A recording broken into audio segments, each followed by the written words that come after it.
Welcome to Flat Earth Debate Uncut and After Show.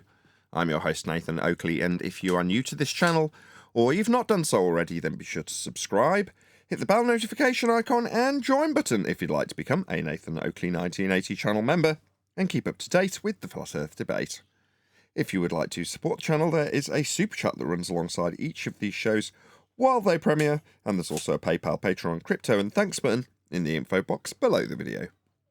Speaking of Patrons, I'm going to do a quick shout out to all of you who do support me on Patreon. So, a massive shout of thanks and appreciation to Measured Flat, Chris Wouters, Mr. Amish, Sensual Goat, Mitch Kennedy, Rod, The Name's Burley, Twad Wazzle, Jason Hornsby, Christoph Fournier, Flat Earth Travolta, J Miles 24, Unimento, M, Iron 26, Endless, Flat Earth Sage, Goldie McKinnon, Retro Bill, Level Plain Poem, Cannabear, Michael Kahn, John Kays, Patrick Gunnels, Banter, Mel B. Styles, Hairy Blade, Mobile Max 777, Rob W, Del West Watson, Unbelievable Productions, Blue Ridge Ranger, Abraham Mohammed, Skeptic 936, Life is Short, Texas Mike, David Wayne Foster, and Dank.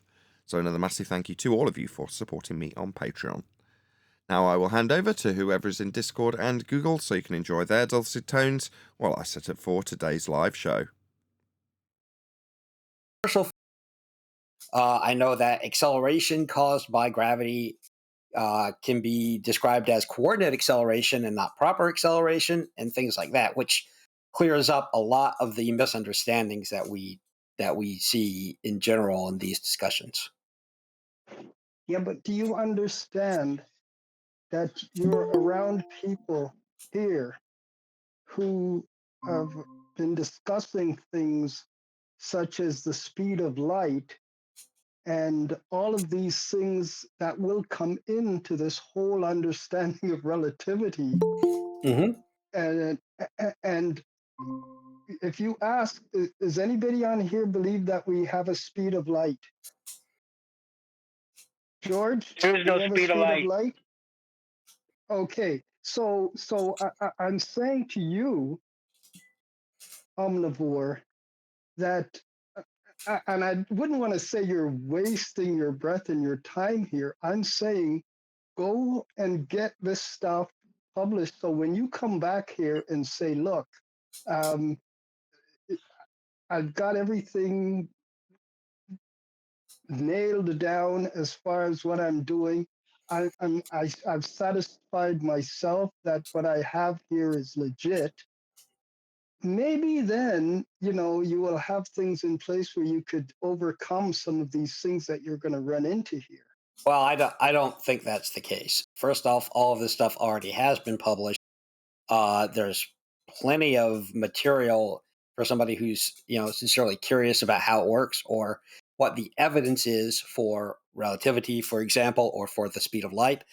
For example, if you don't believe there's a speed of light, can you explain to me why you derive a speed of light from Maxwell's equations? And of course, Maxwell's equations were wrong. There is no speed of light. There is no speed of light measurement. Nathan is here. Okay, take it. No, enjoy, Nathan. Oh, sorry, I didn't realize you didn't realize we were here. Sorry.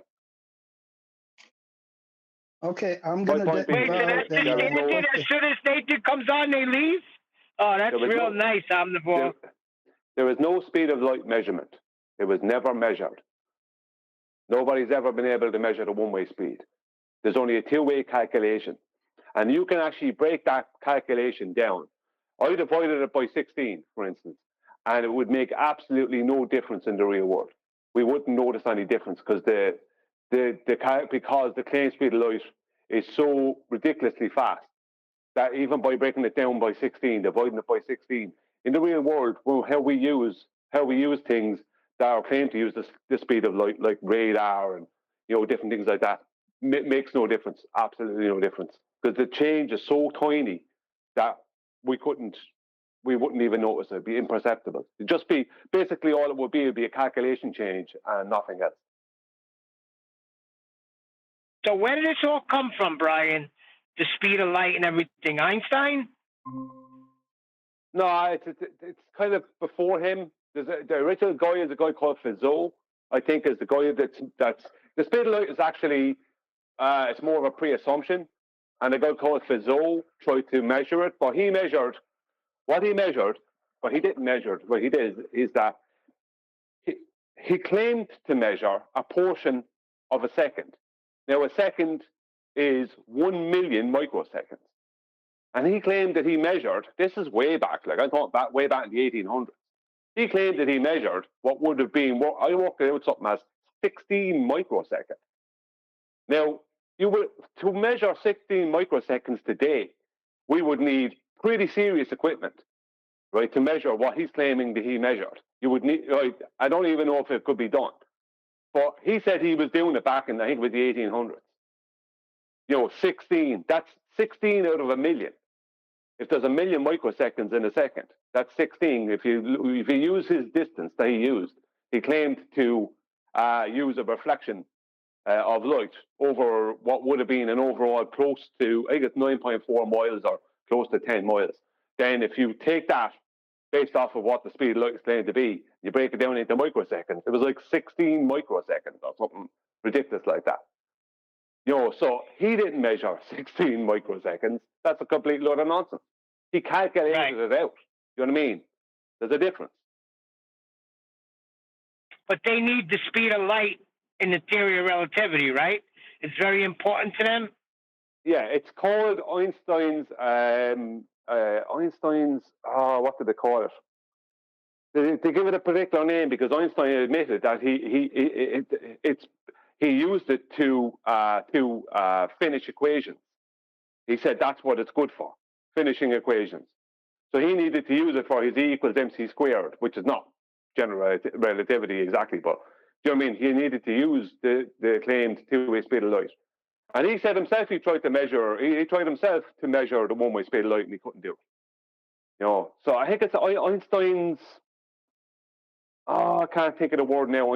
They have a name on it they give it to, because it's kind of not attributed to him, but there's a name they give it because it's not coming to mind now. But it's in the Veritasium video. But he just used it to finish equations. That's what he used it for. So yeah, you can use it within equations and calculations, but that doesn't make it a measurement or make it real. If you understand what I mean. Well, the guy earlier said there's plenty of ways you can look up how this works, and you're like, okay. Yeah, I mean, I'm sure if I rattled off a few books on unicorn digestion, I could tell you that you can look up how it works. Unicorn digestion, that is. It doesn't make it real. There's nothing in physical reality that could be ascribed Einstein beyond, not Einstein, gravity, beyond, what's the gravity that represents relative density, Brian? Special. Specific.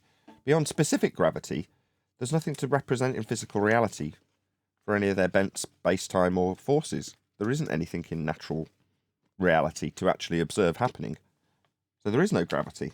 So when someone says, oh, well, you can look up how it works, you're like, well, no, you can look how the maths works. Yeah, because actually relative density even I Googled it, and unless Google have changed it, relative density is the correct name. They renamed it more or less specific gravity, but the correct name is relative density. That's the correct name of specific gravity. Now, I don't mind if people call it specific gravity. I don't mind if they want to call it that, as long as they're referencing what it actually really is and not trying to turn it into something it's not. Because that's the problem, isn't it, in the world? People trying to turn things into things they're not. Yeah, equivocation. Exactly. It's useful if it's got multiple different meanings for the same word, because you can just aid confusion with it. Or utilize one aspect of one meaning for the word when you're in a different geometry, for instance, describing forces in 4D space-time, for instance. If they're both gravity, who's going to know the difference? Well, only the learned, only the people who know the bullshit and can see through when they're using different terms meaning different things with the same word. If general relativity was a thing and it was solid as a rock, they wouldn't be trying to move away from it in general mainstream pseudoscience, which is what they're trying to do with quantum gravity, because it doesn't work. For what happens to the heliocentric paradigm is it expands in different ways, and then what used to work for it mathematically doesn't work anymore. Starting with Kepler, moving on to Newton, then Einstein, and now we're moving on again Do you know what I mean? They need to come up with something else because they can't keep the paradigm expanding as it needs to do because it's an ever-expanding paradigm. They can't keep that happening and continually go back to the same maths because it doesn't work mathematically. I get it. So keep changing it, right? Well, I don't know. It's delusional Muppets introducing new aspects of a failed explanation for why we'd be on a ball reified from flat Earth measurements. So this ever-expanding nonsense keeps being added to by, people who want to prop up the lie, like Musa saying you can think of it as a force. Like, why would you say that? Yeah, because they need to think of it as a force now and again when they need to switch between it being a force and not being a force within their own mentality. Well, if you don't think of it as a force, then you'll fly off the globe. So you have to think of it as a force. Well, if you don't, I was going to say, what's going on with the guy earlier? So he's in here, preaching his zealotry, telling people that you can look it up easily. The moment someone who can undo his zealotry and lies comes along, I'm off. Like, yep. What? That's exactly what he did. You're only prepared to preach your religion unchallenged, and when someone comes along who knows better and can challenge your preachings, you're going to run away immediately. He was challenged. He was just opposed to Einstein's hypothesis, and he started talking about Cavendish for a half hour. Cavendish. Yeah, well, that's when you end it right there. As soon as he says Cavendish, end it. Cavendish has got nothing to do with Einstein. Yeah, but they don't seem to he never posted his hypothesis. Yeah, but Cavendish is in relation to Newtonian gravity. It's not in relation to Einstein's. Right, that's why you should end it right there as soon as he brings up Cavendish. Neil, hold on a second. I mean, we tried. Yeah, well. But then as soon as you guys came in, he goes, I'm leaving, and he disappeared. Yeah, they're only prepared to preach under certain circumstances. Well, they don't want to go out on a live show. On Discord, you can get away with that because often it's not being recorded. And if it is, the audience that hears it won't hear it live, or there'll be a smaller audience over time, blah, blah, blah. So it's easier to do that on Discord when that server is not being broadcast live to an audience or about to be broadcast live. Yeah, well, that's how I took it. Once they heard Nathan was here and recording, then they leave. I wasn't saying you guys didn't challenge them. Of course you did. No, I said that. Yeah, but the thing about it is that under those circumstances, someone will stay and argue a lot more right, regardless of the challenge. If I made that same challenge in the Discord server, that guy, and I wasn't on this show, the person is more likely to stay around and try and argue the point. But they don't want to stay around and argue the point when they're on a show. Because if things go wrong, it'll look extra bad for them. Do you know what I mean? So they want to leave. But in Discord, they can spend all day arguing the point, and whether they're right or wrong, it never really gets. They can just keep on pushing it away or diverting or whatever they need to do. No, I'd agree with you normally, but this particular part of this particular Discord is designated live stream specifically, and it's only used for an hour a day, or it's used for the pre-show and the live show, right? And then we all transition into the after show. And then when the show is done, we transition into the ever after show, which means that if you're in either of those two with a little red dot and it's made explicitly clear what the purpose of that room is, when you join that room that that's what's going to happen. But they don't like it. So they want to tell the people who are going to be in the room that's going to go out to a live audience stuff that's contrary to what will be spoken about, generally speaking. Like you've just done. You've just talked about the origins of some of the gravity rhetoric that was being spewed. But that's all they want. They want to be able to spew it to an audience that's smaller until, we get here, basically. You're saying it's because they don't want to be recorded. It's like, well, yeah, but you want to influence the people who are on the recorded show, don't you? Clearly. Yeah, I see what you're saying. It's just something I've noticed with Discord over the years. That people will argue harder on Discord when there's no recording happening or anything like that.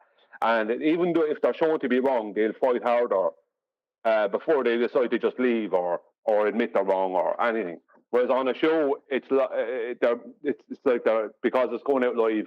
It's like it's like public speaking. It's harder to get away with denying something. Yeah, when there's a record of it, you can flip your position multiple times if there's no recording of it.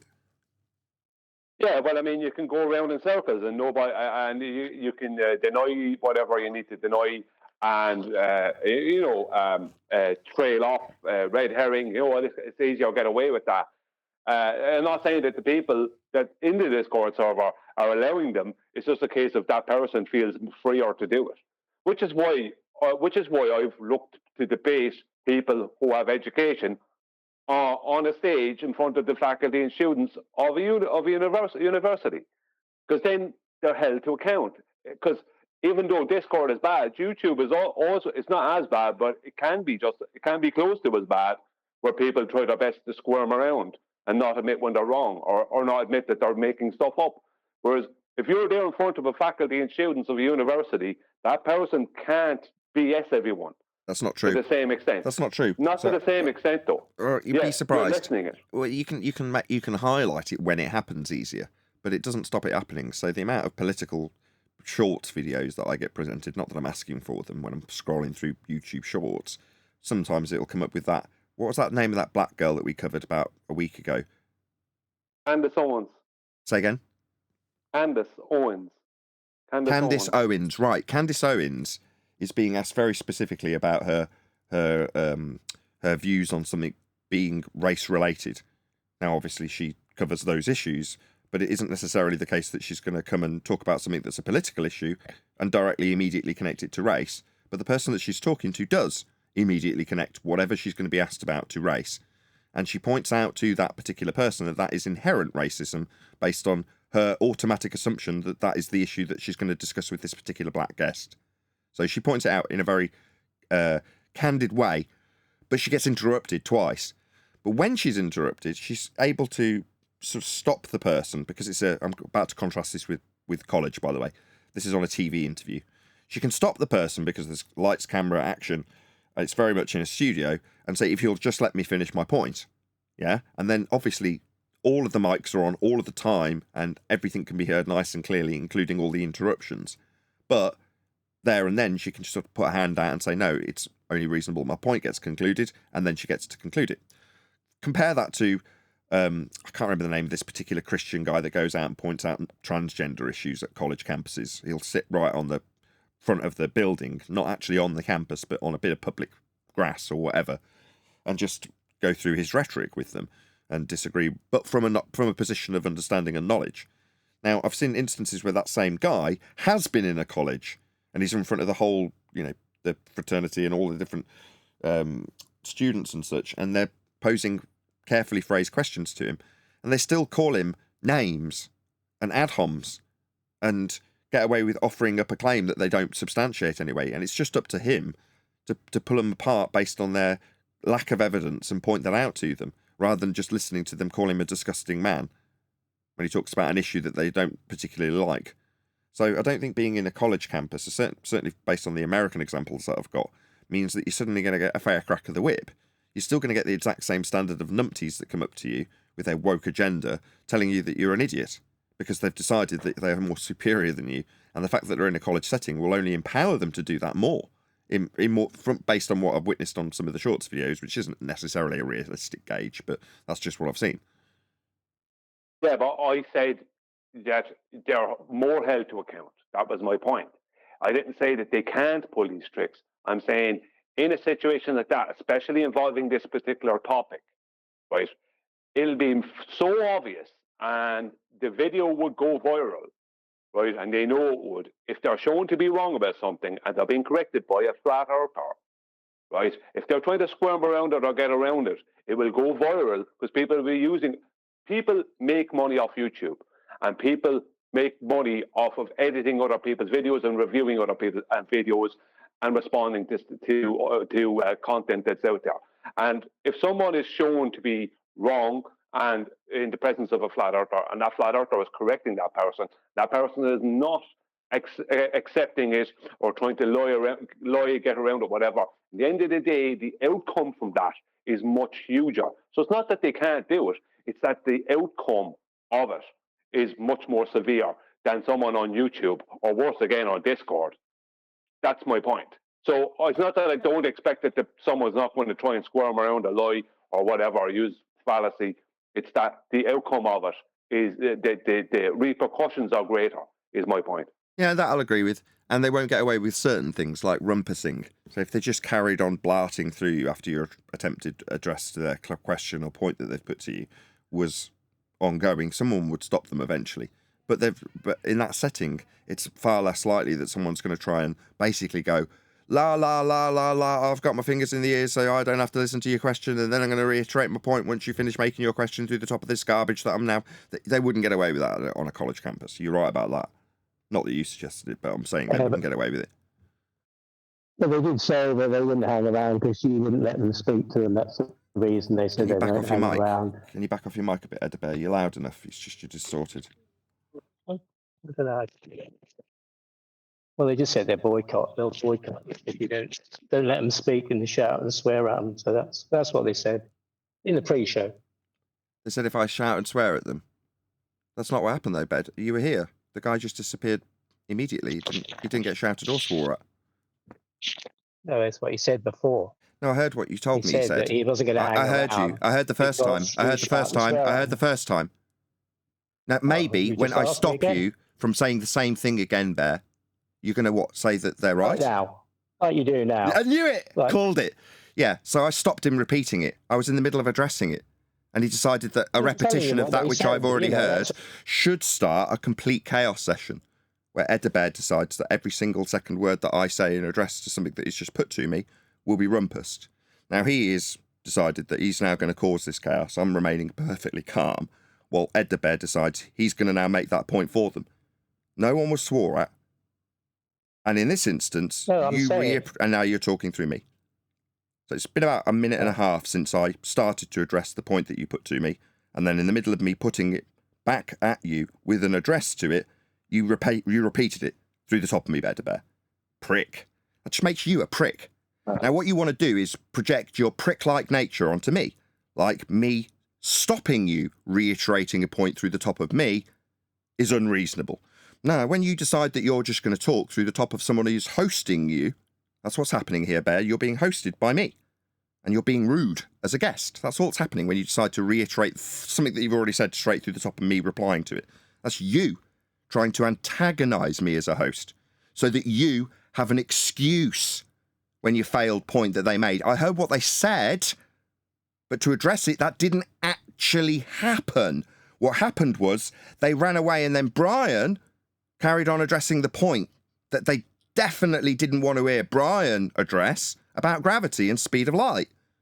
That's why they actually went, no one was swore at. That's what they just say, Edebear. Reiterating what they say, reiterating what they say through the top of the host doesn't make what they say true. In reality, when they reiterate points like you've just done, they get stopped. And then they get angry and carry on, as you've just done, talking through the host. When I'm in charge, I will stop you repeating yourself. Subservient, you mean? I'm just telling you what they said, that's all. Yeah, I heard you. Was it not clear when I made it clear to you that I heard what they said? You're shouting at me. I didn't. No one shouted, or I made perfectly calm. Nobody shouted at anybody. No, you didn't. You never do. No, I didn't. Anyway, that's what I was saying. Why are you here, Edebear? Why? Because the people who suggested that they get muted, Edebear needs to prop that up like some straw man. No, we have debates here, and we pull people apart based on their garbage arguments. Now, what our opponents will do is ignore our rebuttals. You don't debate. That's the reason they don't stay. For example, when someone asks us how Earth's measured flat and we tell them Polaris measurements, someone like Edebear, they'll never reiterate it back to us, affirm that we have addressed their points, answered their questions. We'll go through it 6, 7, 8 times with someone very specifically like Edebear, not even like Edebear. Edebear. We'll go through that with you multiple times in answer to a question that you put to us about how Earth's measured flat, and you won't address it. You won't acknowledge it.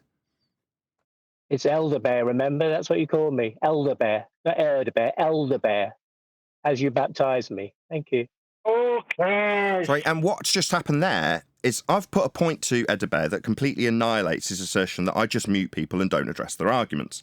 So instantly, without a moment's hesitation, I've put an argument that's been put to me, or a question, how's Earth measured flat, with a response that I've given to Edabear specifically. And has he addressed that and acknowledged that which he has ignored, by example, 6 times easily? No, of course he hasn't. Latitude, that's what you claim. That's all I've heard. Latitude. Yeah, latitude. Which is also a straight line. Yeah, latitude is a very simple measurement. Latitude, that's a flat Earth measurement. That's correct. It only needs one word. How's Earth measured flat? Latitude. It only needs one word. Yeah, it's a straight line to a curve, though, isn't it? That angle. No, it's not a straight line to a curve. It's just an angle. An elevation angle. Sorry, is it just me? Or does this not strike you as us debating this point? The one that I've addressed 6 times already with you. It could be that this is just me muting my guest, or it could be Edabear chanting through the top of the debate he says I don't have because I mute people. Which is it? Is this me talking about whether or not latitude is aligned to a curve? That almost sounds like you snatching your own wig off by literally entering into a debate we are currently having. Annihilating their claim, your claim, and here's me having my claim that they just talk and chant straight through you, absolutely back to 100%. So when I start entering into a debate about straight lines to a curve not being angles, Edabear starts chanting through the middle of me with his mute button. So what's actually occurring here is this is projection. Edabear's now decided that he's going to use his mute button, and he's now chanting through the top of me exactly as I detailed would occur. Me, I'm not shouting at anybody. I'm not shouting and swearing at anybody. I'm not precluding the debate. I've entered into the debate and given a response. No, it's just an elevation angle, and Edabear has started chanting through the top of me, like he's continued to do the entire time, so he hasn't had to listen to me pointing out that it's just an elevation angle. He hasn't had to listen to the rebuttal, to the point that we have debated on multiple times, ergo I'm not just muting people. He's muting me right now. That's what's happening. It's projection. Edabear's muting me, so he doesn't have to listen to what I've put back to him. It's just an elevation angle. There he goes again, straight through the top. So he suspected, based on presumably pattern recognition, that would be the point that I would put the same point that we've now debated 7 times with him. And all he does every time that the actual debate comes up is mute me, like he's doing now. He's muting me. Remember? That's what he's doing. Muting me so he doesn't have to hear the rebuttal. That's all he's doing. The issue. Can someone remove Edabear? I no longer want to partake in this constant fight over the gate, where Edabear decides that he's going to talk through that which I've responded 7 times to him in debate, and what he has done in the debate 7 times is talk straight through the middle of me. Because that's what they do. They then accuse me of muting them. That's how this little game works. Edabear thought he'd take on that little challenge right then, and he failed miserably, didn't he? Ideally... Then he tried to say you don't have a mute button. He knows fully well what you're talking about. Well, let me just break down Edabear's mentality. Edabear's mentality is that it's okay to be dishonest to us and with us, and still expect us to take anything he has to say after that seriously. How do you take serious someone who's proven themselves to be dishonest? You can't, because they've proven that their words mean nothing. So that means they have no honor, right? But he also does exactly what the ballers do. He asks you, where's your measurement for your flat earth, right? Or your proof. You give him the proof, right? He goes through the proof with you without going through the proof with you, hand-waving it away, and then basically hand-waving it away, trying to red herring away as much as possible, and change the subject, and then the next day ask you the same question. Yeah, he hasn't acknowledged. All he actually is a liar and a time waster. I don't see any reason for him to be here. Yeah, well, he's levelled an accusation that we don't debate here. No, people don't get to talk, they just get muted.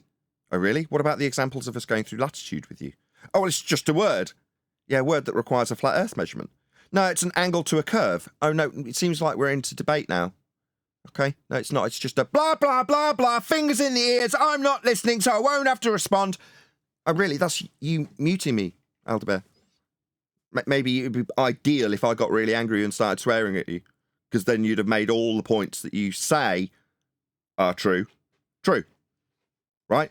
At some point, I've got to shut him down, because he's turning my show into a shit show, and they intentionally do that so they can blame me for it. That's their tactic. Not addressing the elevation angle measurement to Polaris proving Earth's measured flat. Oh, no. It's about how they get muted and how I don't allow a debate. You mean allow you to obfuscate the point by rumpusing it entirely, like Edebear just did? No, I don't allow that. That's right, I don't. But that's me not allowing debate. I say that's really clever spin. Really clever. Almost as good as an elevation angle measurement rebuttal, which it isn't. It's not really a debate. They're denying measurement. Yep. There's no debate happening. There's not going to be a reasonable conclusion drawn from Edebear. It's just ridiculous. They're just ignoring the measurement and making stuff up. Yeah. Well, it's kind of like this, Nathan. If I had turned up at Adam's shop, right, where he works, and I started pushing him and kicking him, right, and before I turned up there, I claimed that Adam was violent, and I kept pushing him and kicking him in the leg and throwing stuff at him, flicking things at his head, right? Eventually, he's going to turn around and push me or grab me or hit me, right? And then I can claim, hit Adam's violent, like I told you he was. You know what I mean? I can make you angry. I can say you shout at everyone and you're angry all the time and you're this, that, and everything. And how we can prove that is by going and making that situation happen. That doesn't make it what I was saying true. It just means that I confirm my own bias. You know what I mean? That's what that is, isn't it? Yep. Yeah. Hit it right in the head, Brian. Plus, people like that have got nothing to lose, right? Doesn't make any difference if I make him look bad. So he's got everything to gain by being as badly behaved as he possibly can to try and make me look bad. And that's their only objective. That's why they're all faceless, nameless trolls. Who's Edebear? What's that? Is that your name? Did your mother christen you with that? No, she did not. You're a coward.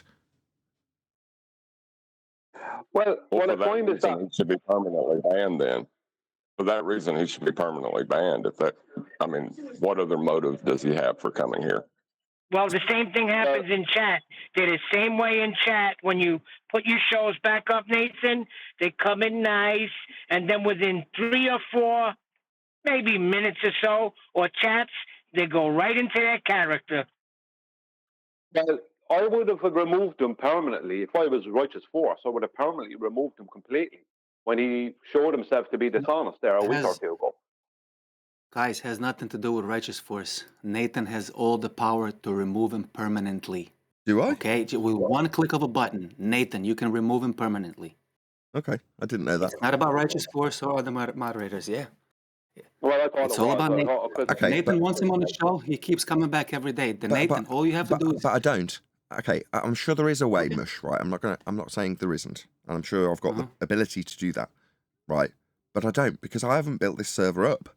So it's not really fair for me to start knocking out people as a moderator, even though I take full advantage of it for my show.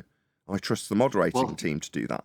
So what we on the panel say is justified for removing someone from a server that I haven't built, and I don't maintain, and I don't manage, and I don't moderate, is not reasonable. So at some point, someone like Righteous, maybe not Righteous, maybe you, if you're a moderator, you will decide, as a moderator of this server, that you won't tolerate him anymore. And at that point, fair enough. Yeah, but he keeps coming and destroying your show every day, man. You know what I mean? It's your show, brother. I don't have that power to remove him permanently, but you do. Yeah, but the fact that he's proven himself to be dishonest, I go back, my original point was the fact that he's proven himself to be dishonest. I see no reason why he should be allowed to stay even with on the server in any way. Whether it's on the show or not, I don't see any. Because if I've proven myself to be dishonest to you, Mush, then anything I say after that holds no weight. So how can you ever have an honest conversation with me or an honest debate with me after that? Because there's plenty of ballers out there who aren't outwardly dishonest. They're fighting their corner, but they're not outwardly dishonest. But once they show themselves to be outwardly dishonest, there's nothing left to talk about. Show me 5. 5 that aren't outwardly dishonest. Yeah. Name 5. Right. Okay. I'll make it harder. Name 2. Name 2. Right. Well, I can science that. He was honest with me. I can say he was honest with me. I can science that. I can science that. Okay, I don't remember who he is, but fine. I'll take you at your word. I can't speak for everyone else, but he was honest with me. And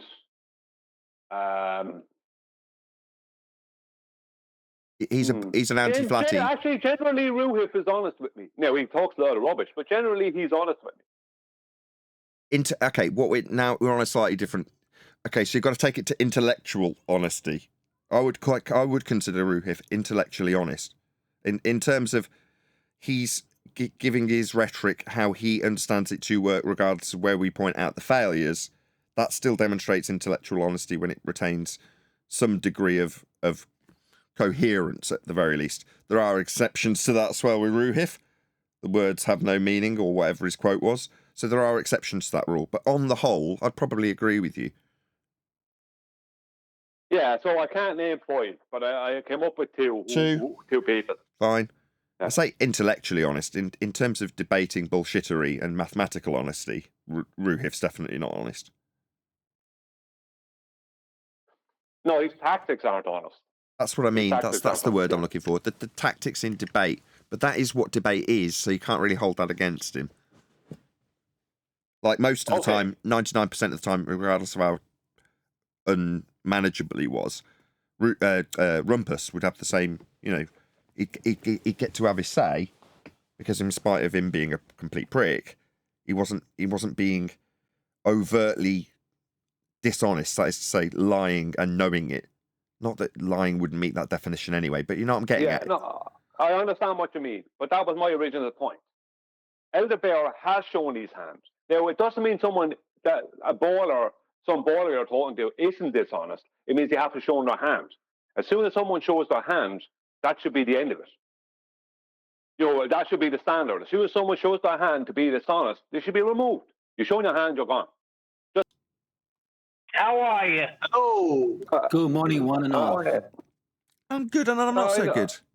Things sometimes are going your way. In one of the pre-shows a couple of weeks ago, I said, I've got some good news. I'm not going to have to pay any council tax because I earn so little money. And this has been arranged by a particular part of a government department that is obviously not in any way connected to a different government department that actually charges me. So they've told me this, and I've gone, right, great, I'll account for that. And then today, I had a £500 bill from the council tax. I'm like, what the hell? He told me I wasn't going to be paying it. I should have known better. So, admittedly, today I've done other things. I went to the butterfly farm, so feel free to check out that live stream. I did about 20 minutes of live streaming from the butterfly farm, which is beautiful, with my sister and her daughter and her husband and obviously my wife and kids. So you can check that out if you want to. But based on that, I wasn't actually going to do a live stream today, but I kind of need the money. So I'm going to have to keep e-begging my way to covering this unexpected bill that I was told I wasn't going to be getting. But obviously I am, after submitting a whole bunch of irritating data. So, although it's the start of a live stream, after working on YouTube for 4 or 5 years, self-employed, I applied, after Adam's advice, actually, thank you, Adam, he said, get a good accountant, and I did. And she sorts out all my tax for me and does all that stupid nonsense, and I had to have no involvement with any of that stupid government-related crap. I could just divorce myself from all of it, having paid someone to do it for me. So then in the last 2 months, I've been going down to the job centre, something I haven't done for a very, very long time, because of some stupid tax credit for children, and some universal credit that they give you, i.e. money that they're not taxing you. So it's not like they're giving me money, they're just not taking a certain amount of tax off me. Or so they told me. Anyway, for that reason, here we are. Happy days for everyone else, because I was going to have a day off. So smash the super chat if you're so inclined. But we will do a bit of proper actual show now. Now I've got that off my system and moaned. Any evidence, scientific evidence? I was going to go on to gravity straight away, but go on. Go on. Happy birthday, Clover Oakley. Yeah, it was because it's Clover's birthday. That was the reason why. Indeedy, she's 5. I have one other thing to say. I noticed that you called out your special FED pet first when you named out who was on the show. What did I say? Refracted curvature is your special boy. Does he bring you an apple in the mornings? Sorry, he does. Did not introduce all 3 of you this morning. What are you talking about? Yeah, but you introduced refracted curvature first, and he spoke the least.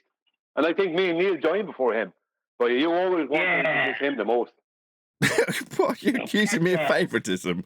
I love it. He gives Oh, you it's an not an apple every day. accusation. Hold on, that's not an accusation. That's a fact. Okay. What do you want? You want me to agree? John is my favourite. I absolutely love John more than you, There you Brian. go. More than you. Just so we're clear. I know you do. I know you do. It's not true. It's not true. I find myself in awe of some of the stuff that you do. I'm not saying that isn't the case with refracted curvature, but I'm often humbled by the work you do, Brian. I'm very, very much I look up to you. Just let that be known as a fact. It's true. I look up to what you do. I admire your research, your tenacity. There's a lot about you, qualities that I will never, ever have, and they're all admirable. So don't look at it as having favourites. If you perceive that me introducing John first makes him my favourite, it's not true. I don't have favourites. What a load of promotion. Give me a break. You're looking too much into this, Brian. I spoke while he was doing the intro, so my name went to the top of the list. He just reads off the list. That's true. I wasn't going to say that because it makes it slightly demeaning to you, but obviously you figured that out. For the audience's benefit, can I show them? I won't bother. I'll just slow this down. Behind where you can see Discord on screen is just a list of names who's in my panel, and I just read down them every morning. And the list changes depending on who spoke last. But obviously, Refractive is at the top of the list today, so I wasn't going to say that, though. Because this was It has nothing to do with who's on the top of the list or who's on the bottom of the list. If you listen to the shows, we can see who's who. He never gets yelled at, John, never gets interrupted, never gets told to stop. And that's just something I've been observing for a long time. If you were actually pushed to shove, right? If it came to it, Neil, you're going to be really pleased with this, right? If me and my wife were sat down being interviewed and we're like, "Who's your favourite character on the show?" Both me and my wife in unison would say you. You get told off the most, Neil. Yet you are probably more people's favourite than any other character on the show. You probably don't realise that. I know it. You're also amongst the most hated as well. With one comes the other, unfortunately, in this arena, Neil. He's switching it up on you, Neil. I know he is. His favourite, We're focusing not on everyone else's Refractive favourite. right now. Yeah, and he's trying to promote you just like he tried with me. Oh, whatever, with your A-level psychology bullshit. Neil, you'll agree with this. Adam and Eli, right, can speak. And Adam speak, Eli speak, and then John speak, right? And Nathan will go, hang on, I heard John first. That's what he'll do. What a load of I noticed nonsense. that last week. What a load of nonsense. Yeah, I got a load of that. John, we go John, Adam, Eli, whether it was Adam, Eli, John, or John, Eli, Adam, whichever. But John comes first. Special, FED, special pet. Yeah, whatever, if you say so. He did give me an apple once, I've got to be honest. Right, shout out to Vlad on 0 degrees. Happy birthday, best wishes to Clover. Oh, thank you very much. I will pass them on. It's all set up as And I'm a total butt kisser. Go on, John. I'm a total butt kisser, too. I'm just saying I'm a total butt kisser, so that'll help you if you want to try to be his favorite. I don't think so. Let's do a show. I was going to get into it, but we had this little bit of favoritism talk for some reason from Brian, who's obviously, what's a derogatory word that we... Jealous. Brian's jealous. I don't think that's true either, by the way. Anyway. Nah, I don't mind if he's your pet. That's not what I meant, you know it. Anyway, let's get on with the show. We've got straight 10 minutes of nonsense talk. Then again, QE gets away with 3/4 of an hour on some shows, doesn't he? Yeah. And he's not even doing the daily show. I'll come in and come back 45 minutes. Yeah, the pancakes were really great. You call them crepes? Nah, pancakes. And you're like, this is 15 minutes into the show. Anyway, any scientific evidence of gravity? We were discussing this in the pre-show.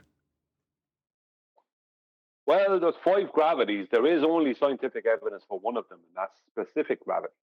The 5 gravities are Newtonian. Hold on a second. Sorry. Mass attracting mass. Sorry. Did I hear John say something? Did you say something, John? No, you didn't hear John something. Oh, sorry. I thought I saw his mic open. Sorry. The 5 gravities are incorrectly named Newtonian force of attraction, attracting mass.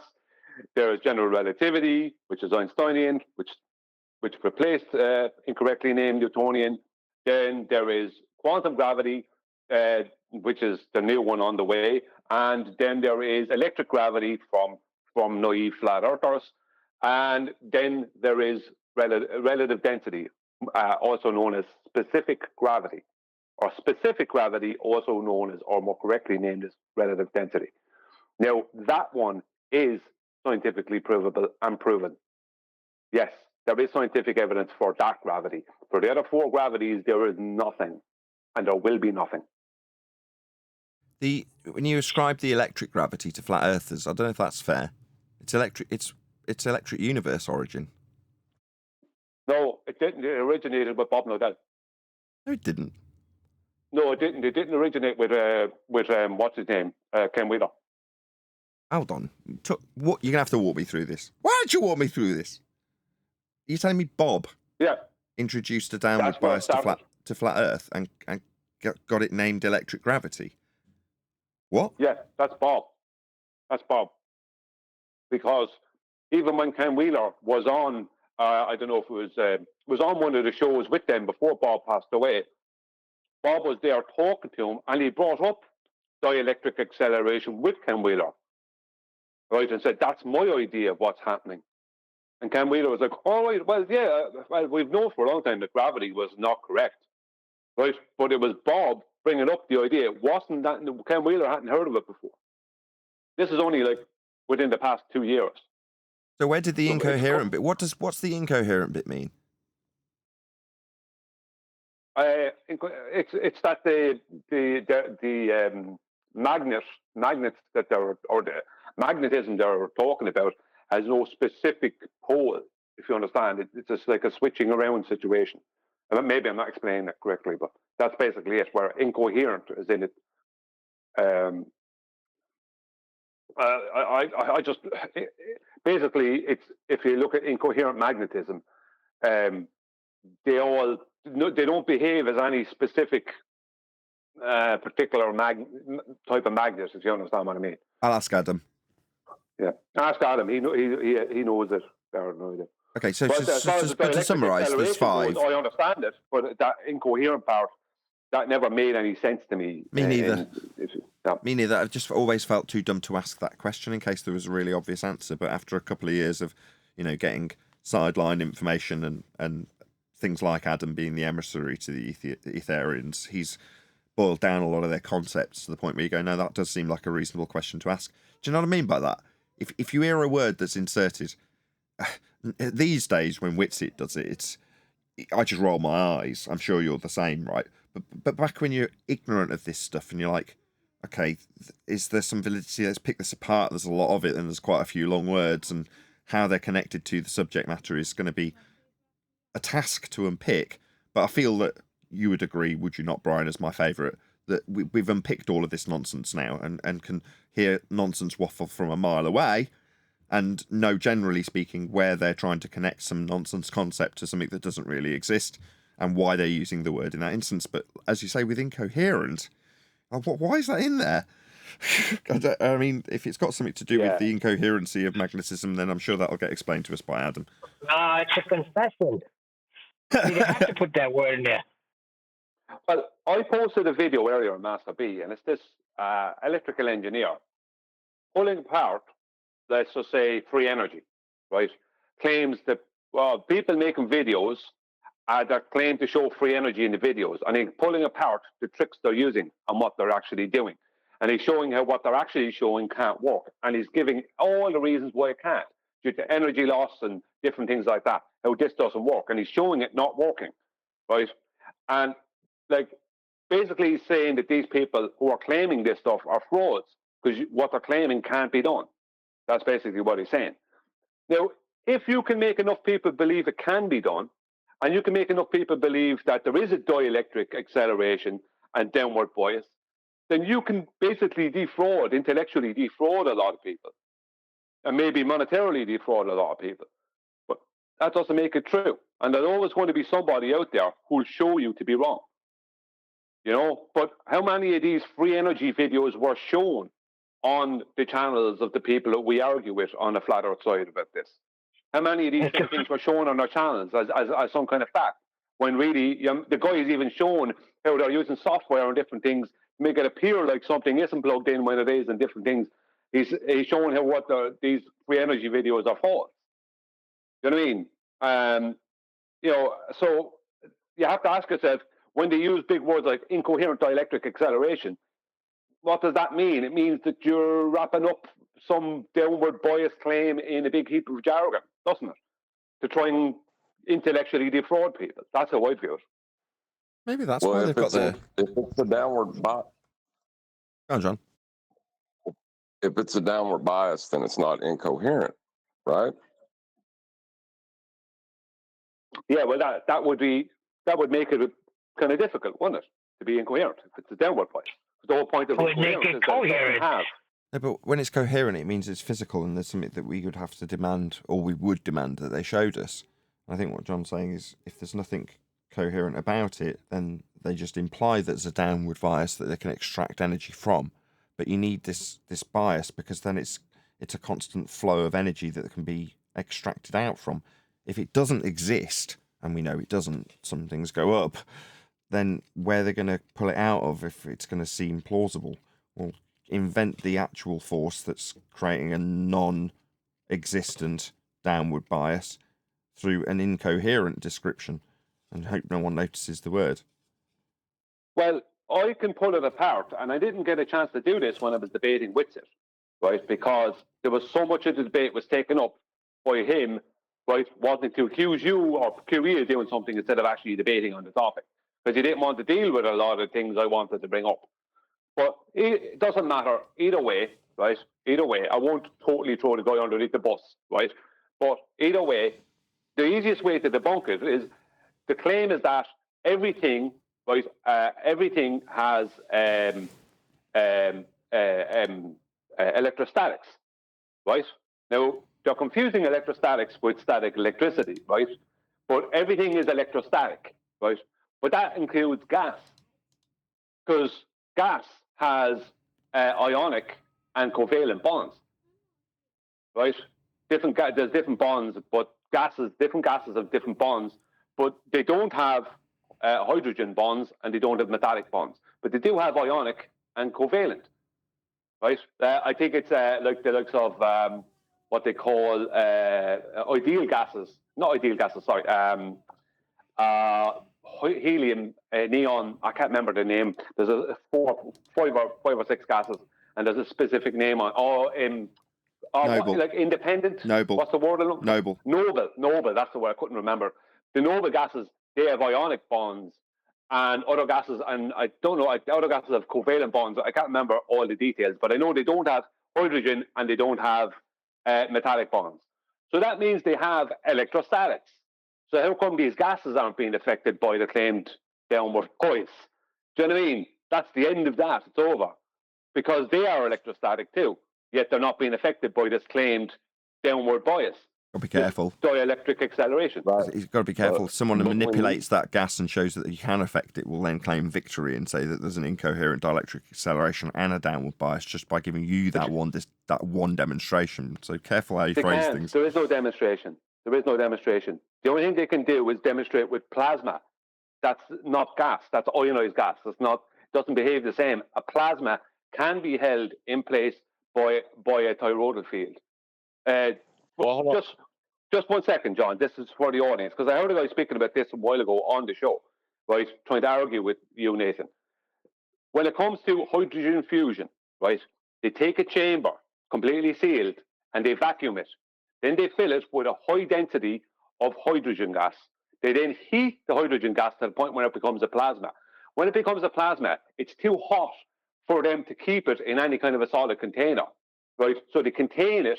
So as it's becoming a plasma, they're containing it at the base of the chamber with a toroidal field, because plasmas will adhere to a toroidal field, right? So they can be held in place by a toroidal field. But that toroidal field is on all the time while that hydrogen is in there.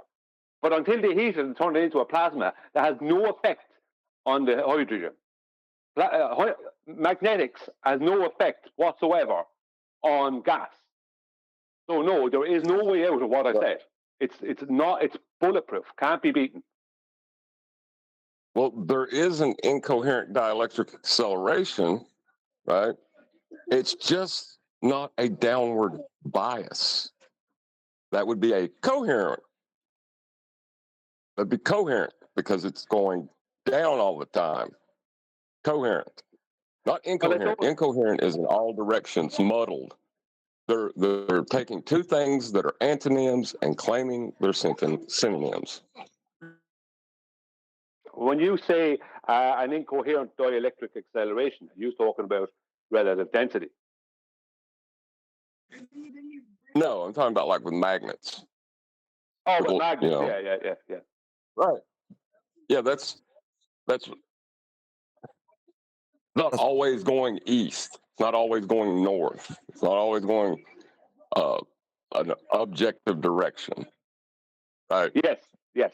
That's what it's I was muddled. Explained earlier. Yeah. Right. It's muddled. So incoherent cannot be a bias. Exactly. It doesn't make sense.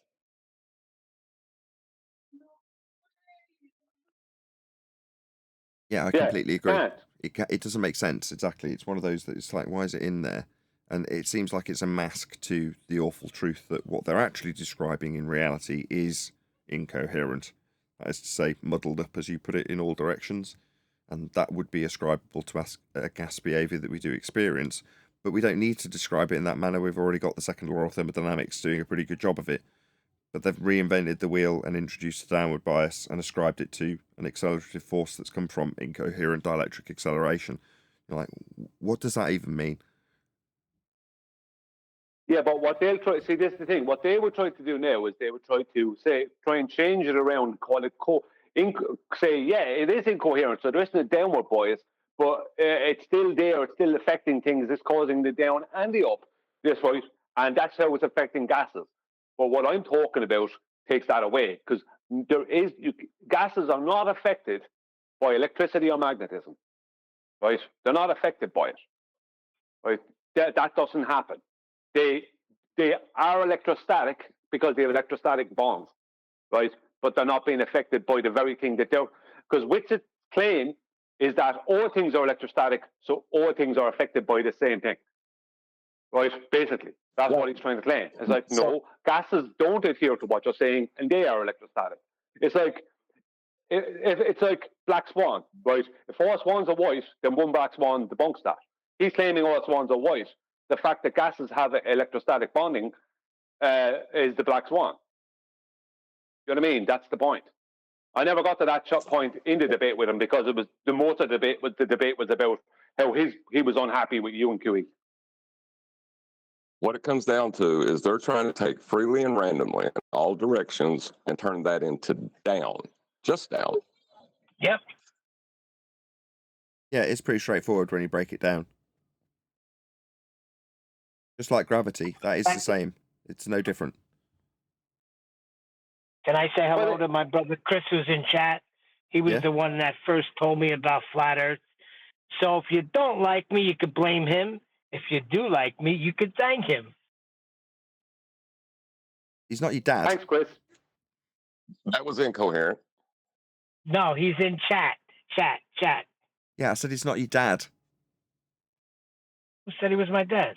You said people can thank him if people like you. Anyway, moving on. For leading me to flat Earth, meathead. Nathan, do you understand my point? What I'm saying there? Yes.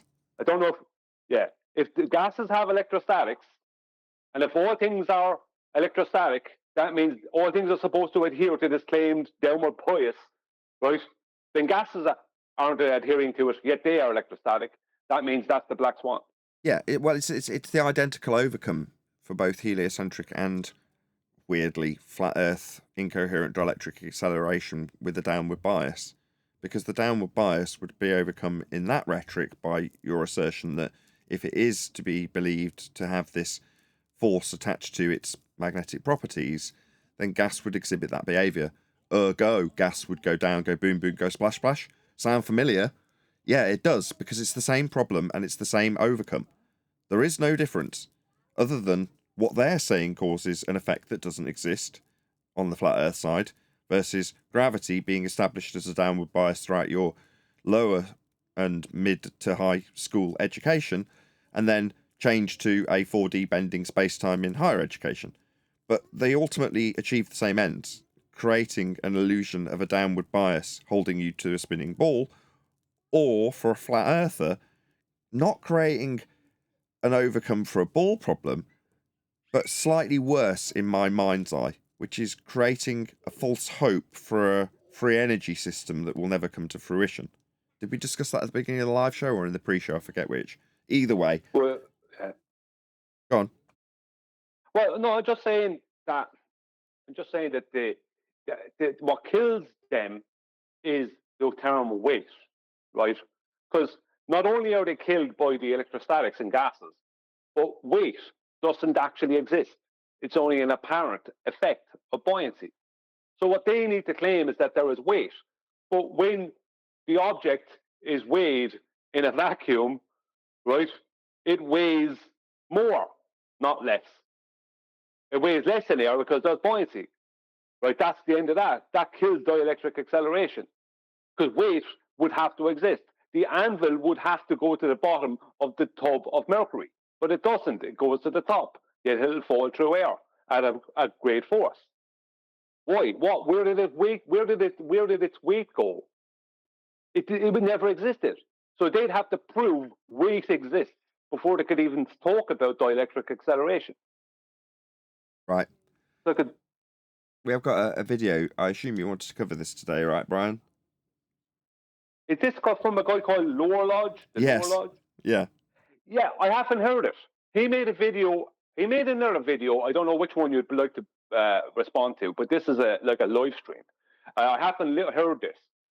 He made another video in the past few days. It was an hour-long video that might be better to respond to about flat Earth, right? And this is like a hangout about flat Earth with him and his couple of friends. But the point is that he obviously, I just flicked through different parts of it, of both of them. And literally on the first one, I was able to turn it off after 2.5 minutes, convinced that he doesn't have a clue about what he's talking about. But he's a big YouTuber and he's growing very fast.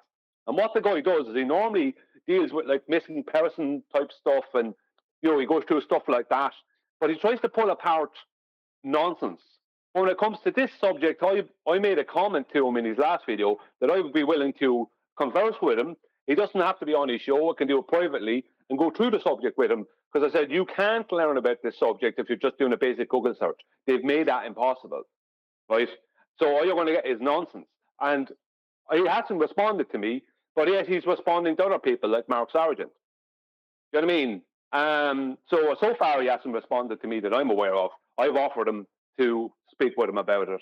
As I said, it doesn't have to be on his show, but he's got a big following and he's growing all the time.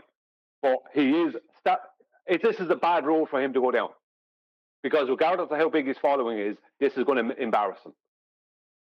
That's the way it's going to be. Okay, well, let's do a call to action. So this guy is called the Lorry something. What's he called? The Lower Lodge. Lore Lodge. The Law Lodge. Okay, so I've put a link to his live stream. No, it's not his live stream. We're doing the hour-long video. So I've actually watched about 8 minutes of this, which is how much I was recommended to watch by Brian when he linked me, and I then responded to your comment. I don't know if you saw that, Brian. I actually responded to the comment you left him. Anyway. I didn't know that, no. Yeah, for a start, I was surprised to see that it was there and it hadn't immediately been scrubbed by the algorithm or him.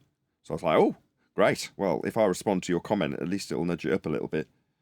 Anyway, I think I even went a bit further. I won't bother searching out that comment because I think I left a load of timestamps in there. But from memory, it was juicy right up to about the 12-minute mark where I was like, exactly as you said, you were like, oh, at that point, I just gave up. And I was pretty much of the same attitude. So should we get into this? I'll do my call to action. So yeah. you can see his link to this video going by right now. So please leave him a comment and let him know at Nathan Oakley 1980 sent me, so he can be pushed up even further in the algorithm and get some of that algorithmic love from our flat earth side of the fence. where we receive none from YouTube. So we would hope, if he were to make a response to us, given that we're reaching out to him and critiquing some of the things he said in his video about Flat Earth and some of the stereotypes that he holds, hopefully he'd make a response. And if he were to do so, hopefully put a link to our video. That's the selfish reason for me doing this. The vain hope that somebody will respond and actually put a link to our video. But hopefully he would do that if he was to make a response. So hopefully that's bought enough time for people to actually click on the link and go and leave him a quick comment. There's almost 100 people. Is there 100 people watching in this stream currently? 92. So just shy of 100 people watching. So yeah, I'm sure some of you will actually go and... Go on, Brian. I'm just saying that it would be a good idea to put that, to go to both videos and write the same comments. Because the video you're going to cover now came out a couple of days ago, whereas last night's video was only from yesterday. So I put it on both videos. That way it's going to be seen more. And more people will come and watch it. Whereas if you put it on a video from a few days ago, it won't, because this is only all happening in the past few days. So last night's video, put it on that one too, because it doesn't matter, it's the same subject. It's the same guy making a video within the past few days. You know, rotation so eventually. I'm Aiden Madison, welcome back to the Lord. Okay, well, let's do a bit of it.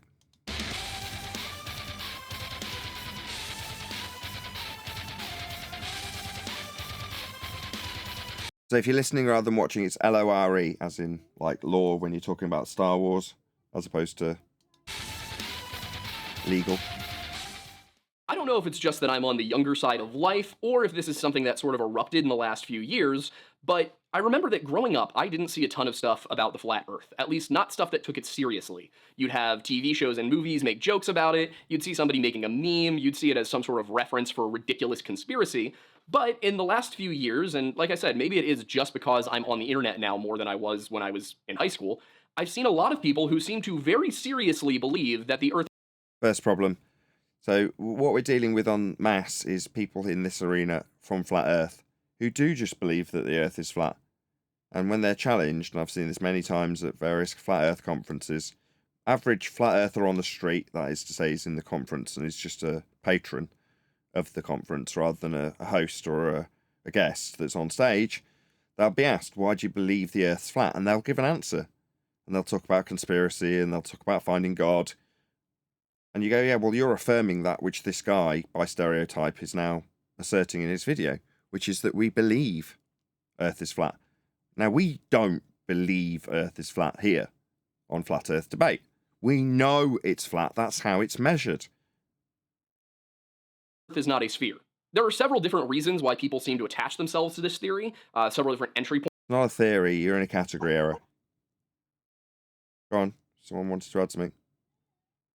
Oh, no, you got there before I did.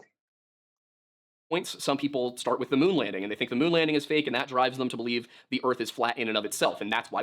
Yeah, again, a crazy linkless segue that people used to make back in the day. So 10 years ago for me, you'd see people debunking the moon landing with various different, now considered useless by us, debunkings, and then asserting after the fact that Earth is therefore flat, or titling a video Flat Earth and then putting a moon buggy debunking or a footage or model or whatever, painting debunking, and say, therefore Earth's flat. And you're like, well, it's completely non sequitur.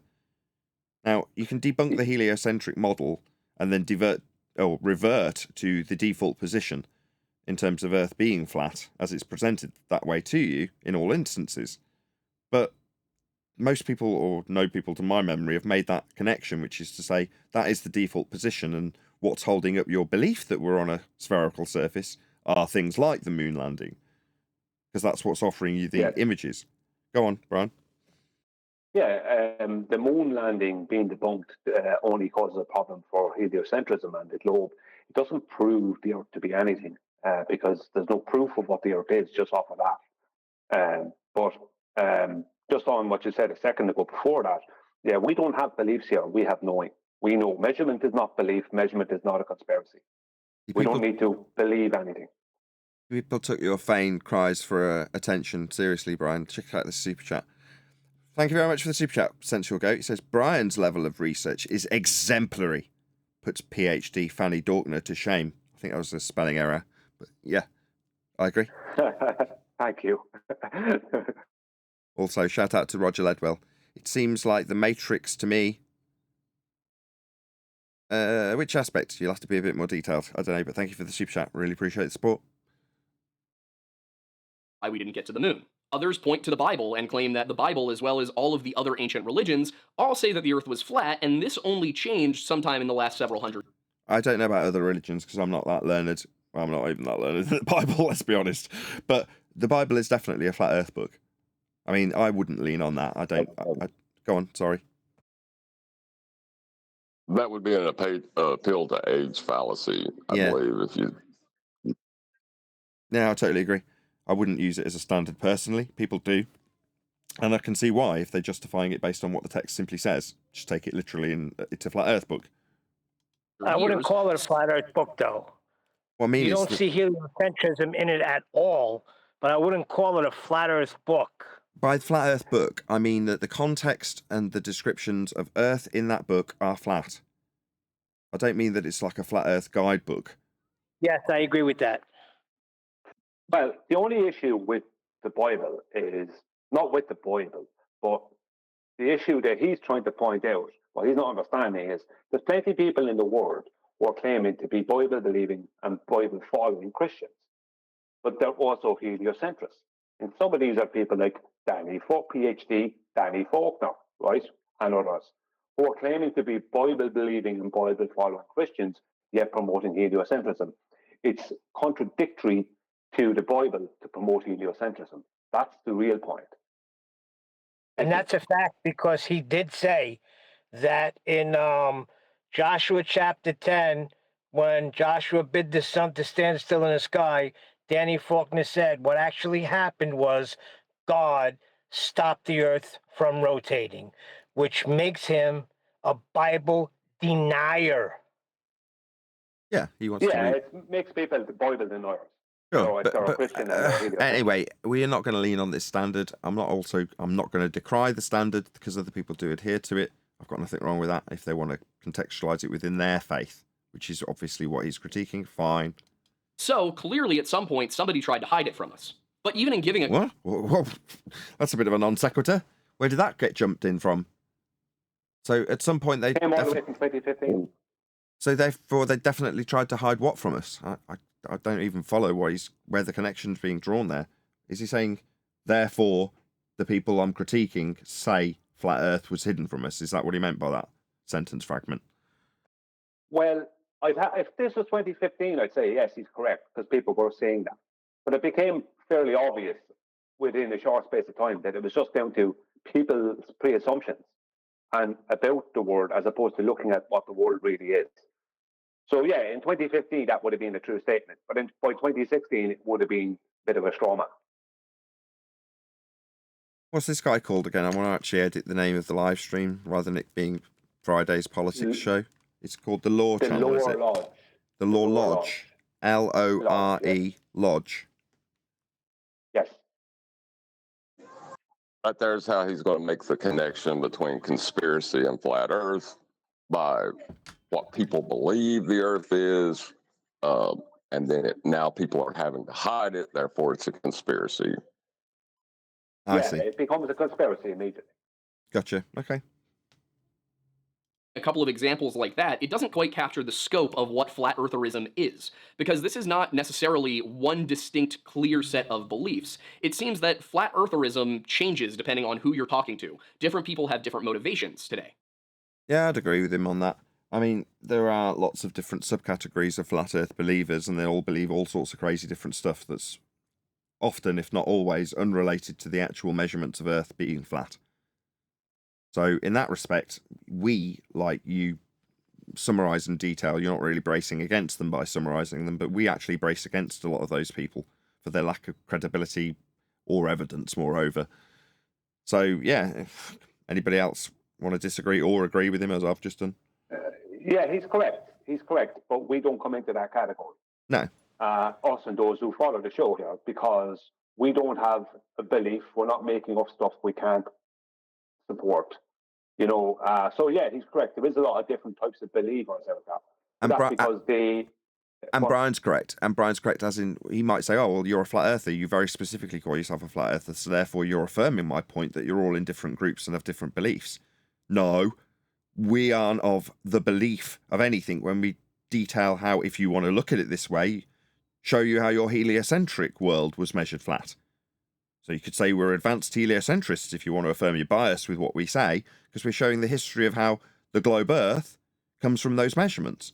Sod all to do with belief, and we often oppose people who call themselves flat earthers, not because they understand and appreciate how Earth is measured, but because they've got an idea about the Illuminati or Roman Catholic Church took the flat Earth measurements and made them into a globe, and how that globe that was made from the flat Earth measurements is claimed to work, and how they say it doesn't work. That's what a typical flat earther would do. It's been set up so that that's how they run the path of flat earthism, as you call it, or what it is to be. I've forgotten the term he used. He invented a new one, flat earthery or something like that. But what it is to be flat earthery could be, as I reiterate now, summarised by us affirming his point. We're not, because we don't have the belief, as Brian just pointed out. Yeah, as with many in the end of the day, somebody took those measurements and started claiming that we were on a globe. So someone definitely did that, right? But that's not a conspiracy, because we can prove that those measurements are not the measurements of the globe. I don't even necessarily agree with you based on the history. So you've got to read between the lines to even infer that, right? Because they're being charged with getting a better grasp of how the stars will move through the night sky. And they're working with measurements off a flat plane. So I can't reconcile the notion that someone like Copernicus looks at these measurements and then comes up with an off-the-wall, out-of-the-box idea when describing heliocentrism. To me, it's a way of fathoming something that is, at that point, been exhausted by all extents to track in a conventional way. So he has to work unconventionally to come up with a model, a system, heliocentrism, that works in an unconventional manner that puts you in a position that you aren't literally in and turns the ground into a shape that it literally isn't, based on the measurements of what it actually is, that's flat. I can't reconcile the idea that he would ever suggest to anybody who he explained the model to that they should therefore believe the ground beneath them is curving. I can't reconcile that anymore, knowing what he's actually doing and who he's doing it for and why he's doing it. What's the end game? Why invent heliocentrism? What is the purpose of it? As I've already detailed, to get a better grasp of what the stars are doing, what their motions are, and what their cyclical patterns will entail. And in some instances, the additions, like elliptical orbits, are only added to overcome problems in the previous model that didn't get it right. Now, at no point do I consider these philosophers so stupid as they wouldn't recognise that which is measured flat to actually be the reification of the model that they've invented in their own mind. That, to me, seems ludicrous. Yeah, I'd have to disagree with you, because heliocentrism begins and ends with Johannes Kepler. Johannes Kepler got all the information he needed for the sun cycle from astrology, because he was a master astrologer, which he learned astronomy through astrology. So all that information was already there. There wasn't flaws beforehand. There wasn't a flaw, right? The globe Earth claim begins and ends with him. There was no this claim about a geocentric globe paradigm. That can't exist prior to, that just can't exist full stop. But I won't go into the reasons why, but that just can't exist. It all began with Kepler. Kepler knew the original sun cycle. He turned that into, well, by amalgamating that with the Copernican model, solar system model, he gave them their 23.4 degree tilt, they're 3 million miles closer and further from the sun over a 12-month period, blah, blah, blah, blah, blah. Yeah, that's it. That's the facts. You're right. I should just stick to those angles that he had to be, and when he had to confirm anything, he had to use elevation angles to the sun. So he had, because when he was dealing with astrology, it was all flat plane. So there's no way that he could not have known. Exactly, that's what I was about to disagree with myself because of what you just said. I don't think he's innocent, though, is my point. I don't think he's as innocent as he's invented it, but he hasn't asked anybody else to reify it.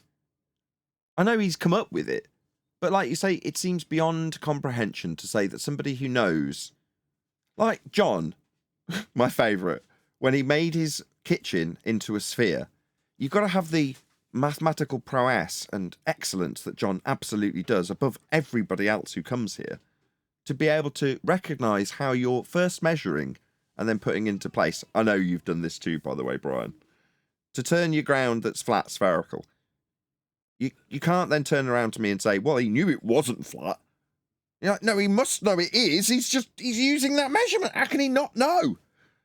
So from that point forward, you can say, okay, it's Kepler. But I don't think this is even worthy of discussion. It's my fault because I'm trying to divine motivation of men in history when we know the history, and that's all that's relevant. Well, who came up with it? Well, you can just ascribe it to Kepler in this instance, right? And put a full stop and move on. In other words, well, this isn't something that we've discovered through measuring the solar system. There is no solar system. We've got an idea and a notion that's come from a person. I can only pre-assume that Kepler knew exactly what he was doing and did it in, let's say, bad faith. But you would state maybe he knew exactly what he was doing, but he never intended it for it to happen that way. We can't go back and find out what his motivation exactly was. We can't appeal to the motivation. We only know the history as it's presented to us, and we can show how what is being measured and utilized with respect to the astrology that he was master of before inventing some of the aspects that are now well loved and understood to be beneath our feet in terms of a globe earth. He knew he was measuring it flat. There's no two ways about that. They all know that, though. Hold on a sec.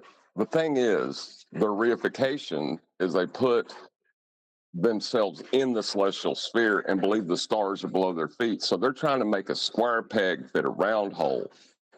And in their ignorance, that is where heliocentrism was born. Yeah, but thereafter by the people who reify the model, not by them. I will could debate all this all day.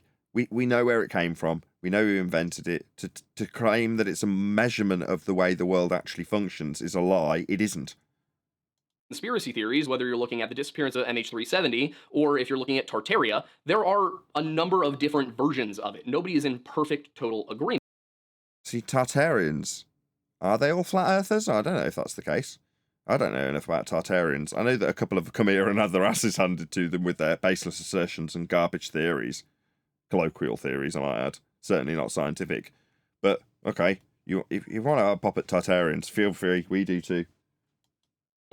But they all do tend to agree on a few of the same core aspects. Oh, really? Well, we'll see about that, won't we? I've already explained and explicitly disclaimed that I am a flat earther, so I'm going to have something to say about this. With flat earthers, when it comes to what they believe about the Earth, It's going to be a stereotyping fallacy either way.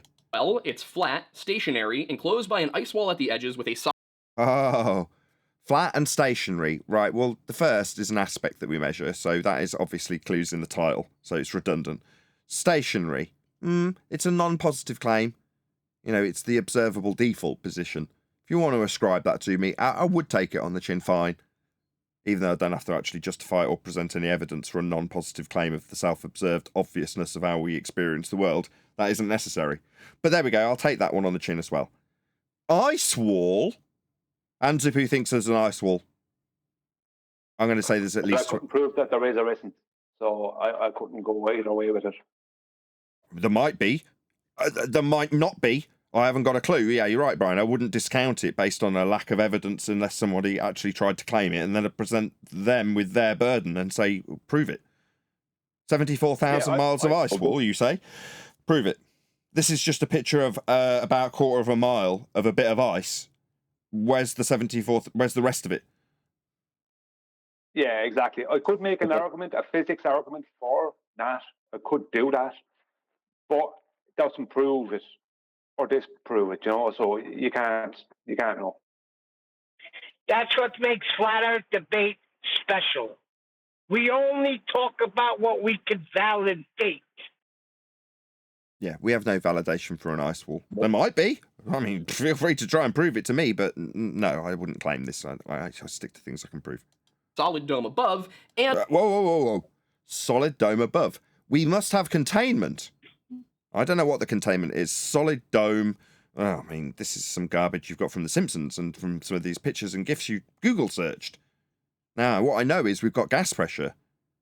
Now, knowing that we've got gas pressure means I know that we must have something containing that gas pressure. There must be containment. That's it. That's the end of my claim as far as gas that proves it by way of antecedent. And Earth is typically at the center of the universe. And Earth is center of the universe. Again, no, we've got a polar-centric system that we can call central in terms of having an absolute direction. We've got north. That's about it. Go on, Brian. Yeah, sorry. Just on those two points, the ice balloon and the dome, I would claim containment for our liquid oceans, and I would claim containment for the gas and pressure that we have, because they both require containment. I don't have to claim that there's an ice wall and a dome. I can make an argument for an ice wall, and I can make an argument, an engineering argument for a dome, but that doesn't prove their existence. But I can most certainly claim that there is containment for those liquid water oceans and for that gas, because they can't do what they do without solid containment. Right, and that's self-evident based on the fact that we're all breathing gas pressure and we know that the water exists. So there's no standard on our part. We are definitely breathing gas pressure, and you can't have gas pressure without containment. There is a positive assertion from the Globe Earth side that the sky, where you had your NASA moon landing crap up earlier, that you said was a flat Earth proof, I'm not sure about that, but what we can do is point out that that was all fake. Every bit of the NASA moon landing footage that you appealed to earlier is fake. Why? Well, because you can't have gas pressure without a container. And if the sky was a vacuum, then the high-pressure gas we all breathe would fill the availability of volume. You believe men travelled through to get to the moon. Ergo, that journey is immediately debunked. I don't need to point out shadows on the moon with the flag or any of the other crap that people use to debunk it. I don't need to point out the stop-motion animation or the obvious model of the moon that was filmed or the tracks that they showed you with the model of the moon and the stop-motion animation that they had at NASA. I don't need to show any of that. I don't need to show the stages, the backdrops, don't need to make connections to Kubrick. All of that's crap. All I need to do is appeal to a law of nature, the second law of thermodynamics, gas dispersion. If the sky was a vacuum, the gas we breathe would fill the space. Ergo, your sky vacuum isn't real, and there was no journey through it to get to the moon. That's what I can do, because you have a positive claim that there is a sky vacuum. I don't have to make any claims about the sky. I don't know what the sky is. Don't need to. Go ahead, Adam. Yeah. Hello. Oh, it's Adam, is he? I was just saying hello. But... And I wasn't, but I'll say hello and good afternoon, gents. Good afternoon. Go ahead, Brian. Hey, Adam. Well, what I would say about that, Nathan, is we can't have the dynamic system we have without it being a closed system. You can't have a dynamic open system. You can only have a closed dynamic system, which is what we live in. And if it wasn't for the sun constantly changing temperatures, which is affecting gases and liquids constantly in the world, right? If it wasn't for the sun doing what it does, right, then we would have a situation where if we had the sun just in one spot, then we'd have a situation where we'd have a closed static system where we'd have a heat source that's stationary and everything else would just equalize. Like the gas pressure would equalize, depending on the temperature, where it is or whatever. When I say it equalize, there might still be a differential, but it wouldn't be a changing differential like we have with the sun. Same with the water and evaporation and all that. Now, that would kill us. The place can't exist without the sun doing what it does. But it has to be enclosed for this to happen. It has to be contained for all this to happen. For us to have the dynamic system and the dynamic cycles that we have, those things can't be achieved without containment. He doesn't understand what he's talking about. He's the conspiracy theorist. He's the believer. I want to reiterate that. They're the one with the positive claim. Let's not level it as being conspiracy. It could be ascribed to that after the fact, but what's the positive claim that's being made? The positive claim, you had it on screen, reaction to this guy, whatever it's called. Forgotten the name of him already. What's the name of him? He's got a positive claim. Law Lodge. The Law Lodge has got a positive claim that he needs to defend. Now, when we hear and respond to their positive claim from the heliocentric side, he is on that side. That they have a sky vacuum that you can travel through to get to moon and things. We debunk it by pointing out that we're under pressure. Gas pressure. which cannot be achieved without containment. So if the sky is, as asserted, container-free, no containment, just a ever-decreasing gradient, eventually reaching 10 to the minus 17 torr, for which you can travel through the high-pressure gas, wave goodbye at the Kármán line to the high pressure, and then carry on going to the moon. Utter nonsense, a violation of the second law of thermodynamics, in response to your globe claim that the sky is a vacuum. What's the sky, you say? To flip the burden? I don't know. No idea. Didn't make any claims about it. I know we must have containment because we're breathing gas pressure. But Nathan, can I just say something quickly? They do Just actually, 1 second, John. Go ahead, Wandek. They do actually admit they need containment, and their containment is called gravity. Gravity's not. They admit they... Yeah, they do need containment. Gas pressure needs containment. It's a law of nature. But gravity's not a force. It's a pseudo-geometry now. Has been for 109 years. So it's not an overcome. Yeah. John and then Brian. That's not favoritism. John actually did get in just as Wandek did. Go ahead, John. Then Brian. Then whatever his name is, Neil or something. Go ahead. Yeah, this is all irrelevant. He's appealing to the explanations that flat earthers give, right? And then he's got explanations for what this is about, a subject of what is, and so the measurements is all that's needed. When you start trying to detail information that's unnecessary, it's part of the trick that people have fooled themselves with, because they're not looking at what is. Neil? Brian, sorry. Yeah, I can't disagree with that, John, because it's true. They're not just accepting the measurement of what is. But when it comes to what Wandek said a minute ago, no, the forces don't contain, right? A force, even if gravity was a force, it still is not a container. You require solid containment for these things. Entropy will always overcome what they claim to be a force of gravity every time, all the time. That's admitted by them. So that's not a container. This guy is claiming gas pressure, temperature, and vacuum without a container. All of those three things require a solid container to be actualized. So this guy has three claims on the board he doesn't even realize he has. And all of them are in defiance of natural law. Yep. Neil? Nah, I was just going to say a concept can't contain anything.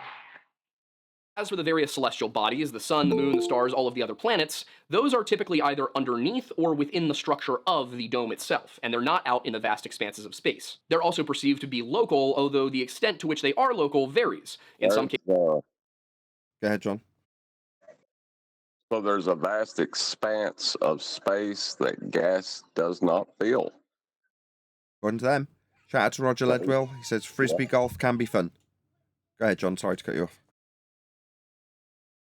I was going to say, it's kind of a red herring. What is the subject? Is the Earth flat? Right. That's the question. Why aren't you addressing it with a measurement and just end it? If to him, why are you talking? Just show the measurement of how we measure Earth. Yeah, good point. Cases, they're only 3,000 miles away. In some cases, it's more, and in some, less. This tends to be because of differing beliefs on where the dome actually is. No, it's because people don't know how Earth's measured. Now, they can't actually acquire heights, flat Earth or globe Earth, to the celestial bodies. And when inferred to be wrapped around a flat plane to take these angles from to the celestial bodies, it would be asserted in globe Earth terms that they're infinite distance. For us, we don't need to ascribe a distance because it's not required for navigating with them or mapping with them, which is what we do with them. Flat. That's how Earth's actually measured. The fact that flat earthers don't know how the dome that they're claiming works is not really our problem. It would be something that we would contest if they came in and gave us. We've heard it all before, that there's a sapphire dome. No. We know we must have containment. That's about as far as the extent that we can debunk your assertion the sky is a vacuum with. But that's all we'd do. As for the stars and their practical application, the demonstration of how they are utilised proves Earth is being measured flat for all, including globe believers. And what the Earth actually looks like. Some flat earthers believe that... Doesn't matter how it looks. It measures flat. Ice expands in all directions endlessly forever, and that the dome is up over top of that. Maybe. Who cares? Earth's measured flat. And the globe claim, the models that you haven't got and can't show us, come from those flat Earth measurements. Which has its own logical inconsistencies that we can get to later, but for now we're just going to move on past that. Others believe that the circumference of the Earth is actually a diameter. Yeah, one of the things I commented on. Feel free to check out what I commented in that regard. Go ahead, John. Why are you appealing to logic if you're just talking about is the surface curved or is it flat? Well, we'll look at a measurement and see. Of the Earth. So it would still be about 25,000 miles, but rather than that wrapping around, it goes from point A to point B across a flat map. Now, if you look at a lot of ancient maps of the world, and we're talking, really early maps, a lot of the time this is what they look like, where there is the land is all at the center clustered around in a circle, and then there's water beyond it. If you Did you see that map, Adam? Maybe he's not looking. I'm driving, but don't worry. I'm not nearly home. Why? Well, typically you'll do a reverse image search and find out that it's written by some 12-year-old in the 1900s or something. Anyway. You look at most flat Earth maps from the 1800s. We won't cover his lackluster research that may or may not be the case. They are going to give you basically the world map as we know it. The main difference is that it's not a globe. It's just a flat plane. Now... Wow, that's a way to demean a lot of very hard-working people and the maps that they've produced, but there we go. When most people try to address the concept of flat Earth in the 21st century, they'll try and take a scientific angle. They'll try and This guy obviously doesn't know what science is. Use mathematical proofs to show that... Literally in the next breath. They'll use science. They'll use mathematical. They're two different things. So he doesn't know what either is, I would assume. No, what he's claiming, what he thinks is science is not science and it's not proof of anything. Actual natural science does prove. It proves or disproves your hypothesis. That's what natural science does. And maths don't prove things. Measurement proves things. If we're talking about the Earth itself, maybe in other situations maths will prove things. If we're talking about the Earth, maths don't mean anything. Measurement, which is mathematical, but it's not just maths. Measurement proves things. Right, or to put it into a different context, if you're going to tell me how long the digestive tract of a unicorn is, and you show me how you've calculated it based on the anatomy of horses and deer, then you can, prove that you've got the exact length of the digestive tract of a unicorn? Well, there it is in the maths. Well, yeah, it is there in the maths, and you've got a number at the end, but it doesn't prove that there are even digestive tracts or unicorns in existence to be measuring. However, if you laid out a dead unicorn, pulled out its digestive tract, and ran a tape measure along it, I'd definitely accept that as a measurement of said unicorn digestive tract. But a measurement and maths alone won't cut it. Measurement and calculate. I keep saying measurement. Maths and calculation alone won't cut it. Measurement will. God, that would have been a much better statement if I hadn't bolstered it up twice. That the Earth is round and that this cannot be questioned. But round and flat are not mutually exclusive. I wanted to start somewhere else. I didn't want to look at the specific modern beliefs. I wanted to understand how flat eartherism developed. How did people come to believe that... Why? Why'd you give a toss about how people believe things and how they have gone through the process of coming to believe things? What are you, psychologist? Does it matter? We here do not meet any of the standards that you've laid down in terms of your research, because all we're interested in is how Earth actually measures. That's all we're interested in. You're interested in the psychology and the rote through what we call the feast of nonsense, the garbage that gets put before people when they come to this subject. Yeah? Now they don't even get the feast of nonsense, they just get the anti-flat Earth rebuttal before they've even heard the argument. And the argument will be represented by some complete clown soaking up every single flat Earth search done in YouTube, much to their financial success. Yeah. Hold on, I'll just shoot a super chat shout out, and then you can have the mic, Brian. Shout out to Roger Ledwell again. Thank you very much indeed for all these super chats. I would love a chunk of the sky. I don't know. We can see what we can do. We've still got a few horizons left to sell you, Roger. Maybe you can kind of call that a chunk of the sky. It's where the sky meets the ground, right? We'll flog you a horizon. speak to me after. Go ahead, Brian. Sorry for cutting you off at the end there, Nathan. Yeah, what I'd say to him is we're interested in provable geometry and physics. We're not interested in nonsense. We're not interested in maths. We're not interested in pseudoscience. We're not interested in any of those things. He's now addressing something that isn't the Feast of Nonsense.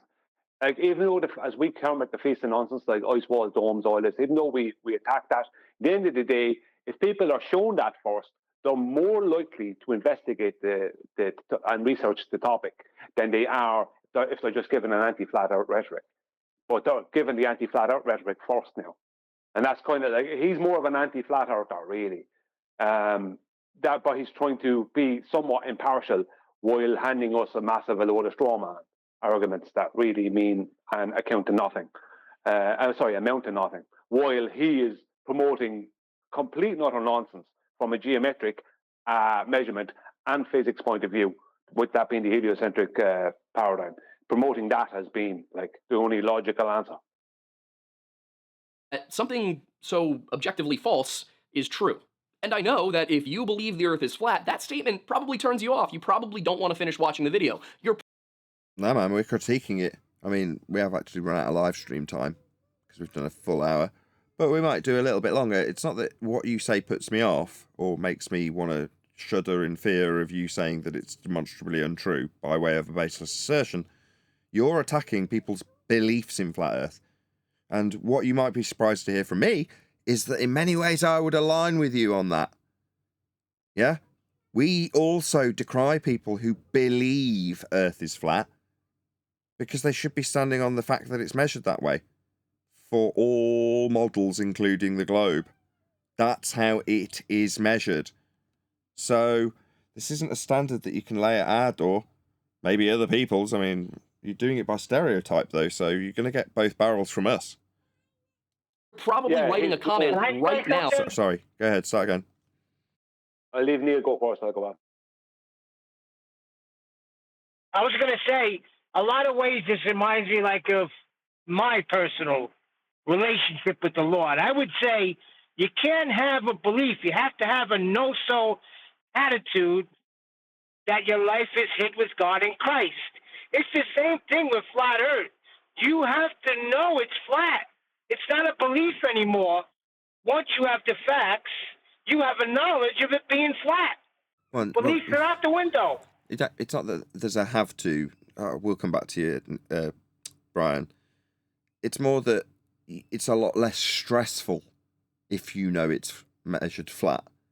Because then when people are throwing unjustifiable claims at you or asking you to explain certain aspects of typically their heliocentric belief and how it would work on a flat Earth, if you know Earth is measured flat, you're a lot less inclined to be stressed out about that. Whereas if, like most, you believe Earth is flat, oh, and have you heard about the free energy that might be on offer? Or have you heard about the ancient civilizations that were covered in muddy water? Or have you heard about the lizard people that are exposed by the glitches in the TV system? Have you heard of any of these things? In other words, they'll segue away from their flat Earth belief pretty quickly. Or better still, tell you about how the globe doesn't work. Yeah, that's what you get from many a flat earther. But unfortunately for you, your attack as a stereotype wouldn't have accounted for the fact that we measure Earth flat here on Flat Earth Debate and demonstrate how that is the case. Because that's the only standard that you actually need if you're going to be a flat earther. And that, to address Neil's point, is far less stressful. You don't have to worry about their straw men. How would this work on a flat earth? Oh, I don't care. Who cares? Have you got a claim about how it would work on a globe? Because if you have, I'll show you how that globe claim you'll make will have come from a flat earth measurement in the first instance. Now, if you know that, you no longer feel the need to justify any of their bullshit claims that they're throwing your direction. How does this work on a flat earth? How does that work? This couldn't possibly work on a flat earth. No matter what you say about how it succeeds on a globe, I would just take the win from you. Oh, right. Well, that's a testament to the accurately measured flat earth angles to all these stars then. Earth measured flat for that to have succeeded. Well done, flat earth. That's what I'd be doing. Let's just do a quick shout out. Nathan, you said something the other... Let me just do the shout out, and then Brian's been waiting for about the last 3 minutes. Hi, gang. Long time no see. Says it. Is it because it's flat? Is it because I is flat? My bad. Says hi, gang. Long time no see. Still killing it, but work has stopped for me being a regular. Neil is ace. Makes me laugh. I imagine Danny DeVito's face. Oh well, that's good for Danny. you. Thank you for the super chat. It's not Danny DeVito. It's Joe Pesci's face. Yeah, of course, it's Joe Pesci. Thank you, QE. Thank you. Shut up, Neil. Brian's been waiting forever. Yeah, I just wanted to point out two things to this guy, if he does happen to listen to this. That your globe maths, the globe mathematics, are a back engineering of flat Earth elevation angles to Polaris, which is the latitude and which gave us the latitude and longitude grid. Right? So your globe comes from flat Earth measurements. And when you think that you're doing something concerning the celestials on the surface of your globe, you're not. Every single astronomy situation starts at the equatorial plane of a globe at equinox, which takes away the tilt of the globe to 23.4 degrees. It extends that plane out into the celestial plane, and it pre-assumes, this is so they can take angles to the celestial bodies, and they pre-assume that they're stationary and the celestials are moving. So what you think is some kind of a proof for your globe is not. They're pre-assuming a monstrous flat stationary plane with celestials that surround it and move for those plane globe claims. Hell's angles. Hell's angles. Yeah. Right, I'm going to do one last super chat before I ask people to stay tuned for the after show. Roger Ledwell, thank you very much again for all these super chats. I have to work on flat Earth. Have I said that correctly? I have to work on flat Earth, lol. Okay, well, thank you for the super chat. Really appreciate it. With that, though, I'm going to say if you're watching this on an after show, stay tuned. What? Like 4 more hours after? Me and Nathan were So tag like teaming 7 o'clock, really well. 7:30. Oh, Neil was there 7 too the o'clock, whole time. Hold on. Will you guys keep the conversation going if I get coffee and get myself a couple of drinks? No, we're dead here as soon as you step away. You promise you You won't? were Please, silent. please. It's been a really busy day. Just stop. Just let me get ordered just for 1 sec. I am going to step away. That means I really don't have to immediately step back to say, oh, great, dead air. So can you keep chatting? Yeah, well, if you stop ruining the conversation, then that might be possible. Oh, well, it's my fault. It's a mistake he always makes. What? It's your bloody show. He missed his opportunity. Brian was talking. He could have shut it down. Yeah. Could have ground his beans, all sorts in that amount of time. You're running a bloody show. Are you kidding me? All right. Go ahead. That was fairly English. Do it again. Yeah. You just need to use the word bruv. What are you talking about, bruv? Neil, the hell were you talking about before? So before you rudely interrupted me? I didn't hear you talking. I'm sorry. There's a thing with your name over there, and it's 3 guys. You posted something in Master B. 3 characters going over. Yeah. Brian posted a show. I was perusing Skype last night, and I seen Brian posted a show. He said, these guys are knuckleheads, so I left after the first couple minutes. So I hit it, and yeah, I posted a small comment over there, yes. I couldn't find your comment. Now, Vlad on Flat Earth, he could find your comment, but I couldn't find it. So I don't know what it said. I saw Q's comment. I gave it a like. Just hit new. Hit new. Yeah, you got to refresh the comments and scroll down a little bit. You'll see it. It's right there. Dunning-Kruger Egypts. That's the one. Yep. That's who we were just responding to, because that guy made it. The video we were just responding to was a video this guy made about Flat Earth about 3 or 4 days ago. The one he did last night was some kind of a live stream with his friends in response to that or connected to that. I don't know what's going on there. Oh, yeah, with his bartender friend, right? Yeah, I didn't even watch it. I flicked through. I just moved the cursor to 3 different places. And there were three different. Any place I went to was just complete and utter nonsense. Yeah, train wreck. Yeah. I didn't watch the whole thing. I watched, like I said, like you did, and that's all I needed to make my comments. Yeah, that's all you can. That's all you can handle is 3 minutes of that. Yeah, because you know what it is after that. You know, like for his first video, the one we were just covering a minute ago, I got 2 minutes and 24 seconds into it, and I could stop it at that point and kind of without a doubt say, yeah, you don't know what happened about the topic. I basically pointed out to him that, like, I was very cordial to him. I said, look, you don't understand this topic. You can't learn about it through Google searches. They've stopped that, basically. You can't learn about the truth of the topic through that. I offered him the opportunity to have a conversation with me. I'd either go join his show live or he could do it privately. He didn't have to bring me on his show, basically. Right? Never responded to it. Now, he responded to other people. He didn't respond to my comment. Then I left a comment before Mark Sargent did on last night's one saying, look, I offered you the opportunity to learn about this stuff.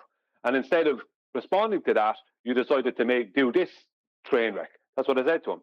And a bit later on, Mark Sargent leaves a comment, and he responds to Mark Sargent, but doesn't ever respond to me. Yeah, I got you. Yeah. So you know what you're dealing with, low-hanging fruit. He's trying to attack the people. He's trying to attack basically Mark Sargent because he sees Mark Sargent as an easy target. God, man, you're trying to get your 10,000 words out. Holy shit! I'm not finished. Well, Nathan's still making coffee, so I'll keep talking. Shut the hell up. He highlighted my response, highlighted reply, and then responded. What did he say to you? Well, it's hard to read. You'd have to read mine. I'll go ahead and read my comment. Hey, crayon munching Dunning-Kruger Egypts. How do you acquire elevation angles, see latitude, etc., off a curved adjacent? Do you triangles much? That's the first question.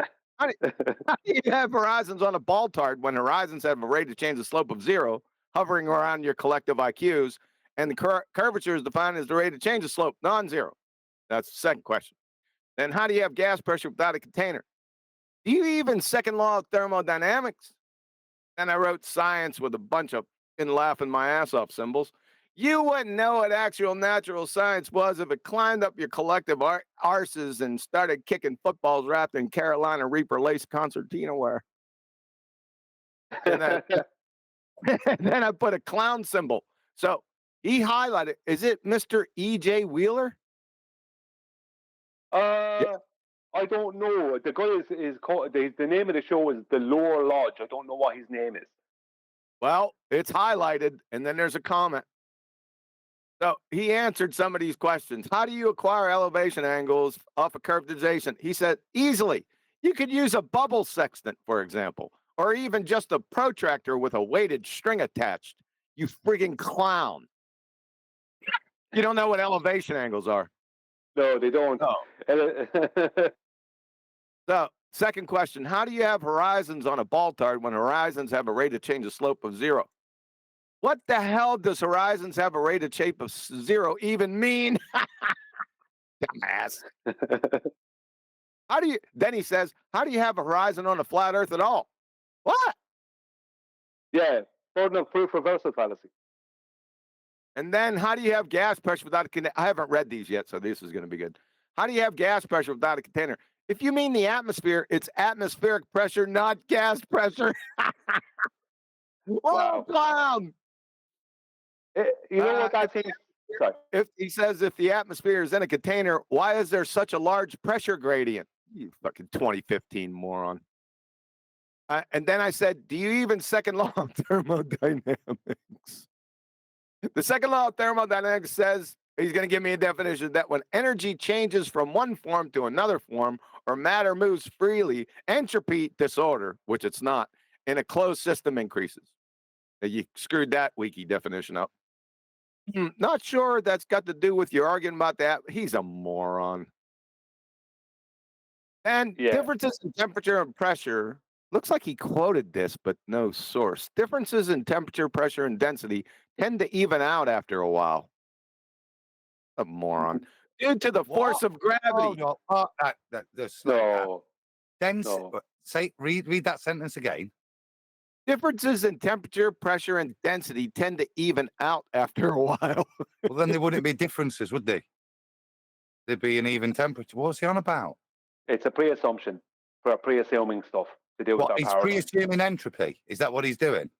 He's pre-assuming that it now and again doesn't happen. That's what he's pre-assuming. No, he's made a Because statement entropy that, would mean it doesn't even out. but he's just said it does. So he's confirmed entropy. Well, he's confirmed that he believes that entropy now and again doesn't happen, because entropy is a constant changing situation. So you'll never have an evening out. Like the temperature will never even out. It'll always be hot, cold, hot, cold. Well, if you keep heating it up in a different place, yeah, it will, won't it? No, even that's not going to work. Yeah, it's. You know what I think? I don't think that's him, QE. I think that's someone on his group, because he's got a big channel. Someone within his group who's an anti-flat earther, who has the what's the word I'm looking for? Permissions to go and do this kind of stuff. Because that guy speaking on his videos is not speaking like that. So it seems to me this is some anti-flat earther within his permission group who is now dealing with your comment. That's what it seems like to me. Well, go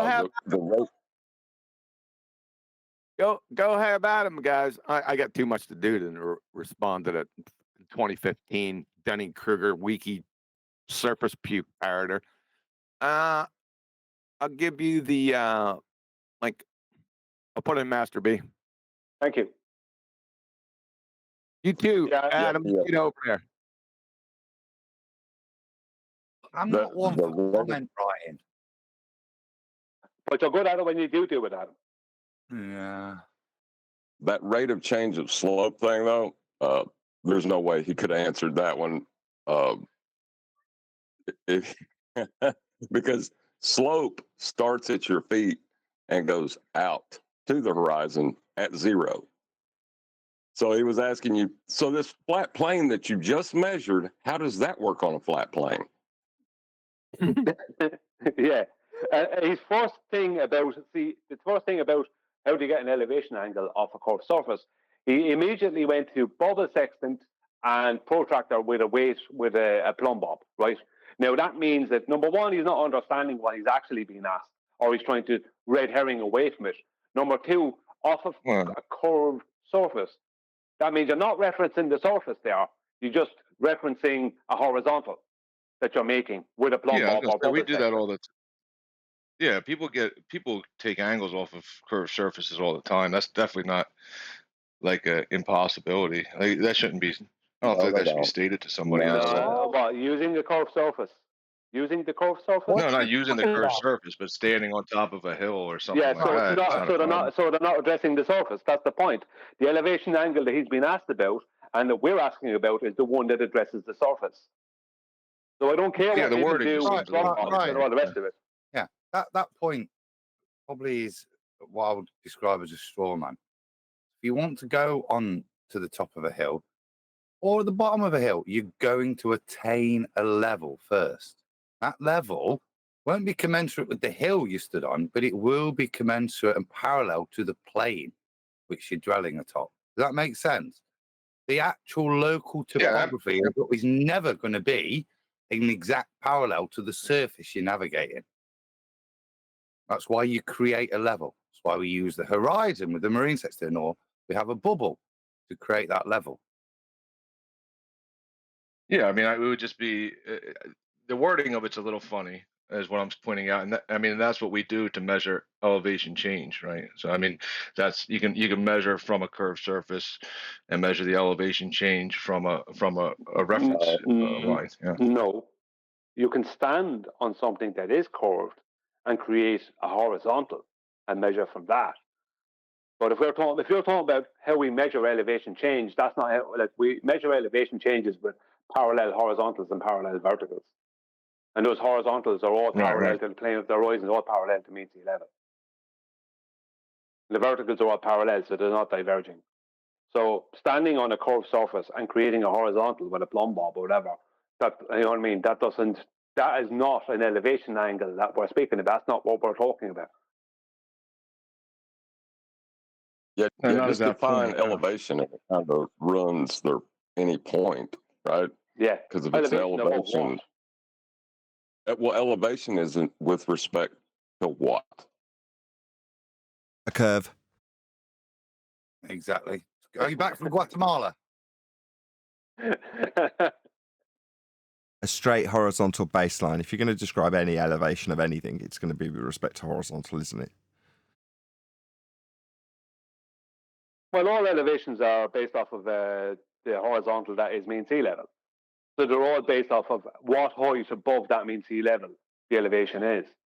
Now, the same is true if you're talking, although you can't claim a height, but the same is true if you're dealing with, the same is true if you're dealing with celestials, because you're measuring an apparent elevation of a celestial above the surface of Earth. That's what you're doing. Because even if you're measuring with a bubble sextant, you're still parallel to the plane of mean sea level. You're still parallel to mean sea level. So it doesn't matter if you're standing on the top of a hill, because you're still just making a parallel. Because that's exact measurement, you bring that down to mean sea level. Now, because the celestials don't change with elevation, that measurement will be exactly the same. So you're just mirroring the very measurement you could make off of mean sea level, or off the sea level. Yeah, I quite like Yeah, that. I mean, it just seems like a question that that when if you were to put it out there, right? So the question was, can any evidence, or can you get a angle from a curved surface? And then people would just automatically be like, they would think in their minds, I can stand anywhere and gain an angle to something. I mean, so it seems almost like, yeah. That's why it's important you make that differentiation for them, because we've done there. You're not getting the angle from the surface. It's not with respect to the surface. It's with respect to the parallel that you create to the plane.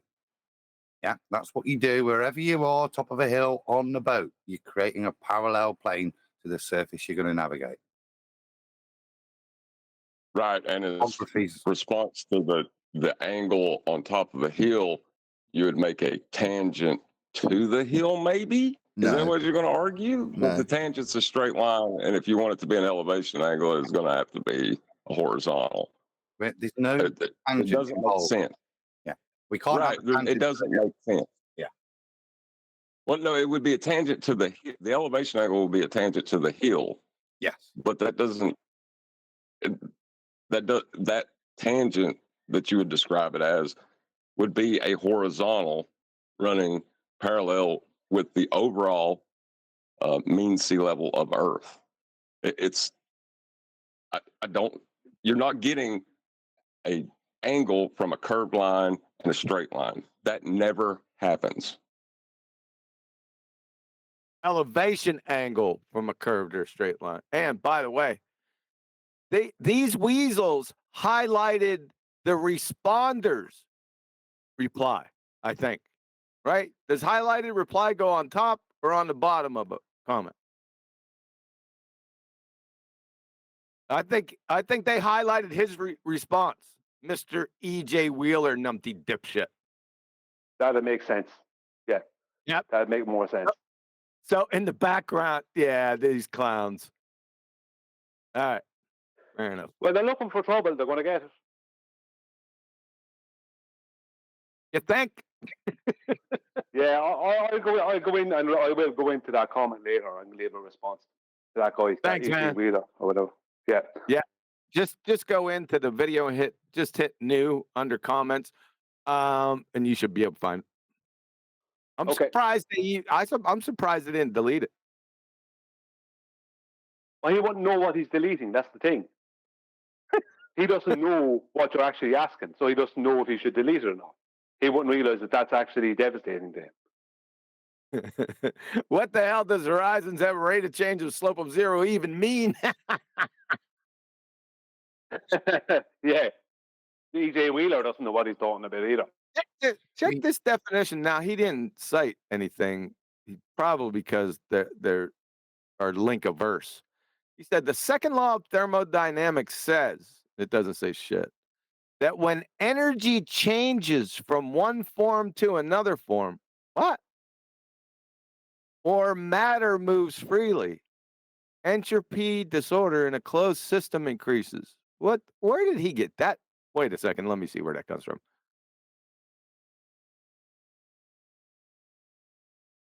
So what you do here, people, is you copy it and then you plug it into Google. Then you hit enter and then it'll pop up where it came from. Wiki. Yeah. It's a train wreck. When energy changes from one form to another, what? Yeah, that's a wiki then, is it? It makes What no the hell sense. does that Yeah, mean? it makes sense. Does energy? Well, you know when electricity becomes magnetism, and magnetism becomes electricity. Well, you're talking about transducers. You're not talking about I don't know. That doesn't. It's just incoherent. It doesn't make any sense. Boom, boom.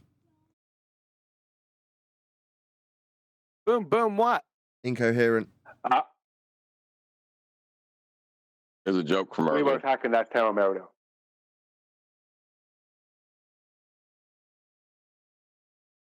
Oh, it was an inside joke. Okay. Hey, when you putting out that 18-hour marathon from Friday?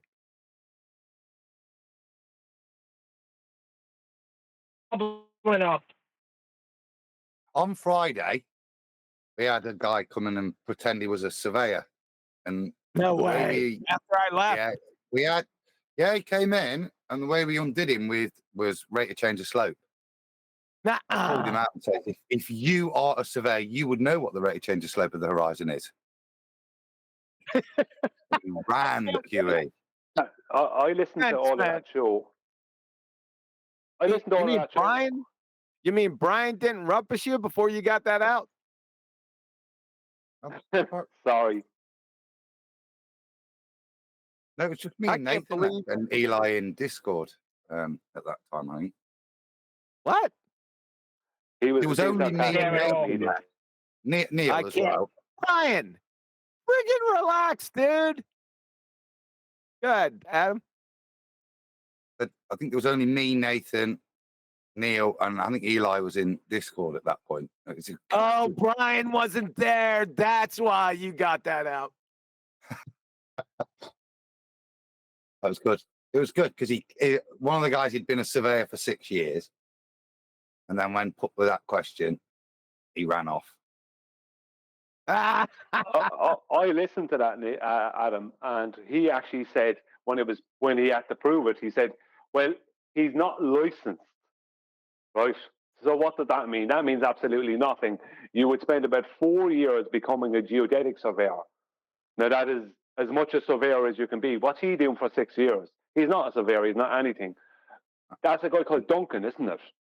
I remember a couple of weeks ago being on there and calling him out on something he said concerning a surveying, and he didn't know. So I asked him some questions that he didn't know how to answer him. And I said, you're not a surveyor. Do you remember, if you go back, do you remember that when we're back on the politics server a few weeks back? I told him, you're not a surveyor, I said, this guy's not a surveyor. You're not a surveyor. You're lying about that. Or you're misinformed. But he's still going around claiming he's a surveyor, this guy. He was lying. Yeah, he was. Oh, we got him to admit it, didn't we? We got him to admit that, no, actually, all he's actually doing is dig holes for 6 years. Not actually a surveyor. Yeah, but the thing is, he was showing up. He was showing up a few weeks ago to not be a surveyor, and now he's going around still saying he's a surveyor. What's going on with that? I mean, is he still going around today saying he is on Discord? Regardless of what happened on Friday. He's being a baller. Being a baller is a lot like staying in a Holiday Inn Express. If you're a baller, you can do anything.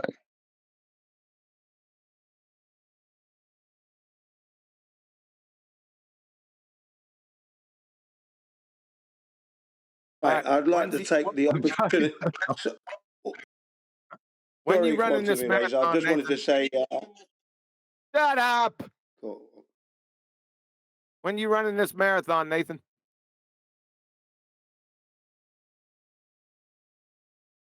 Nathan. If you're a member, you could watch it right now, like I am. Shut up, Neil. Nathan! You're back grinding beans? He doesn't want to answer. Stonewalling me.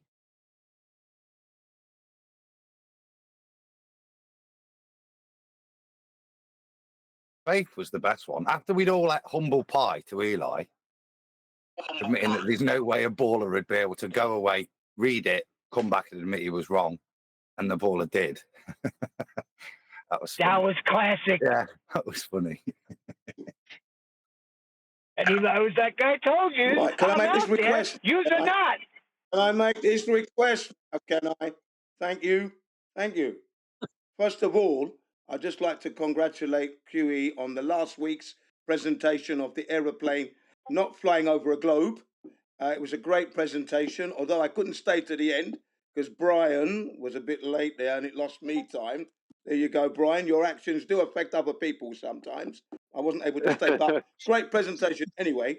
Now, my request is, could you do a presentation on submarines not following a curved path in the ocean? Because the Globers seem to think that submarines and torpedoes actually follow a curved trajectory. It's just Could radar. you do one on that, Quantum Eraser? Radar. Yeah, because I've been arguing with these. I'm not doing. Oh, no. No, I'm not. I researched submarines. Okay, it's just a request. that's all. I could probably put together a Yeah, small if you can do a presentation. presentation on that one. Yeah, I don't know if I'll have you it could for do that one, tomorrow, that would be maybe. But I fantastic. could probably Can do summarize it. Let me just summarize it in like 30 seconds. So if there's a sphere Earth beneath the sea, right, then there's going to be a physical geometric sphere edge to hide behind if you're a submarine. Very useful if you're in a combat scenario. Do they do this? No. What are they actually hiding behind? Well, they're hiding behind physical obstructions that actually exist that give them something called an acoustic shadow, which is to say that the radar bounces off the terrain that's physically obscuring the submarine and they don't get a return. The enemy sub doesn't get a return with their radar, right? Well, if Earth curve was a useful hill to block radar, they'd be using it and they don't. There you go. There's a summary of the argument. So they're using the incident angle of radar with respect to what? With respect to a flat plane, that was what I came in with initially. Yeah, radar's a flat Earth proof, straight up flat Earth proof. Brian, Brian, with your research, just watched The Hunt for Red October. Now, Nathan, when are you putting out the marathon? Nonsense. That some bitch ain't answering me. He's never going to answer you, is he? No. I don't want to answer this one question. I hope he doesn't answer him. He's not going to now. It's like a baller that don't want to answer that one question. Well, If you take sonar, sorry, John, come on. I was just going to say QE's got him because QE's going to keep killing the conversation until he gets an answer. I answered. Nah, I answered. What? Did you? What was Yeah, I did it in a baller way. I answered in the middle of someone else talking. It's a good one. Well, I don't see why you should have to do it again. Fair enough. Shut up, Adam. You just don't understand. It's coming out tonight. Tonight? Okay. How long is it? 9 hours, nearly 10. 9 hours, 45 minutes. You guys were feeling your oats, boy. I was still feeling it. After I left, I went shooting, man. It was just a colossal, you just train wrecked the whole server. One after another. After the recording finished, I stopped recording and then hung around as I do sometimes for you guys, and you be shooting the breeze and chatting about the show and reflecting on it, and I'll be uploading the show we've just recorded. But like I say, I did that and hung around in the Discord server. But I just ended up swearing at some guy who was just being a baller, you know. But when I'm not recording, I'm like, I don't have any restraint anymore. Oh, was that last one not recorded? No, well, no. That's a When shame. you say There the was a lot last of C one, word. what? Yeah, a lot of the C word. Yeah, But it was, you see, I was pondering on that, and it was the most appropriate way of dealing with him. It was quite funny because that's what he descended into, that very bad behaviour. And that's what he just kept calling. Strong language, but I don't think wholly inappropriate. If you can tolerate the word, it's just such a provocative word. Well, I didn't realise this, right? But from what I understand, and you said something that struck a chord that made me look into it, right? In other languages or in other cultures, that word is far more offensive than it is in the UK. Now, I'll give you an example of this, right?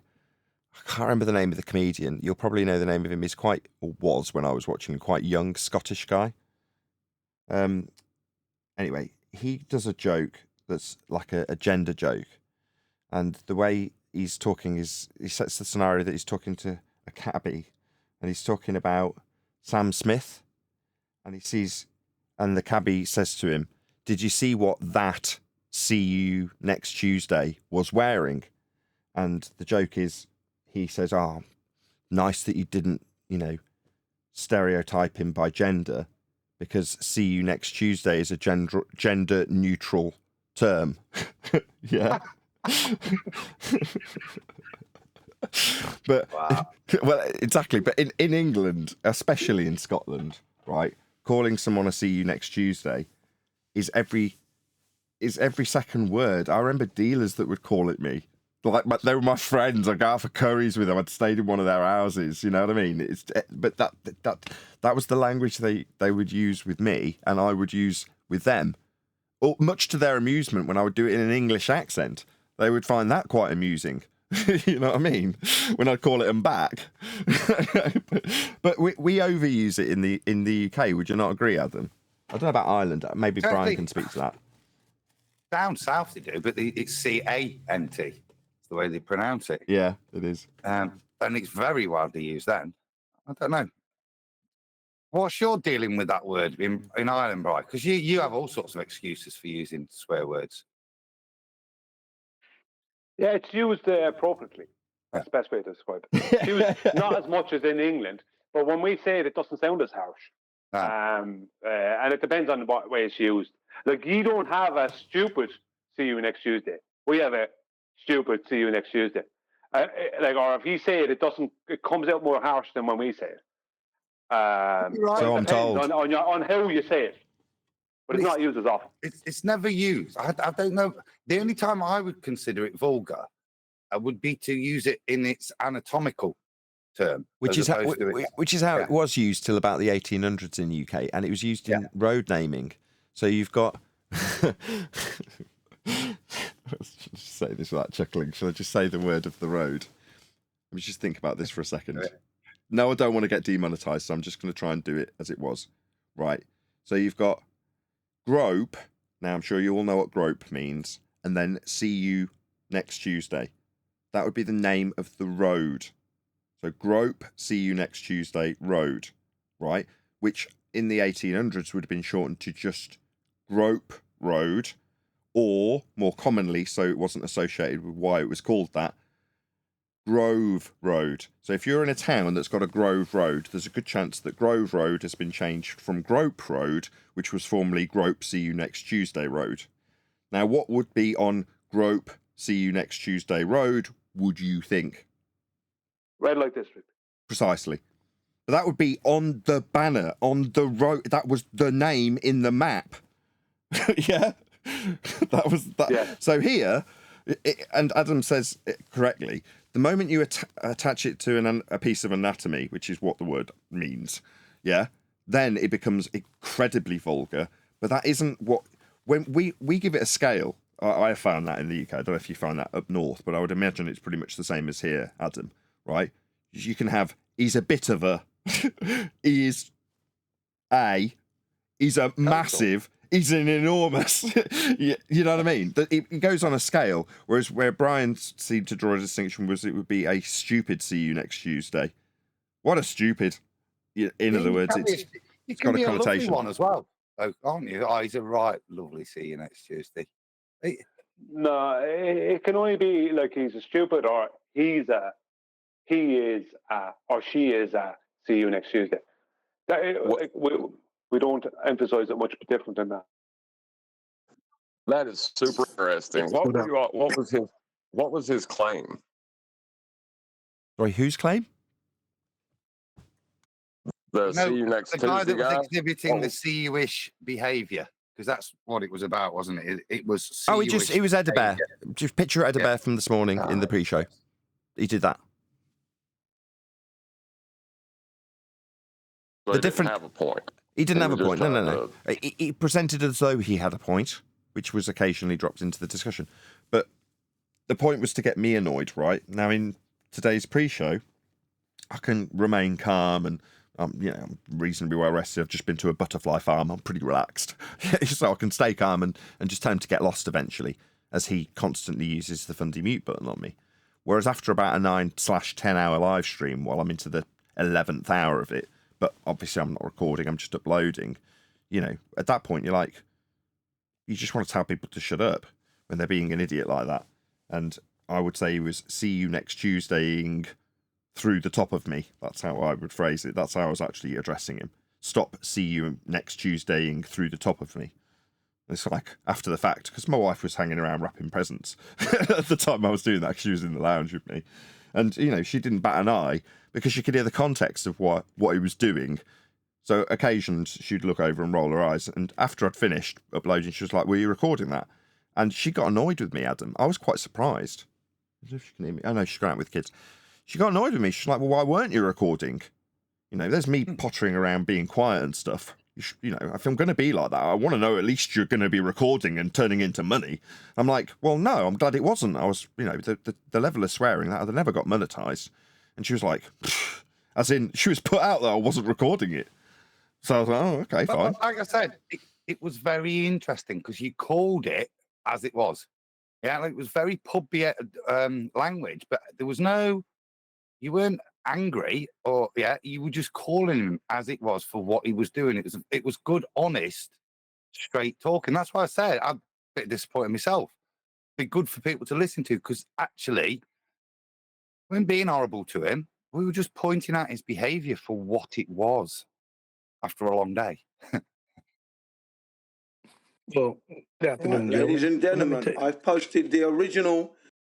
posted the original terminology and meaning of the word see you next Tuesday. Please look at it. It's very interesting read, very short, in the main text. All right. Good luck. Okay, so basically, let me tell you what see you next Tuesday.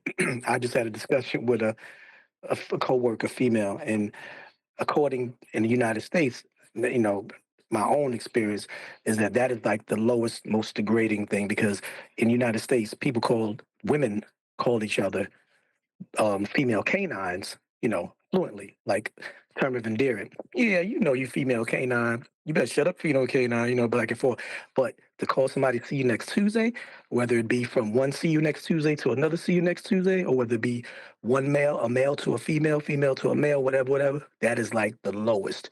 And from what I've known, see you next Tuesday was supposed to meant like a more than promiscuous, purulent, foul, never to be touched, or have a child come out of female anatomy. So that's like the bottom of the barrel. Oh, right. Yes. A very specific type of female anatomy. Oh, no, not here. Yes. It just means vagina here. Yeah, no, it's like below. It's like dirty vagina here. Okay, got that. So Adam. The specifics of the anatomy are funny with that word. It's an all-encompassing. So you would have certain parts that you could name, but actually the CUNT is all-encompassing of vagina, womb, clitoris, labia. It's the whole thing. I didn't know that. Okay. Yeah, but I posted. Hang on, guys. Hang on. The original. Hang on. Yeah, I posted the original. Just gin. Yeah. Thank you. I posted the original meaning of the word in 1844. Someone's deleted it. I posted it. We're not allowed to post those sort of stuff in there. Perhaps not. It could be automatic. So Righteous Force probably deleted it. Not righteous, an algorithm employed by one of the mods to stop people using that type of language, which is fine. Yeah, it was okay. It was the meaning of the word. Though. It wasn't abusive. It was the meaning of the word. See you next Tuesday was actually a loyal friend. Is the actual original meaning. Okay, and you were meant to be. You're meant to actually be. Just stop a second, Look at Jin. that as a virtue. Sure. You support your friend. Okay, yeah. right. If you're going to use that, though, that would be an etymological fallacy. So, yes, it may have had that meaning at some point, and I'm not going to even dispute that. It might or might not be the case. But what I'm saying is, currently, yeah, the actual definition, we sometimes will go into that etymological discussion about a word if it's linked to the current meaning. But if you've got a meaning for a word that might have been pronounced completely differently, we don't know in this instance. I would hope so. If you mean friend with it, it may have had that meaning. But, you know, right up until, at least in English history, all the way through the 16th, 17th, 18th century, it really did mean a specific thing, what Adam said. Okay, so according to Jen, it was second to man's best friend being a dog. Could be. Okay. Well, we've got the semantic range of that word out of the way. Some words have a really extensive semantic range, though. It is interesting. So, like, if the semantic range was taken to be true in terms of strong friend versus the other meaning, right, that is about as wider reaching, because you used bitch, right? That was the word you're meaning, right? Which I would say was a considerably less wide semantic range. But if you take black men giving themselves a term of endearment, the semantic range of that can range from the most racist term that a white man can use against a black man to the height of indifference and endearment when two men just happen to see each other on the street. You know what I mean? Right. It's got such a massive semantic range. And it's also quite good for comedy, because if you use it in the correct semantic range, but racially out of context, it becomes humorous. If I call you my nigger, that'll get a laugh, because it's in the correct context, as in I'm not using it as a racial slant against you as the white man oppressing you. Yeah, it's contextually correct, but it seems odd because I am actually white. Although if I was called on it, I would claim I was black. Again, extra layer of humour. It sounds comedic coming from you. Exactly. Who you are. But what I'm saying is, all I'm doing by that is just saying it adds to the semantic range of that word, unlike bitch, which is quite limited in its semantic range. Right. Hey, I'm up here saying female canine to be appropriate because you're recording. You're up there saying the words. I could have said that instead of saying, I guess CUNC, see you next Tuesday or Thursday, must be a real algorithm striker against you, huh? Well, sometimes when we're saying about a particular word, there are people, no offense if you're that guy in the audience, that doesn't actually understand what word we're talking about until you actually say the word. Now, with see you next Tuesday, I hope no one actually uses the word because I'll just immediately get demonetized for this video. However, for other words, I don't care. The whole soft A thing to me is stupid. When people say, oh, well, he said it with a soft A. It's the same word. You know, are you going to call me on not having a soft enough A because I've got an English accent? It's like, context is everything, isn't it? And the meaning of the word is everything, is it not? But sometimes it isn't. Depends on how you say it. And you're like, yeah, okay, I get that. Sometimes the intonation can be... It's getting awkward. What, sorry? Drifting off getting topic. Uncomfortable. Drifting off topic a little bit. Not exactly flat earthy. Your attempts to defend it has made it really awkward, Nathan. Defend what? No, none. Yeah, well done, John. I'm just trying to make it more awkward. Somebody said it was awkward, so I thought I'd make it more awkward. Oh, I see. John's laying on the extra awkwardness just in case that was true.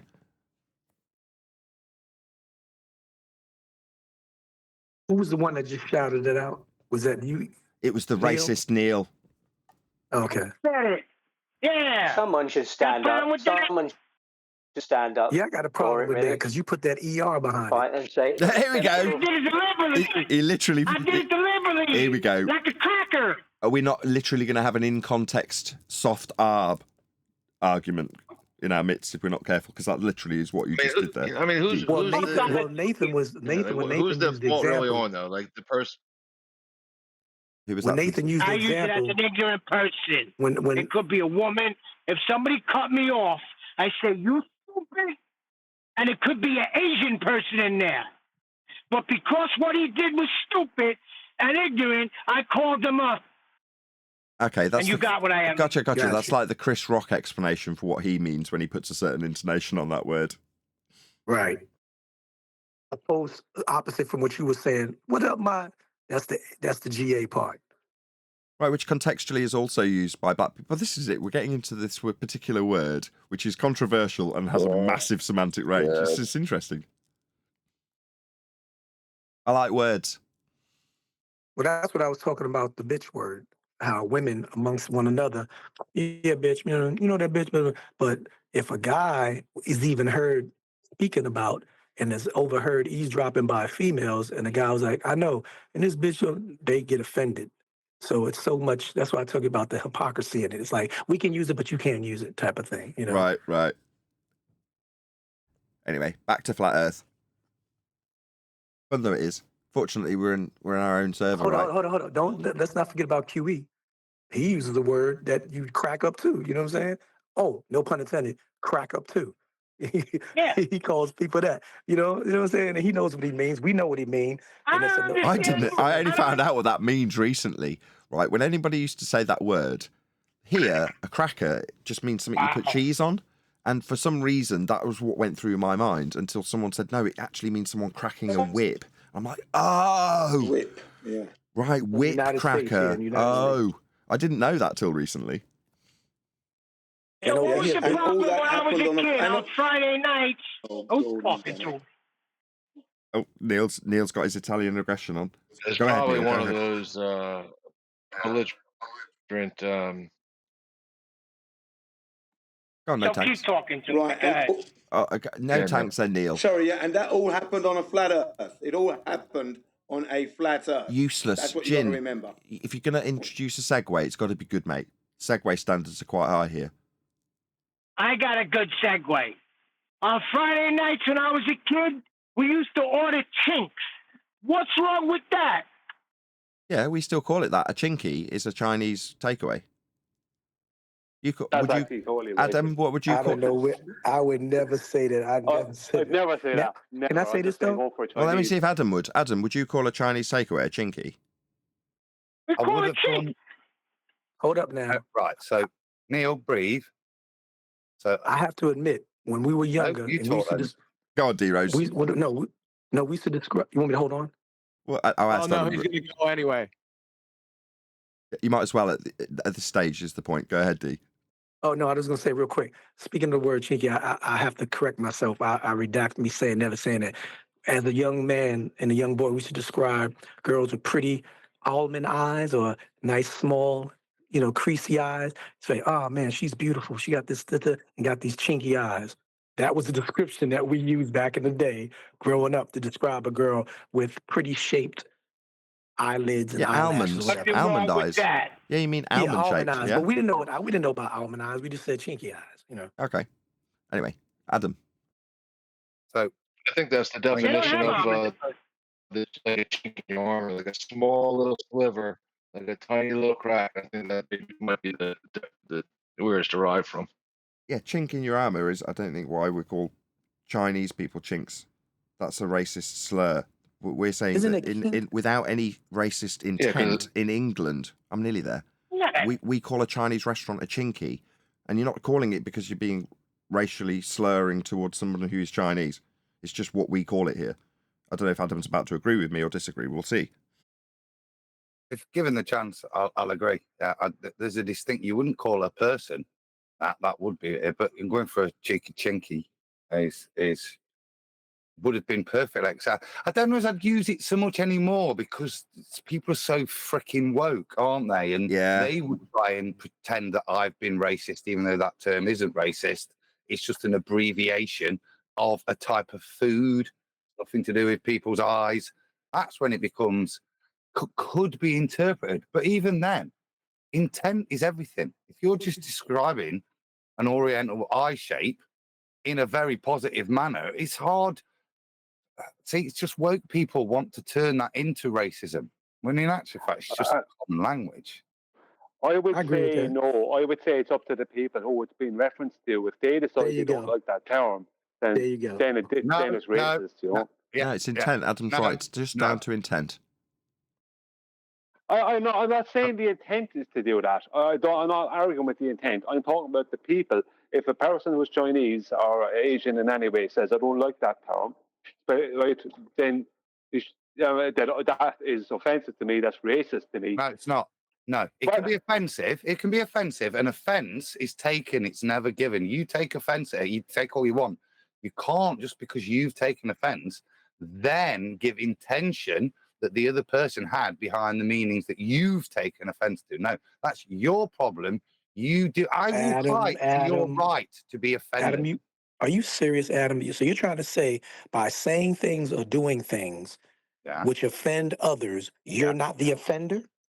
No, of course not. No. If somebody expressed that to me, I'd be horrified. Sorry, Adam. Go ahead. Sorry, he asked you. If I say something, all right, and there's no animosity in it, and you take offence at it, it's your issue. And you've got every right to be offended, right? And I've got every right to say it. Well, everybody has the right to do whatever. You got the right to slap somebody in the back of the head. No, I haven't got the right to slap you in the back of the head. No, I haven't got that right at all. That right is not a right. I have got the right of freedom to speak. Now, what I can say can be stupid. That's a different thing. But what I can also say can be completely A-okay, and you can take offence at it. And that's your right to take offence. It's no indictment to me that you've taken offence per se. And therefore, by the fact that you just make a statement, I'm offended by that, I'm happy for you. Well done. Now, unless you're going to justify and prove that there is some offence there from me, not just how you've received it, unless you're going to do that, happy for you. Be offended. Carry on with your day. But what if it's more than one person? What if there's a group of people that eavesdropped and heard you say a certain word? Then, because in freedom of speech is a limitation. If it stirs up any type of disturbances or it motivates violence or retaliatory actions by those. Okay, there you go. D. You feel me? So I'm talking, right? Yeah, that's on the group. Right? Me and you are talking, and I say, I've known you so long now, D. I could call you my nigger, right? I know you wouldn't be offended. And somebody hears that, and they take offence because I take offence as a black man. I take offence right here, right now. I'll give you a real example. I'm on a stag do in Port Banús, and me and Otis, the guy that's on Nathan's slide reels, you'll see the black guy on the gadget show.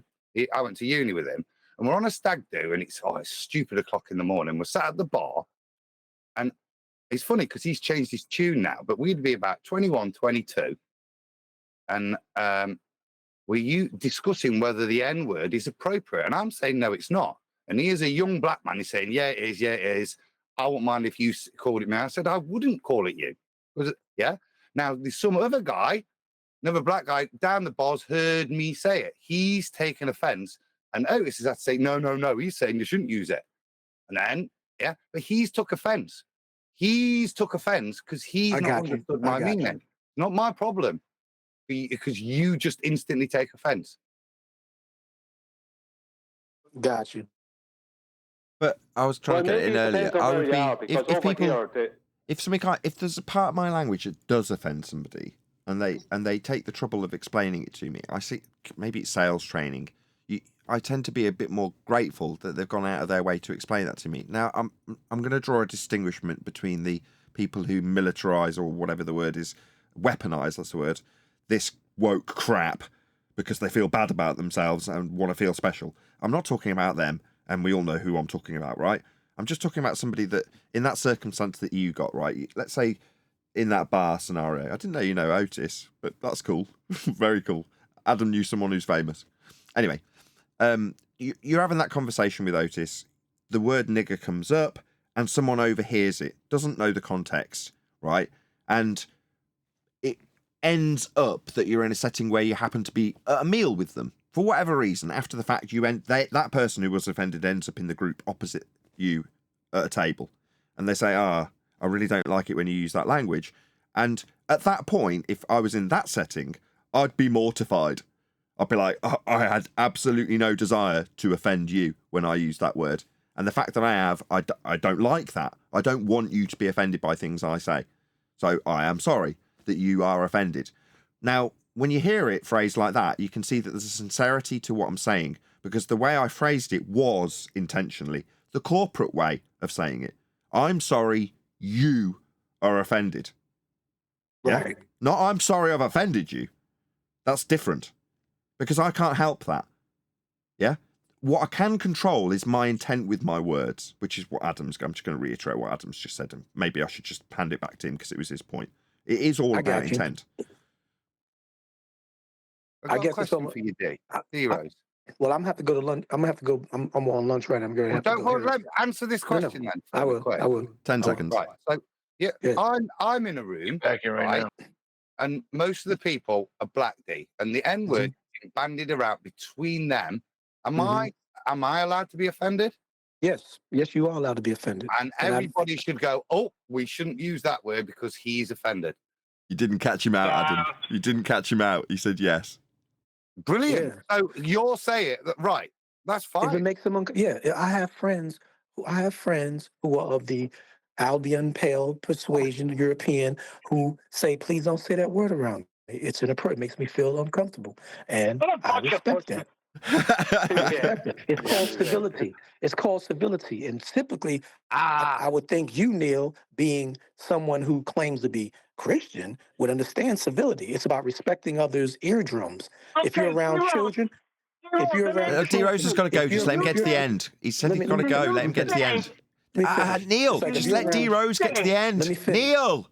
D-Rose has got to go. Just let him get to the end of his statement, please. Let me finish what I'm saying. It's like if you're in a setting, whether it be a restaurant, and there are elderly people or parents with children, there's certain ways you must maintain your language and your mannerism. Right. As far as when you're having a discussion. Right. Yeah, women and children.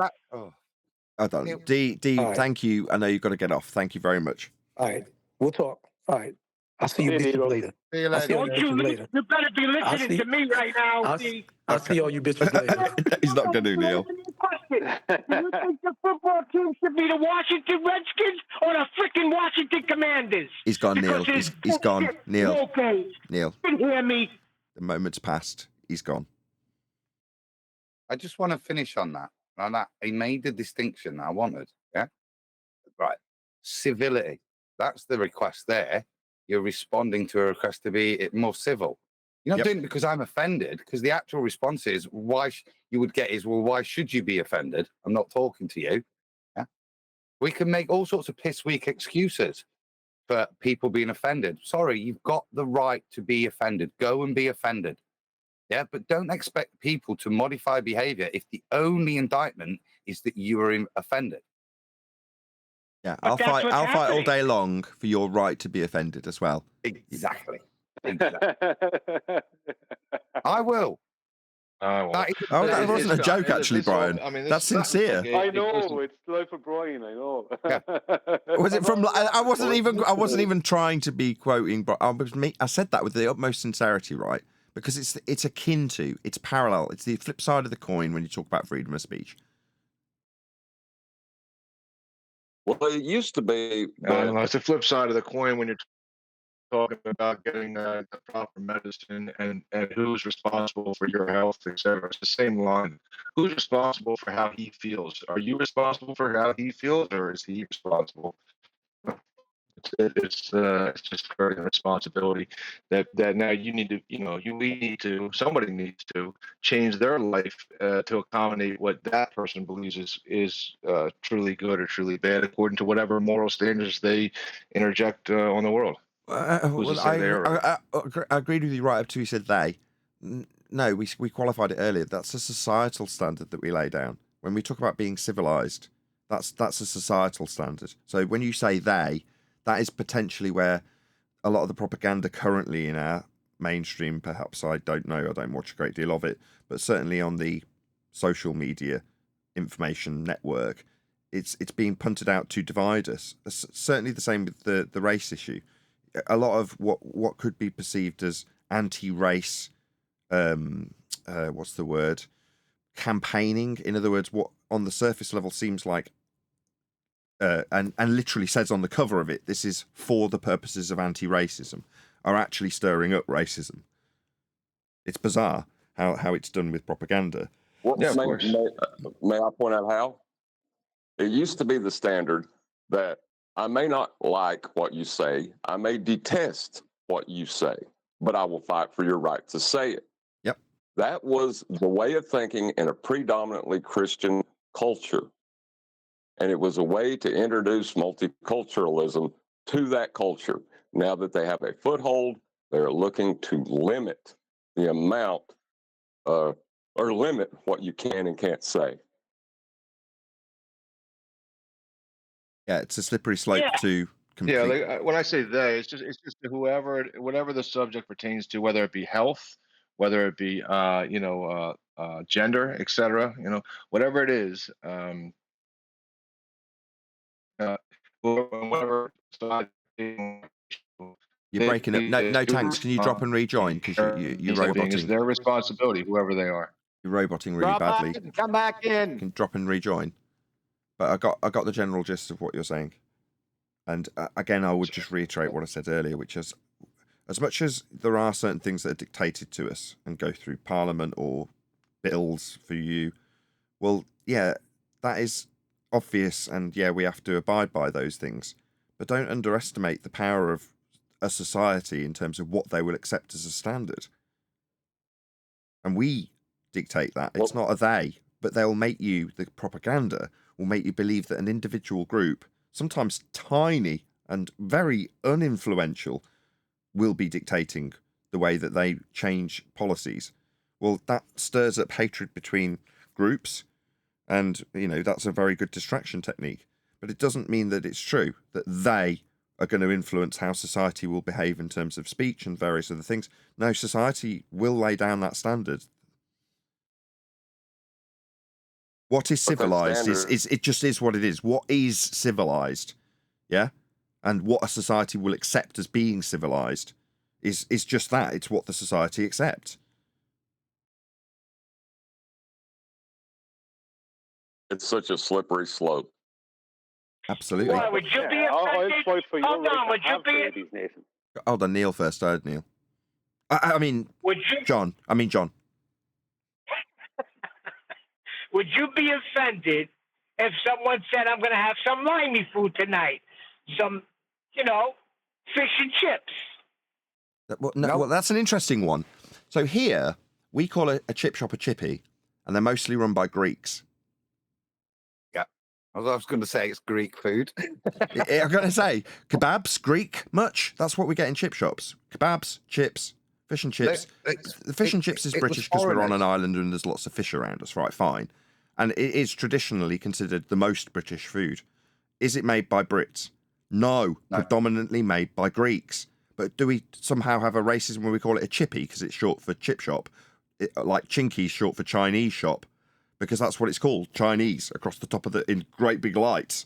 Most of the time not actually Chinese, but they know that the Brits call it Chinese food when most of them are Cantonese or whatever. They're not actually necessarily what's above the door. It's just the stereotype us Brits have for that type of food and what we call it. There's absolutely zero racism whatsoever in that terminology. If you use it here, there is. In Ireland, maybe. Never ever use. Maybe in Ireland. Ever use that kind of term. No. Maybe, and that's why we asked, because it's obviously you're on a different island. That's the famous sketch, isn't it? When he does the Chinese impression, Father Ted, and he goes, "Oh, I hear you're a racist now, Father." Yeah, because the thing about it is that for a long time, the only other real race of people that were here, different race of people, were Chinese people. They've been here for God knows how long, well before I was born. So, and I was born in the late 70s. Yeah, so they go everywhere. The Chinese go to every part of the world. So it's like it was really sarcastic that he used the Chinese people, because it was like it just made total sense, because it didn't make any sense, if you understand what I mean. Yeah.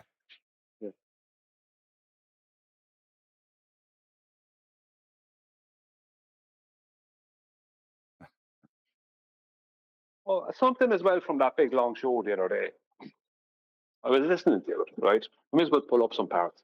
Listening to it, and do you remember that guy who was saying that he had just had a globe face or whatever, and he thought that by just saying globe stuff was enough to prove his point. Remember that guy towards the end? It was kind of, well, I don't know if it was at the very end, but it was the last hour of him, right? And Yes. the real problem with that guy was, like, I obviously couldn't say that because I was only listening afterwards.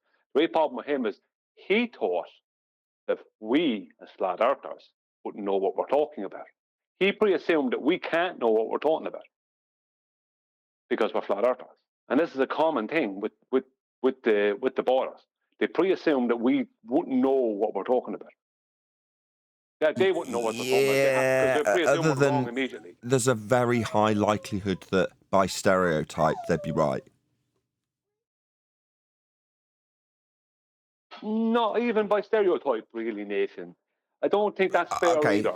Yeah. I don't think that's Okay, fair. just picture this. Just go with me for a minute. You're watching a video from the Flat Earth Convention, and what you're watching is a random Joe that's been picked out of the crowds to be asked about their flat earthism, as the guy earlier termed it. Okay, are you telling me that that person is going to meet a standard that you would be happy with? Just that random Joe, anybody at random? Not that I'd be happy with, but there you go. But the point is, my standards are very, very high. Whereas I'm talking about your average ball believer, just like this guy the other day, will pre-assume that the flat earther can't know anything of what they're talking about and can't have the facts. Whereas that's not true. Even for the random Joe in the audience of the convention, he will have some information. He'll have something. He may not tie it all together correctly in the way I would like, but he will have some information that adheres to reality. Do you know what I mean? There's this pre-assumption that we wouldn't know and we don't know. This is what I'm saying. There's a pre-assumption that, from that guy from listening the other day, it seemed to me that he was pre-assuming that there's no way that what he's saying could be challenged, because how could we know what we're talking about? Yeah, Einstein and science. He says Einstein's science. How could they possibly, as flat earthers, know that it isn't, let alone understand what Einstein's talking about, let alone undermine the fact that it is most definitely science, as I claim, without even reading it? Yeah, I get it. But what I'm saying is 99 times out of 100, if it had been in that server and it wasn't that day where we were there and had happened to have hung around for 9 hours, then what would he have got? Do you think he'd have got what he got? Pointing out that he's a fraud and he hasn't actually read the paper? I don't think that would have happened. It had just been faced with a fair chunk of people in the politics server that didn't necessarily know their arse from their elbow when it came to debating flat Earth. Maybe be told that God was being hidden. Who knows?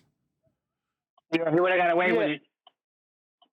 Yeah, but what I would say is that he's pre-assuming that everyone's a flat Earth believer, and he's also pre-assuming that these believers are just conspiracy theorists who don't know what they're talking about. Yeah, you got that wrong. Perfect, much better segue. So what you're saying is you're a bit of a surprise. Back to the devil's advocate example, when Al Pacino's explaining to Keanu Reeves, in character, that people won't see you coming. Yeah, they won't, because by every person's estimation, flat earthers are weirdo, weirdy hippies that don't really know much and believe we've got an ice wall, like the guy just summarised in that video. That's what the average general stereotype of a flat earther is. So you come along, Brian, and they run immediately away from you because they don't want to deal with anything other than the stereotype. It happened this morning. The moment you started talking, all right, Nathan's here. Well, what that means is what the panel, because it's my light flashing while you're talking. Oh, well, I'm off. Someone who can challenge this coherently and concisely and undermine it within 30 seconds of hearing what they've said. Yeah, that's the problem. You see, we are completely. We're completely. So, what's the word I'm looking for? Blindsiding them because they're not expecting us to actually know what we're talking about. So it is a pre-assumption on that guy's part that he really, from what I heard, he really didn't think you were going to know what he was talking about. No. Before I found this group, I spent 3 years around a bunch of flat earthers that didn't know. what the hell they were talking about. Yeah. Yep. And so you weren't getting any further away from your board belief while you were dealing with them. Wonderful. And that's what everyone else who's seeking people who aren't us, and that is the majority of flat earthers, get. And that's good for them. It alleviates their pain.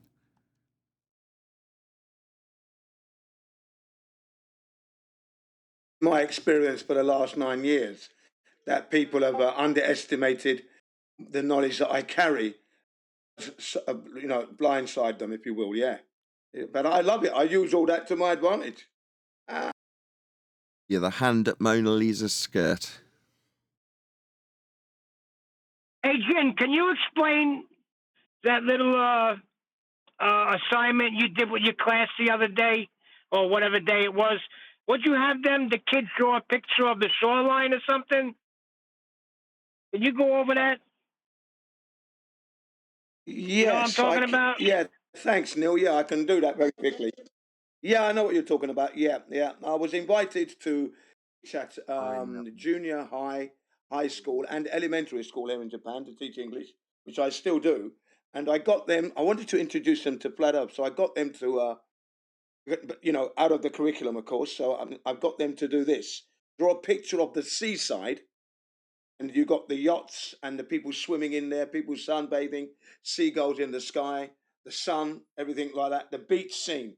And I drew my one on the board as a curved horizon, yeah? I didn't say anything about, they just had to draw the picture. I did a curved horizon and I drew the beach with that. Everybody in the class was laughing, even the teacher. And then I asked them why were they laughing, and they said that I was wrong because the horizon is not curved. And then I pointed to the teacher's desk, the globe on the teacher's desk. And I said, but are we not living on a globe? And it just went dead quiet. And you could see them just thinking, teacher thinking. Yeah. Did you get sacked? And then I proceeded to wipe my one out and said, yes, you're absolutely right. I am wrong. So everybody knows that the horizon is dead level. They don't draw curved horizons. Yeah, man. But could you get in trouble for that? I mean, you are kind of pushing, I know it's true, but it's not exactly the curriculum, is it? Yeah, no. As long as he's not introducing a model to them. I got them to draw a picture of the seaside scene. Got them to draw a seaside scene to win a pen from, to win several pens from Hawaii. Stop a second, Jin. I got all that. Could you get in trouble, is my question. No, didn't get into trouble at all, no. No, not did you. Could you? No, I didn't get into trouble. You're still answering a different question. That's okay. I'm saying. May I ask you, can you get into trouble for what do you mean? An axiom? Go ahead, John. How are you going to get in trouble teaching something that's an axiomatic? I think the way he did it was not to invoke anything. He incorrectly drew something as far as the students were concerned. Yeah, but he didn't. He didn't go, oh, by the way, the horizon is this. Blah blah blah blah blah. He drew it, and then when they said he was wrong, he said, "Look, that's what I was drawing. That look." Yeah, if anything, Jin was on curriculum, right? Jin was on the money. If anything, yeah, he's being a baller. If anything, and he's being corrected. Right, but the thing is, he didn't introduce a model to them and try to teach it as fact, right? He didn't introduce an idea that he couldn't substantiate. This was axiomatic. Just how the horizon is horizontal. You can't get in trouble for that. Yeah, but he didn't. He introduced how the horizon isn't, which is why the students laughed. And he said, we're on a ball. So he's not gone axiomatic because he's played stupid in a way, haven't you, to raise a point? Very clever, I think. Yeah. But he can't get in trouble for that because that was his intention, is what I mean. He was like, if he had been telling everyone that horizontal is curved, he could probably got in trouble for that. Yeah, but I did have my Flat Earth T-shirt on at the time, though. Which I always wore. Never wore a suit. Never wore a suit. Yeah, never wore a suit. Okay. But it smells a bit. You can see why I asked. It's an interesting talking point, right?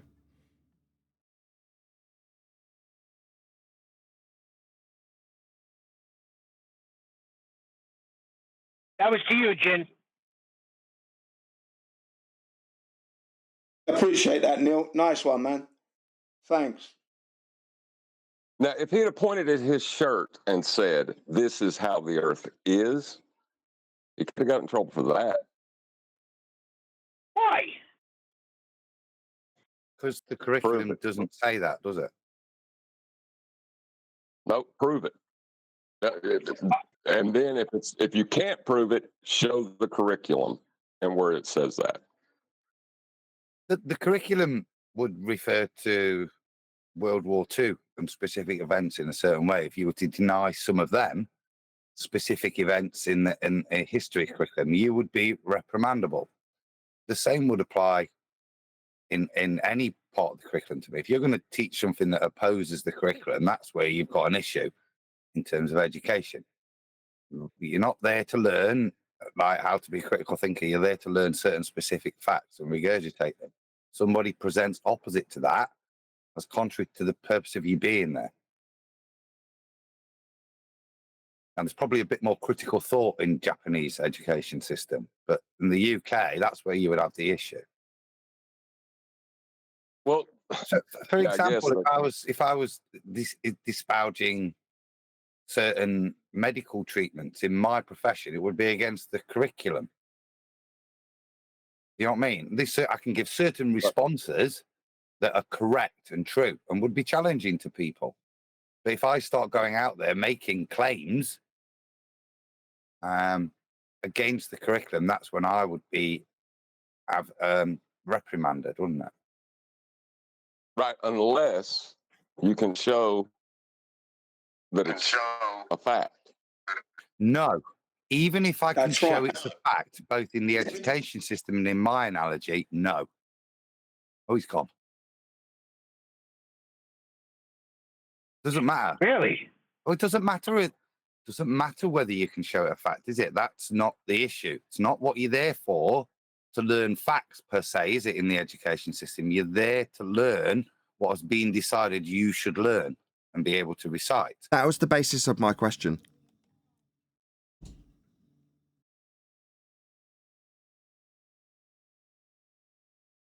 Right. You asked, could you get in trouble for doing what you did? And I don't think Jen ever answered that. I think if you had a bit of a very good teacher, I'm not aware. I'm not aware if you could or not. Yeah, I suppose you could. I suppose you could have, but I didn't really consider that. That wasn't something that I considered because the truth must be taught. That's how I see it. I mean, I had the authority to change the curriculum to suit anyway because I felt that the curriculum they established for foreign English teachers in Japan was too ambitious for children who don't speak English at all. So I had to water down that curriculum actually, and I told them that I was doing that. So much so that the education board members came and stood in my class to see the product that I was delivering, and I just carried on as normal. They were lined up there and just delivered it. Yeah. But if you decided, watering down the curriculum is one thing. If you suddenly decided that actually you changed the curriculum and that instead of teaching the students that the English word for yes, you decided, no, we say we, yeah? And you start to teach them that to say the affirmative yes would be you say oui, in front, yeah? Then they'd have an issue because you've changed the curriculum. You're actually teaching something different. You're gonna have an issue with it. Yeah. Yeah. Right. Right. And my experiment was, let me see what the children are going to draw. When I draw my curved horizon, let's see what happens. And I knew they were going to draw leveled horizon because everybody knows the horizon is level. Yeah. They don't see a curved horizon anywhere. And I proved that point. It was great. Yeah. Yeah, man. I thought it was clever. I think that's clever because you didn't make a claim. You made a mistake. Oops. I drew it like it was on a ball. Sorry, because that's what So it's in everybody's court. You've just made people think. I think it's very good. Subtle way so you're not changing the curriculum. Yeah, very clever. No. Thank you. That's what we flat earthers do at the end of the day. Try every form of psychology to get the truth out. You catch one or two people, you've done your job.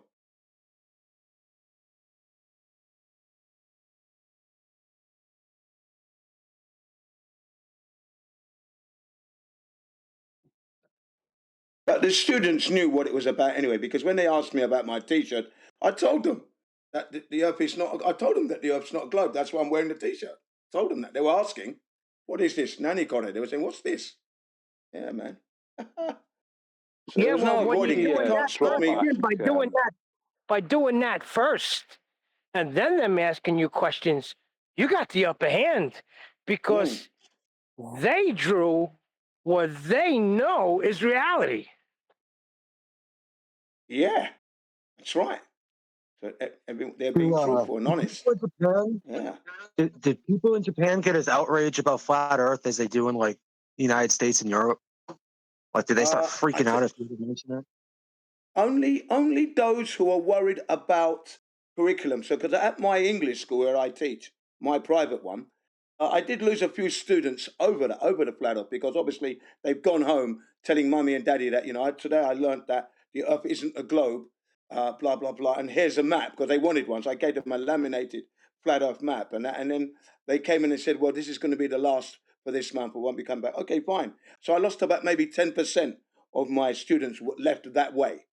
But the rest, the parents were like overjoyed. They were like, thank you very much, thanking me and shaking my hand because they didn't know and now they know.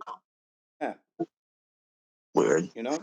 Because I feel like in the States you would have lost like a bigger. I had no idea it was that open for you, Jin. Wow, this is really interesting. Yeah, but you still get people. To protect the teacher, isn't it? The curriculum should protect the teacher, did you say?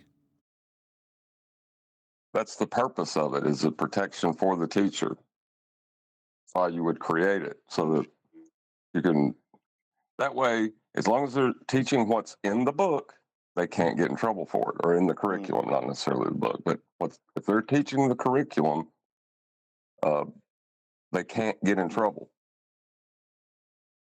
No, and when you operate a private English school, again, you're not beholden to any organisation there.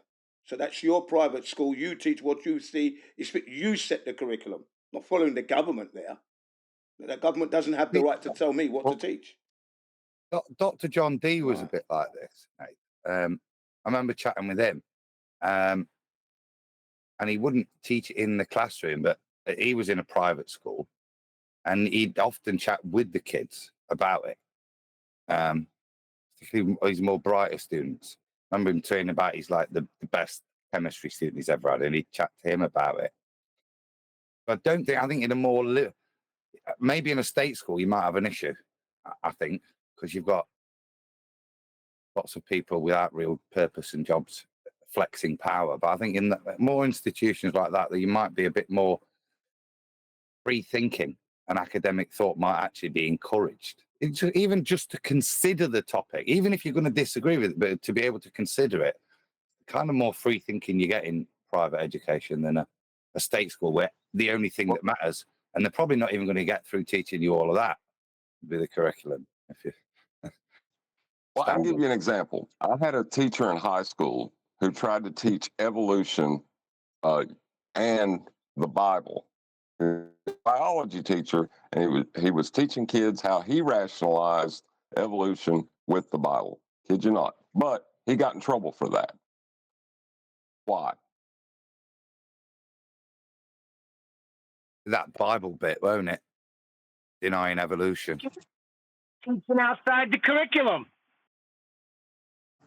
Right. He introduced something outside the curriculum to a bunch of, right? He introduced his faith to the curriculum. Yeah, he shouldn't do it. Sack him. Bang out, Lord. It's just job, isn't it? This is your job description. This is what you will do. In this case, here's the curriculum. And when you go, now I've decided I'm not going to fit the doors to the Ford cars I'm paid to fit. I want to fit the windows. No, it doesn't work like that. You're not here to decide what bit you're going to do. you've got a purpose that you're supposed to fulfill, and it is this curriculum. The moment you work outside of that, that's why I asked. I'm like, can you get in trouble? Well, for you, it's no. You could potentially lose students, and you have. Right, but there's this Yeah, other that would side be to that it would be too. privately, yes. That would be And that's privately. fair, I isn't always it? sat at the board meetings. Yeah, That's what's quite every month you heartening. have an end of the month meeting. Go on. I'm saying that's quite heartening that if you say, from a private payment point of view, that only 10%. I think somebody else in Discord commented on it. That's actually really quite remarkable, isn't it? That only 10% thought that in some way could have a negative impact on their child, and a lot of them thought actually it's positive. Yeah, that's what I was Japanese are thinking. very Only open. 10%. Yeah, you could find that there'd probably be a bigger loss rate for teaching World War II or something. There could be anything that would have a 10% loss rate in terms of churn in any environment, not just education but sales. You make any alteration, and you're going, well, 10% of the customers might hate it. Imagine if you started teaching that. Good one for Japan. I was going to use the H word, but it's better in Japan. If we pretended that atomic bombs didn't exist, and you were denying the existence of them, I bet you would get more than 10%. It's all in that conspiracy field, and that's how a parent's going to view it. Irrespective, is hello. There's a bit of conspiracy here, isn't there? It sits in that genre, particularly when it's about your child's education. If you said something like there is a lot of Hiroshima conspiracy was with just that, a load though. of TNT, yeah, I would imagine a bigger attrition rate than that. I think that's really. No, listen. I've actually taught that. I've actually taught that to the adult students because it has come up in the textbook that we use. Okay, and then I explained to them that it's not. That it wasn't an atomic bomb. Actually, it was actually a fluoride bomb, and I gave them the link to the video where they could learn the truth. And man, were they Anyway, thankful. sorry. Before you go on to this, let me just finish. stop. This definitely gets a tick box if we go any further in this conversation. Yeah, I can't talk about that anymore. Can we go back Yeah, to the public I was just going to school talk about thing? my brother coming to Japan. My brother coming to Japan, and the Japanese student said, your brother, he teaches us Japanese history perfectly, is what they said. Cool. And they shook his hand when they met him. Here you go. Go on, John. Well, the thing about the curriculum, right?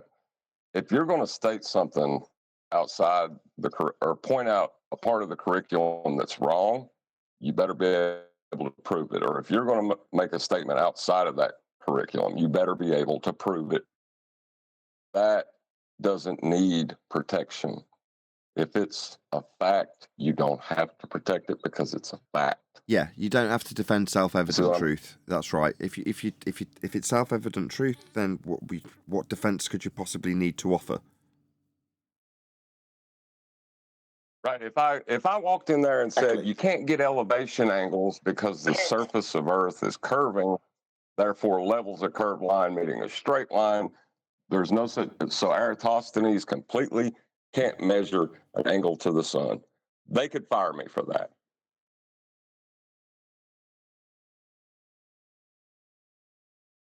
Which is madness. How? But can't you prove it? Well, no, because it's nonsense. It doesn't work. But okay, well, how about this one, guys? I think what John's trying to say is if you actually taught heliocentrism with an air of geometry rather than an air of religion, the way it's taught is in a religious manner. Yeah? Here's the world. Here's what's going on in the sky. Here's the model that represents it, right? This is your world. It's not saying, here's how we measure Earth, and we have to consider that the flatness isn't flat, it's actually curved, even though that completely ballses up the original measurements and any future and subsequent measurements and mapping. But if we consider it's curved when it's level, and level if we need to reference stuff from level, but curved if it's awkward because the ground is in reference to that level, then we'll call it curved. Do you understand all the double speak? Great, let's move forward.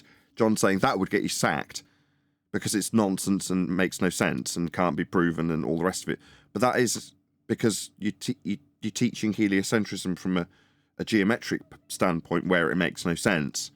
that could get you fired. Teaching it from a religious standpoint, as it's actually taught, perfectly acceptable. But no one's told it's a religious course, it's put in the science lesson.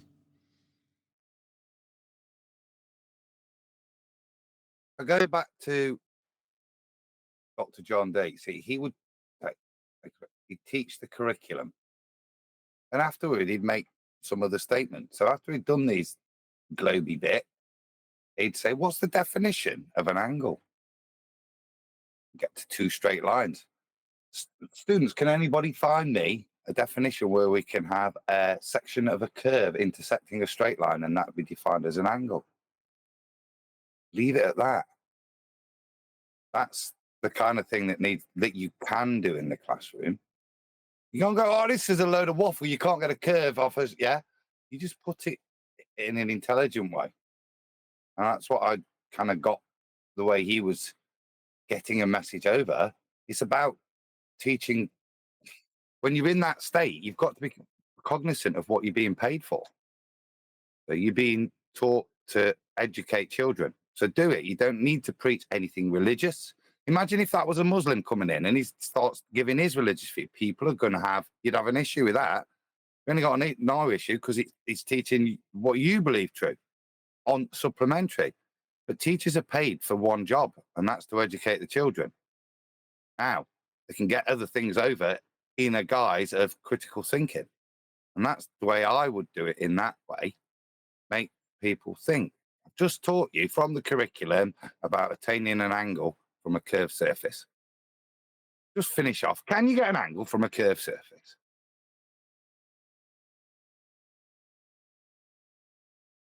No. Interesting you say that. Today, I was teaching about petroleum to one of my business students and the cost of petrol rising up and, things like that. It's a comprehension exercise. Read the text, answer the questions. So he finished that. And then I went on to ask him did he know about alternative fuels like bioethanol and biodiesel? I wrote them up on the board. Biodegradable he's learning about. And then he's learning about the Henry Ford hemp car that was the prototype that was made in 1941 and the Model T Fords that run on hemp fuel in the 1930s. So we've moved from petroleum to other alternative fuels, and he's walking out laughing and happy because he's learned something new that we've known for a long time. There you go. My favourite hemp car is the one in the Cheech and Chong movie. God, this is going to go down quickly, I can tell. Oh yeah, that's a classic one. That one, yeah, I like that. Well, and the police officer, listen, the police officer goes up to the van, right? Gets buzzed up and then asks, "What do you want?" I just thought of something really funny, man. Your mama. This is my cue to round out. No. I'm glad QE's here. That's what he said when he walked up to the car. The cop walked up to the car, and he knocked on the window, and he said, "You keep a knocking, but you can't come in." And then he said, "I just thought it was something real funny, man." To the cop, your mama. Yeah. Get it? Before Nathan. Yeah, that was the subject he was saying he wanted to get away from, wasn't it? Go on, Adam. I've been doing. The reason it's popped in there is kind of unrelated, but it's about popularity of flat Earth. And Jim's 10% attrition rate that says a lot to me. I was doing loads of Bible reading this weekend, as you might have seen a little bit coming up with regards to Danny, but QE's got me into this. Sure, it always intrigues me when two people you respect disagree, and you and Betty have best arguments I ever hear on Revelation. And as I've always said, I've never been into it, but I'm just doing little bits of stuff, and it's kind of irrelevant what I've come across, but they're looking at post-millennial stuff. So there's this group of Christians, and they're quite popular on the internet. They're the equivalent kind of viewing figures to flat earthers. what they decried, because they believe that the millennial reign of Christ has already happened and we're in this little season. That's their setting. But the way in which they're being treated is really interesting in terms of the way they reference themselves, or more specifically, reference themselves to us. So they keep going on about, oh, it just reminds me like the way the church treated all the flat earthers when they first come out. These self-evident truths that are supported by scripture, they attack and they call us demons and they call us this, that, and I'm trying to find the clip because I've watched that many bits. So I can't remember which video it's in, but it's really interesting. The simple fact that it's biblical again in terms of with Danny Faulkner, the same level of attack, but these guys, they number one, flat Earth is self-evident to them. They mention it just in passing. It's a given fact to these guys, and they've moved on from it. But also the fact that they reference us and the way we're treated when this topic first came up, and how it's now equivalent to how they're being treated with this topic as well. Yeah, but they're not backed by scripture. There hasn't been 1,000 years. I don't want to get into their topic. That's why I tried to avoid that. It was the analogy that I'm drawing, and the simple fact that they are referencing the experiences of flat earthers, how the church treated flat earthers, how their church treated that topic when it first came up, how they were ridiculed and demonized, and how now they're discussing this topic. The same is happening to them as brothers in Christ. They use that phrase. It's quite nice. Yeah.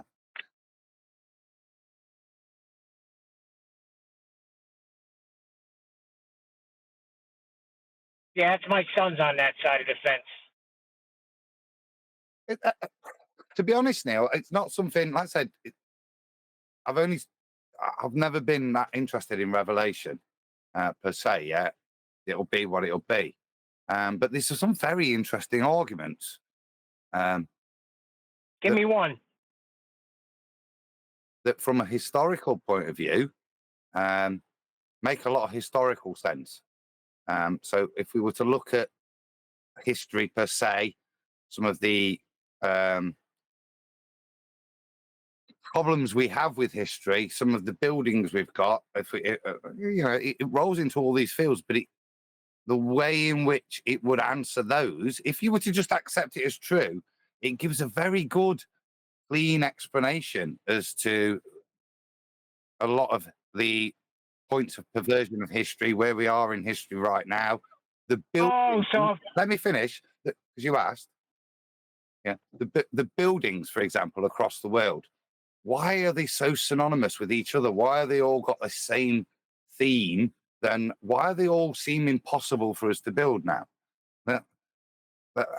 It's often described as the mud flood, and to me, that's just a story when you notice a problem. So people, it's a bit like ether. Let's make some up around it and explain these things that don't sit with us.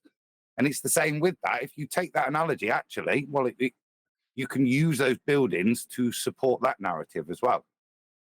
I'm trying to understand. So you're saying we're losing it? We lost 1,000 years somewhere, and that's where that right would be? Okay, I got you. Perfect, because then you can bring it back on track to the analogy rather than that argument that Neil now accepts in terms of your comparison, if you know what I mean. Yeah. But the point is, they compared their plight to ours, right?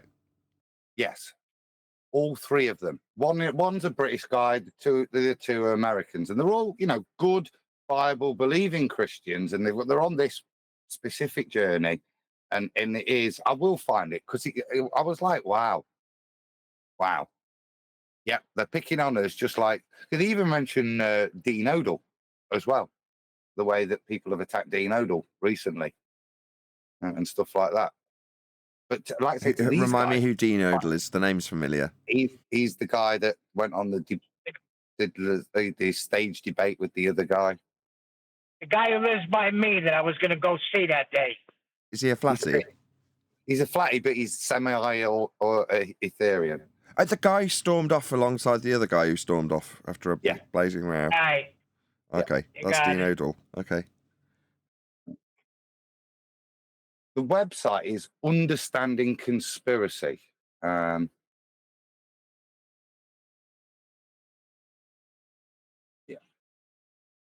All one word, capital U, capital C. But they're interesting guys. Like I say, it does a lot of other conspiracy stuff. But they're on this path, and like I say, it's just the way that they reference us. It's matter of fact to them that their churches have attacked, demonized, refused to engage in conversation with their fellow brothers in Christ, and just ridiculed them. I found it very a positive thing, really, that they've moved on and the earth's flat. Scripture says so. They're happy. Yeah, they got that down. They won't be like this Danny Faulkner guy who claims that God caused the earth to stop rotating. That's a straight out denial of the words you're reading.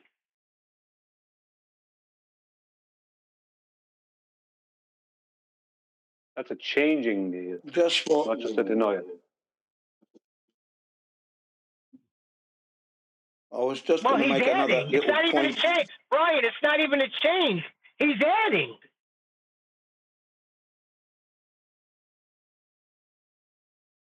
Just wanted to offer this bit of information about losing students.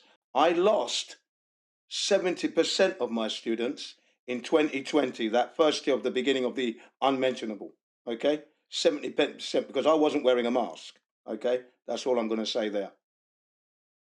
I thought you'd gone on a field trip or something. I was going to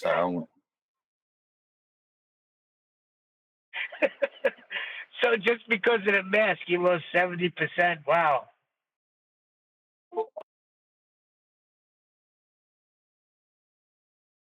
Yeah, that's what happened. Yeah. So the 30% that stayed, most of them were from the neighborhood I lived in. So the ones that left they came from out of the neighborhood, and they were really concerned because the ones in the neighborhood obviously know me. Ones outside the neighborhood, when I wasn't wearing the mask, and remember, Prime Minister Abe stated that he didn't have the law in place to enforce that. So he was asking for everyone's cooperation, which is fine. But I knew there was no danger, so there was no point in me wearing one. And I stood my ground on that, even if I lost 70%. You know what I mean? How'd you know there wasn't danger? Again, let's rein this conversation in. I done my research. Just don't answer. Yeah, I done my research. Yeah, just don't answer. Let's just change the subject. Okay. Yeah, John, we'd expect more from you. No, John was doing a good job of. Anyway. John can do no wrong. You should all know that. No. I heard Brian. Well, let's go back to submarines, right? Sonar, Nathan. That moves through water, yeah? Last I checked, I better look it up. Just give me a sec. Yeah. Right. I just need you to confirm. I know it does. I can confirm they move through water. Right. And the sonar move through air? Yeah, if you like. Are you sure? Unless you can give me an environment. Oh, right, I suppose it's moving through water in that example. Okay, yeah. No, in that example, no. And does it move through air? It can, yeah. Yeah, okay. So then if we were on a globe, right, then the sonar of a submarine, because the submarine is a straight line, it's not going to be a curve. So no matter what it does, it's always going to have to follow, if it's trying to follow an exact height or below sea level, then it's going to have to follow a curved path, just like being above sea level. So, but at any point within that path, it's going to have its sonar coming out, right? Now that will mean that it should be detecting airplanes flying above a point that its sonar is in the direction of, above a point on the water. Because if you understand what I mean, if that submarine is below a certain point, and its sonar is coming out, then its sonar would have to be detecting, well, if it's not hitting rock, right, or not hitting our curve, then it would have to be going out of the water and up and hitting airplanes or flying above that point. Yes. Does that happen? No. Yeah. Nobody That's only ever one played. of the ways. You ever have a Mega Drive? Yeah. So Echo the Dolphin. Yeah. Yeah. Just try and put that. See, the thing with sonar is the same as radar. You can't do it unless you incorporate R.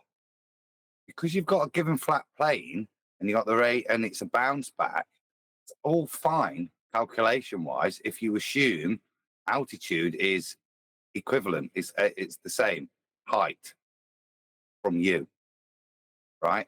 But as soon as you've got something falling away, then the bounce back is dependent on R. Imagine like Echo the Dolphin sends it out. What he's got to do is if he gets a bounce back, he's got to keep swimming but keep dropping at the same rate. So you can't interpret the signal without R. It's one of those points where, like we said, you say in the old days, you'll need R for that. Well, you do, because your return signal has no meaning in this case without R. Right. The return. Yeah. Does that make sense? Yeah. You've got to make a conversion, but your basis of elevation, like in navigation, is all with respect to a plane, so your angles. So you can convert it to spherical, but you've got to work with the prerequisite that it's flat. The information you get back, your return ping, is useless in terms of giving you a position without knowing R. The only way to calculate the position from the ping is R, whereas the way it's done doesn't incorporate R, it's just a pin and an angle. You're talking about the calculation you would do afterwards? Yeah. To try to actually locate, to tell you what you just bounced it off, sonar, to give you a position, to know anything, you'd have to know about R. And that's what I'm saying. Animals would have to know R. If you're navigating over big distances, as a humpback or as Echo, that return signal means something. It's perfectly sensible if we're operating with a flat plane. As proven by echolocation and in the Sega Mega Drive game Echo the Dolphin. Exactly, right? They didn't put a curve in, but if it was curved, then the echolocation would have to incorporate calculation for R. Otherwise, it wouldn't work. It's not a straight bounce back, is it? Because where would they'd have to look down? They'd have to, they'd have to create a Sagitta, wouldn't they? And it's just an impossibility. And go, oh, I better be careful here, because even though it looks like it's 20,000 foot further below me, it's actually the equivalent real depth because of Earth curve. Well, the depth directly below them is the only depth that they have. They don't have they can't say that 100 feet in front of them or behind them that depth is equal, because it's not. Because there'll be a drop. You know what I mean? No, It's funny. If they swim in a straight line, they know that they'll stay at the same depth. Yeah, in a straight line. Yeah, well, that's how the echo works. Is my point. They're not calculating for the fact if they swam in a straight line, then they'll hit the surface pretty soon. Is that? Yeah, exactly. That's right. What about the signal? Does the signal I've got a question. Does the signal refract when it leaves the water as it's picking up the aircraft? Is there anything going on there? Signal is the water. It's not doing that. This is the thing. This was my question, Jin. When I asked Nathan, my point was, on a globe, it would have to, be picking up aircraft out in front of it. On a globe, the sonar would have to be picking up aircraft somewhere out in front of it. In some way, shape, or form. Because Right. So they'd have to be accounting for this because that would be happening because the signal would be leaving the water and going into the air and would be hitting the aircraft. Are we talking about a sub or a dolphin? A submarine. Yeah. So would a dolphin. They're using the So same thing. in a sub, they'd have to angle the sonar down. Otherwise, it wouldn't be forward, would it? Yeah, it'd have to always be angled down. Yeah. See, submarines and airplanes are very much exactly the same. It's just one is above and one is below. But they're very much exactly the same in the way they do what they do and how they travel. Right? Submarines. The way that their motion is pretty similar. Only the submarine moves slower. That's all, because the water is dense. The aeroplane is flying through the medium at a higher rate, but it's the same thing. Yes, I would agree with that. Definitely. Yeah, because a submarine it's not that a submarine can't do, let's just say, somewhat acrobatic stuff within water. But when a submarine is going from A to B and a submarine is rising or lowering in depth, it's the same thing as an airplane that's going from A to B and is rising or lowering in altitude. It's lowering and rising for a start in depth in a vertical. That's what it does. And it does it by an exchange of air with water, right? Changing the overall density of the sub, allowing the sub to either go down or come up, right? That's what it does. How it travels is horizontally. And if you look at how they're designed, I'll go into it when I do the presentation. They're designed to travel horizontally. Everything they do is horizontal. They're like an airplane with small wings.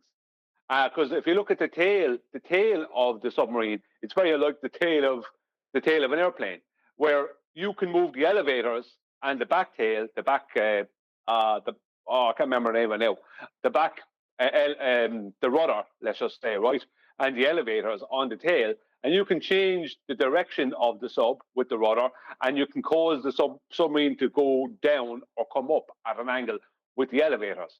Now, for a globe Earth, no matter what is happening, the elevators can't be set, no matter how slow they go, they can't be set to only let's just say they're set to the submarine that's 50 feet below surface level and it's traveling along. The elevators would have to have a constant change happening to them. They couldn't hold the same. Hold on, they wouldn't Brian. be able to hold the same. Jin, just you're causing feedback every time you open your mic. Just be aware. Just let me finish what I'm saying. What I'm saying is the elevators wouldn't be able to hold the same position over a course of 30 or 40 miles because what would happen is the submarine would be rising in depth or be rising up towards the surface. They'd have to hold a consistent depth below the surface of water on a globe, then they would have to have a consistent pitch downward over the course of time. They have to. There's no way around it. One supports the other. The airplane and the submarine support each other. Now, Jen, I'm sorry. Finish. No, I was just agreeing with you, and I do apologize for the feedback. So I agreed with everything you said there, 100%. Yeah, I actually should have really done this presentation on submarines a long time ago because it's something I've known about for years. Because airplanes, people are more familiar with airplanes.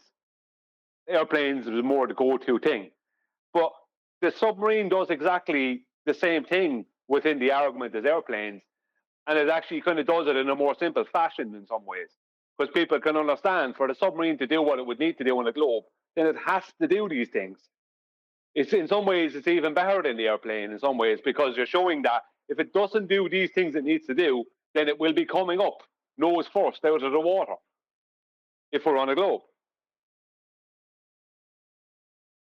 Yeah, that's again, I would agree with that, and that's been my argument since 2016, and that when I've been arguing about this submarine proving flatter, because they would come out the globe sideways, and you could smash into a ship, accidentally. Yeah, you could take a fishing boat out of it if you weren't careful, because what you're actually doing is because the submarine, how it does what it does, it has to be creating a chord line.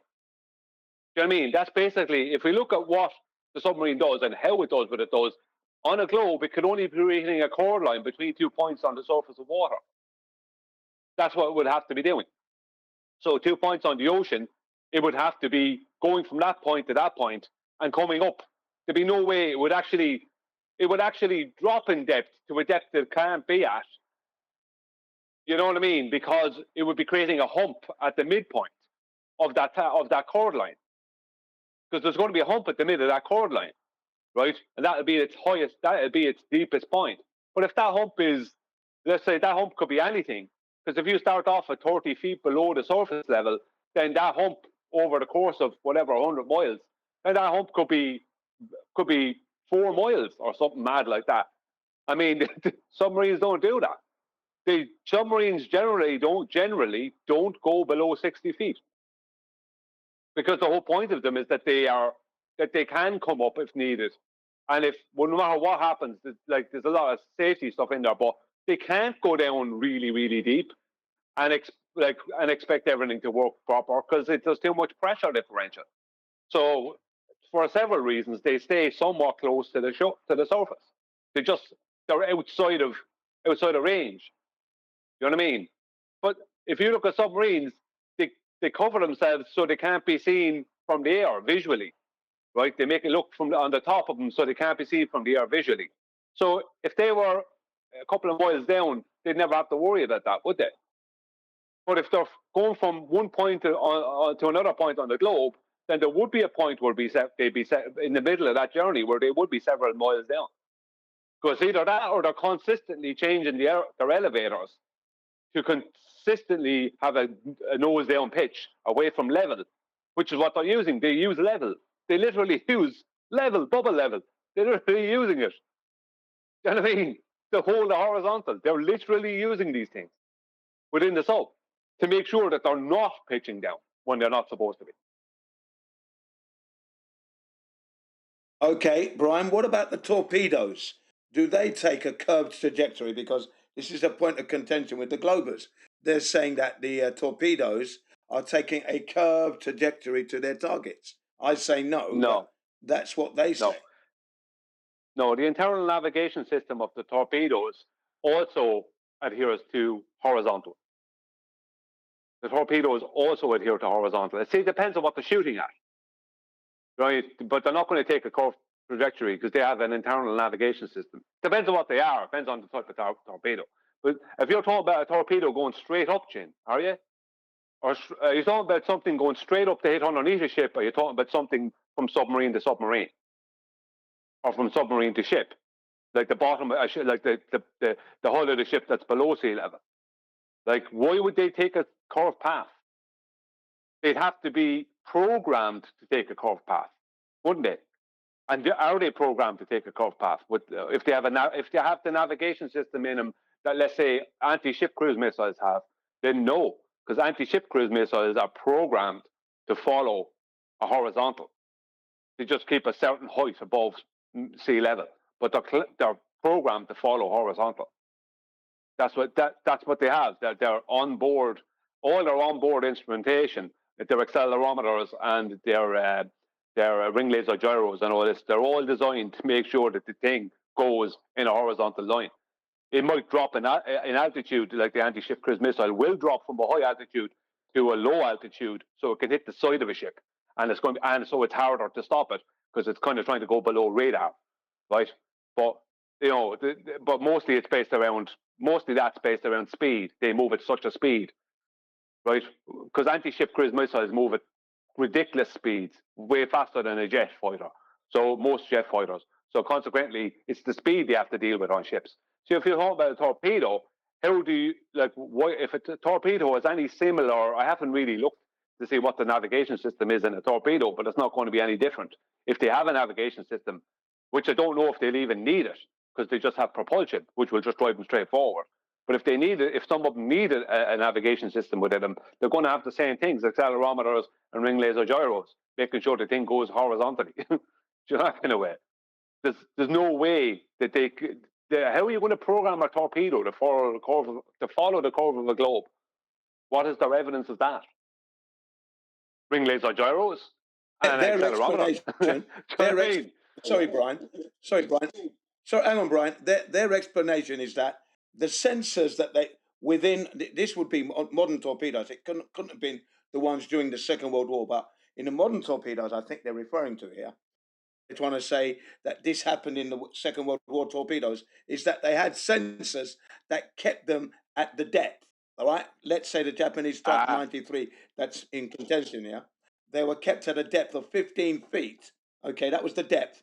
And because these sensors would keep them there, they would take this curved trajectory because they wouldn't be able to rise up. So if they were following a horizontal linear line, which is what we're stating, they wouldn't be able to do that because the Earth's curvature wouldn't allow them, because the sensors in the torpedo would help them follow that curvature. Victory royale! So what that is begging the question, right? It's the same thing with altitude of an airplane, right? Whether if you were holding a point above the surface of water or below the surface of water, and you consistently hold that point, right, then you are following that surface of water. Because the only way for me to stay 15 feet below the surface of water and go and move, right, say move move from a point A to B, whether over a flat plane of water or over a curved, right, oxymoron water, right, then I have to follow that path, right? But they're pre-assuming that the water is curved. Just like with the altitude argument with airplanes, they pre-assume that this was their proof. It follows an altitude.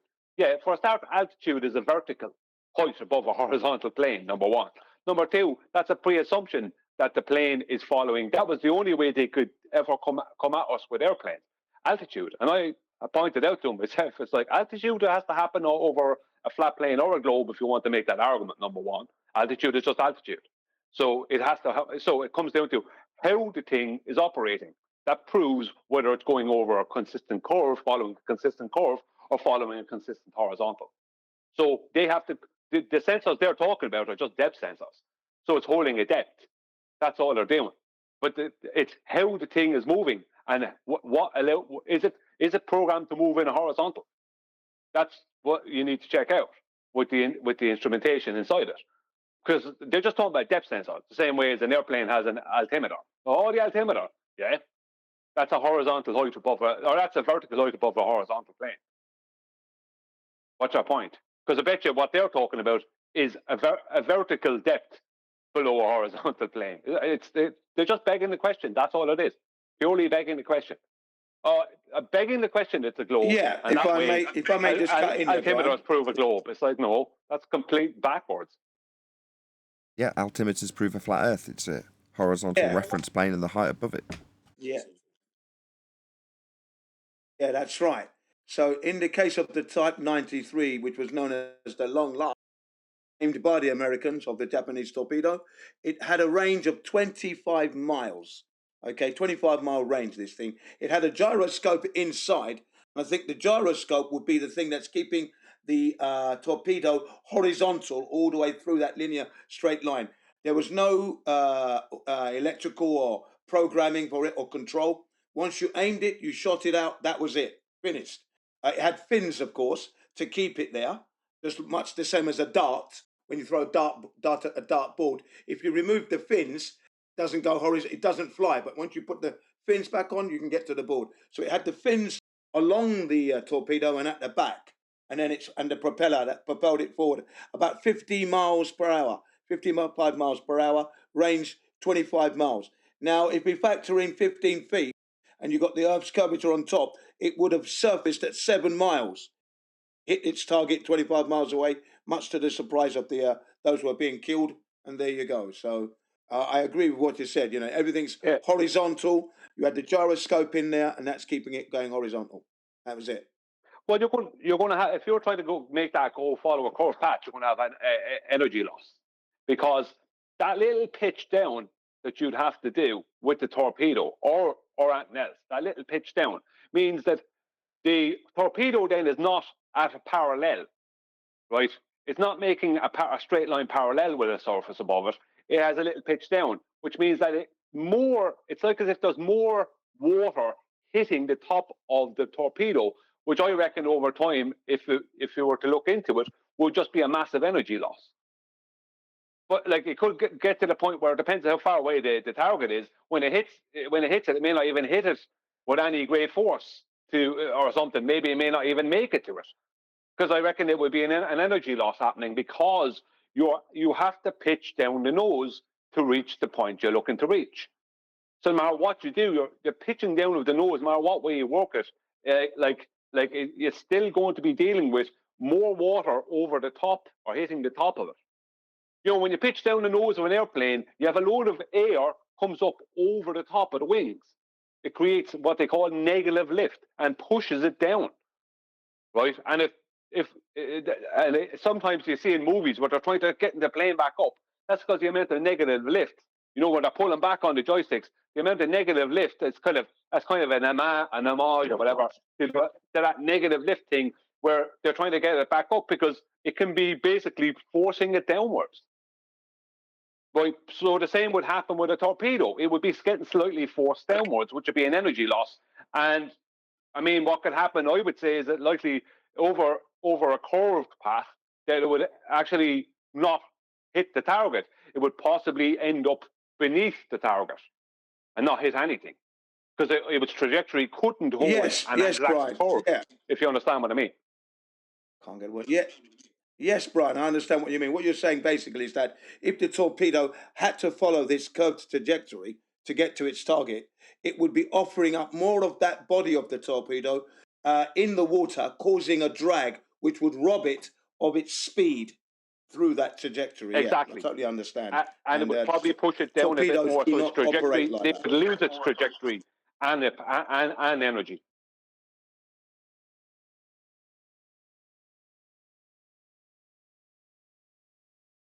Indeed.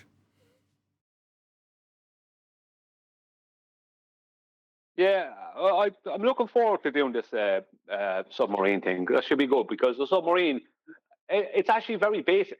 I'm not saying there's not a lot of complicated workings within the sub, but how the sub does what it does, and even how a torpedo does what it does, is actually pretty straightforward. They just got to make sure that it moves in the way it's supposed to move, which is the most efficient. And the most efficient is not in pitch, nose down pitch. Excuse me, which it would have to have, just like an airplane, which it would have to have.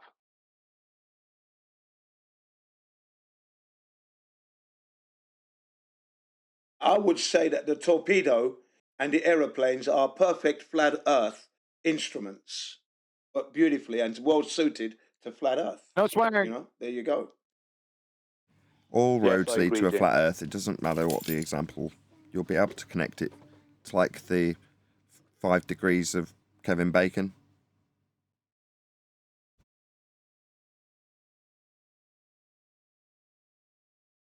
At some point, all claims will, you know, in this arena, obviously, I'm not talking about fruit claims, will end up in a flat Earth origin. Oh yeah, absolutely. I mean, we live on a flat plane, so they can't not. If you're going to reference reality in any way, then you've got to start with reality. Now, what you do with things after that, mathematically, that's your own business. But you've got to reference reality. You can't not reference reality and make something work. It won't. So whatever they claim after that doesn't matter, because you know they have to reference reality. If it's something in the real world that we're really using, that is actually practical, then they've got to reference the flat plane. Precisely. I responded back to that knuckle dragger on his video. Which one? The one we were responding to today? I left a comment a couple of days ago and Brian linked it. Is that the one you mean? No, usually when you ask a question, you stop. The answer is no. Cheek of it. No, not on this video today that you went over. I think that was the one before the video that I commented on. So the next video in their line, the one that Irish sent yesterday. Okay. Yeah, I commented back. They highlighted the reply to my response. Oh, really? So I went ahead and just responded. I don't know if it'll load or anything. You know, I have issues with that. Yeah. What issues with I making? don't think Nathan heard your comment or the response to it earlier. Oh, Did you hear my response to those guys after I listened to a couple minutes? Would you like me to read it? I'd Yeah, like go to on. be able to read all of it, including your new response. All right. So, hey, Crayon Munchin, Dunning Kruger, Egypt. I'm shocked that that posted. How do you acquire elevation angle, sea latitude, etc., off a curved adjacent? I said, do you even triangles much? Number 2, how do you have horizons on a ball tard when horizons have a rate of change of slope hovering, rate of change of slope of 0, hovering right around your collective IQs, and curvature is defined as the rate of change of slope, non-zero. Then I said, number 3, how do you have gas pressure? Do you even second law of thermodynamics, bro? And then they mentioned science, whole bunch of laughing emojis. I said, you wouldn't know what actual science was if it climbed up your collective arses and started kicking footballs wrapped in Carolina Reaper lace concertina wire. Shaking my friggin' head, clowns. So then Mr. E.J. Wheeler responded, and the lore lads, whatever they are, what are they? Lore lads? Lore Lodge. Lore Lodge, Lord, whatever. They highlighted his response. So that's sort of a little squirrely to me. You want to hear his response? Absolutely. Hey, he says, ooh, questions for flat earthers. Cool. So he says, how do you acquire elevation angles, latitude off a curved adjacent? Easily. You could use a bubble sextant, for example, or even just a protractor with a weighted string attached. The next question, how do you have horizons on a ball tard when horizons have a rate of change of slope of 0? What the hell does that horizons have a rate of change of slope of 0 even mean? How do you have horizon on a flat earth at all? Never mind trying to explain how to calculate the distance to it or why things beyond it disappear bottom first. How do you have gas pressure without a container? My question. If you mean the atmosphere, it's atmospheric pressure, not gas pressure. If the atmosphere is in a container, why is there such a large pressure gradient? Ooh, I didn't answer that question. Shit. I missed that one.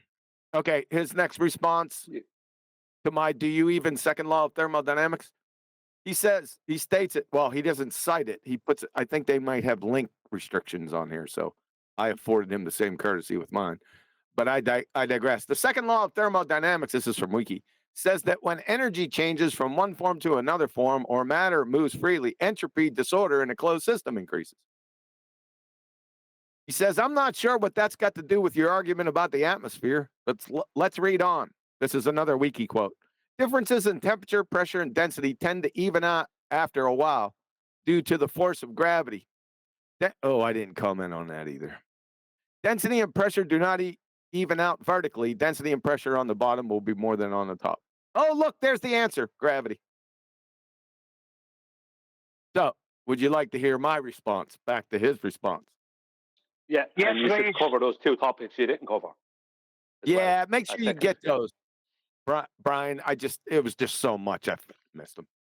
But you can do it live now while you were talking to us. Nah, I'm not doing it. I'm not responding to them. I'm going to go shooting here in a second. So, lore lads highlight this wiki surface puke response without responding themselves. I put a woozy face there. So I said, ooh, questions for flat earthers, cool. That was his response. My response to that, it should have been, ooh, questions from a flat earther, cool. That's what it should have been. His response, or his answer, easily, you could use a bubble sextant, for example. And I said, number 1, define with citation elevation angle. Number 2, bubble sextants are used in aviation. You're not on a curved adjacent in a plane. So red herring fallacy with respect to the question. Number 3, a protractor with a weighted string. A laughing out loud emoji face. Is that how mariners do it? What the hell? He states, what the hell does horizons have to have a rate of change of slope of 0 even mean? I said it's called the slope intercept formula. Y equals mx plus b. Junior high school called, they require your attendance again. How do you have a horizon on the flat earth at all? Number 1, shifting the burden of proof fallacy. Number 2, how? You walk out to a beach and look as far as you can over the water. Voila. Never mind trying to explain how to calculate the distance to it. I said its maximum distance can be no more than 1.22 miles times the square root of the observer's height in feet. Or why things beyond it disappear bottom first. My response, do you expect things on the surface to disappear top first at distance? It's called the diffraction limit of the human eye. My word. His response, if you mean the atmosphere, I said, my response, atmosphere is a paradox. Contradiction in terms. Atmo means air, as a gas sphere is a shape. Gases have no inherent shape. You'd literally fail first grade intro to gas behavior. His statement, it's atmospheric pressure, not gas pressure. I put a little confused face, mind numbing. Atmo means air. Air is made of gases. So air spheric pressure is not gas pressure, eh? I said, do you reminisce with strangers? His statement, the second law of thermodynamics says that when energy changes from one form to another form or matter moves freely, entropy disorder in a closed system increases. I said, nice wiki parrot. It's wrong. Then I put Chem Libre text. The second law of thermodynamics can also be easily stated that all spontaneous processes produce an increase in entropy of the universe. Entropy from Professor Frank Lambert. I stated the classical thermodynamics definition. I might as well just do it. In classical thermodynamics, the dispersal of energy from localized to spread out at a given temperature. And in molecular thermodynamics, it is considering the change in a system or surroundings or their total from which there are fewer accessible microstates to one for which there is an increased number of accessible microstates. Then I said he said disorder. I said, nah. This view was broached partially in previous article that showed disorder was outmoded and misleading as a descriptor for entropy, Professor Frank Lambert. And Chem Libre text, there is no basis in physical science for interpreting entropy changes involving order and disorder. I said, P.S., do you live in a closed system, baller? Because his definition contained closed system. Moving on. He states, I'm not sure what that's got to do with your argument about the atmosphere. I said, you kidding me? You wouldn't know the difference between entropy and a chartreuse windsock. Professor Frank Lambert, gas expansion into a vacuum, mixing of ideal gases or liquids, diffusion, effusion, colligative effects, and osmosis. Each fundamentally involves an increase in entropy. Then I hit him with Professor George Porter, Nobel laureate. Now let us take a look at some examples of spontaneous changes and see how they are accounted for in terms of the second law of thermodynamics. We'll take the simplest first and look at changes where only the entropy changes. Now, perhaps the simplest of all of these is the expansion of a gas into a vacuum. Then I said, it's the simplest example. Thanks, priceless. Please keep talking. His next comment, gravity. I said, that's deep. Number one, which gravity are you talking about? Then I said, let's just keep it simple. Are you familiar with the water cycle? So the sun shines on the water and breaks the hydrogen bonds between the H2O molecules and it phase changes into a vapor or gas, evaporation. Does the escaping water vapor move up or down? Did gravity go on vacation? Do you believe in rain, brah? Regards. End of statement. Do you believe in rain, bro? I don't even think you need to approach those other things. I don't think anyone will even spot that because they'll be so confused by what you're writing. Dumbfounded they're going to be. It's going to be interesting to see what he comes back with. Wow. I predict insults. I don't. You think? Yeah, he's going to come back with insults. He won't be able to address that. Or total nonsense. Yeah, I don't think he can. He'll have to add in insults there. Or he'll delete the whole thread. Or he'll delete the whole thread. No, it's deleted. My post did not post. So he's probably deleted the whole thread. Your post never posted. Wow. Yeah, it didn't post. I just saw that he responded to me as well, that EJ Wheeler guy. So I'll have to get him because I'm having the same problem where my comments are being like, I'll write a big comment, put it into YouTube. I've been having it for some time now, past few months, where welcome to my world. My comments are being taken away. Welcome to my world. Yeah, you I was having respond to lots of him? problems up to now, but now this problem as well. Go on. Did you respond to him? I didn't do anything yet. I'm going to do that later. I'll respond later on. But I was gonna say it's not there. Yeah, so it didn't post. I wasted fucking 45 minutes. Oh, sorry, no swearing. Okay, I'm out. See you later. Get him, Brian. I will if they post my comment. Oh, and Right, make correct. sure. Hey, tomorrow, we're continuing on the gravy train. That is Danny Faulkner, moron. Is that Oh, Danny we're gonna lying get about into Genesis God Faulkner? stopping the earth from spinning. Yep. Danny lying about Genesis Faulkner. That Danny Yeah, Faulkner. I seen that. That was pretty funny. Thanks for that. Did you hear what that crayon muncher did? There was another atrocity when he was talking about the rakia. Go on. Yeah, he stated he went to the Septuagint. I said, "Oh, thank you very much. Wonder what he's going to do with this." So he went to the Septuagint. See, in the Septuagint, what happened was about 300 BC, Ptolemy of Philadelphus mandated that the scriptures, the Hebrew scriptures, be translated into Greek because everyone was speaking Greek. Alexander kicked some serious ass for years, so everyone was speaking Greek. So he mandated 70 Jewish scholars to translate the Hebrew scriptures into Greek. And that's, in fact, the Septuagint is what most of the Jesus and all the apostles were quoting in the New Testament, FYI. But anyway, Danny said, yeah, it was translated stereoma, which means hard. But this is his excuse. Check this out.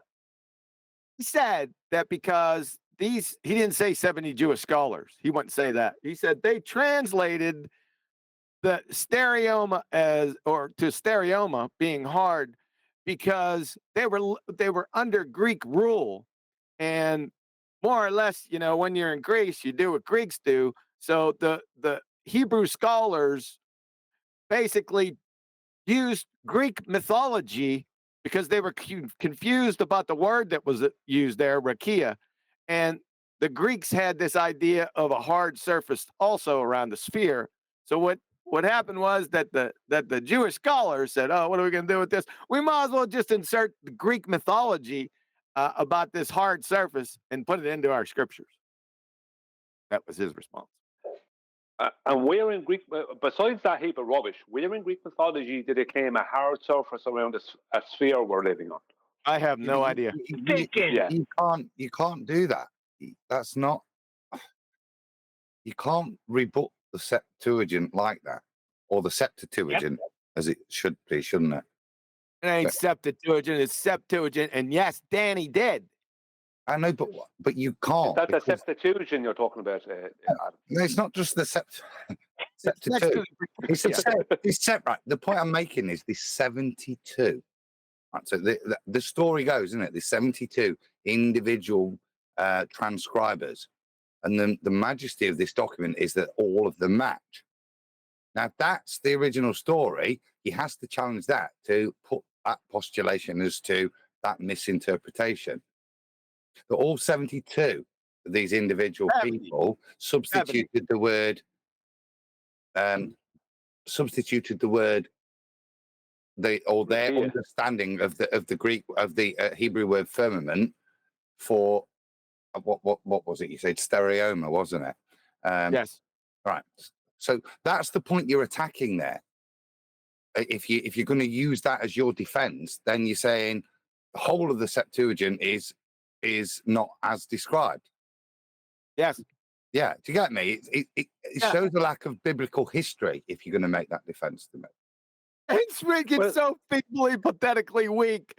It's not even above like a clumsy child response. It's so stupid. Wouldn't there have to be some historical record there that these 72 people, that they had a problem with this particular? It was 72, thing? 70. Oh, sorry, I thought Adam said 72. I thought there was 72. I thought it was 72 scholars. I thought there was a few more than the 70 that it There could have been, but come on. That's why I thought it was Maybe there were 70 in the Septuagint. That's why. but there was 72 in the Septuagint. Oh, brother. I'll stand to be corrected before I pursue it. I will find out how many there were. I'm sure it was 72, but anyway. In the Septuagint. Yeah, Septuagint. That's why I called it that. That's why it was in my head. But that's the purpose of it, isn't it? That's part of its proof. It's correct in that that's its provenance as a document. So that he got the right definition, the right understanding. Victory Royale! Oh, well done, Nathan. Twice in a row. Right. No. All right, listen. Damn, it's already 80 degrees. No, you can't go now because now you've reminded me of why. See, I posted an odd thing. I went on a sidetrack yesterday with that thing I posted from Michael Heisner. But the reason was I was reading Genesis because of answers in Genesis. Let me just go to Genesis 1. There's a lot of chitty chatter, and it was interesting because he was trying to look at the Hebrew and how you can structure the sentence one way or the other, and frankly, he can't tell, which is his end conclusion, and Paul had confirmed quickly. But there's a point in Genesis 1, and the point I want to follow is, right, so at what point do we form? But there's a clean description of everything. And unless we're going to form a ball later, it's hard to. So it says, in the beginning, God created the heavens and the earth. Now the earth was formless and empty. Well, formless is it means it has no form. A sphere is a form. So it definitely at this point has no spherical form because it's defined as formless. That is not a shape. No, I'm just looking for answers in Genesis for Danny, you see. That's kind of what set me off with that video and Master B. Paul is good, isn't she? The answer, she came back with the answer that I had to watch the old video for to get the same conclusion. And in the text, it's quite good. But yeah, that was the point I was looking at. So if it just because this guy really concentrated on the first 3 verses, and that kept just jumping out at me that it's quite specific. The earth was formless. He didn't say it was a ball ready to receive to put some topography in. The whole thing's formless, which is a very specific word. I'm going to round out on that note.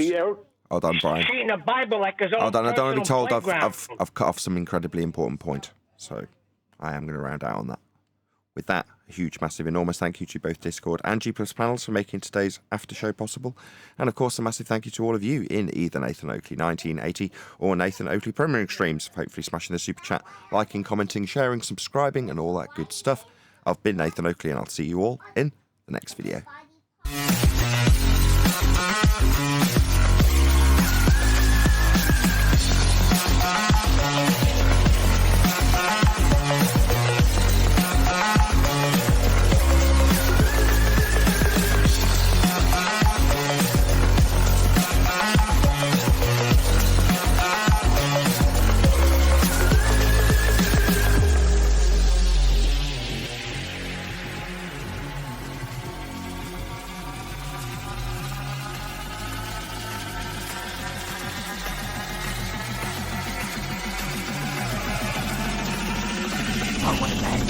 What a lovely day!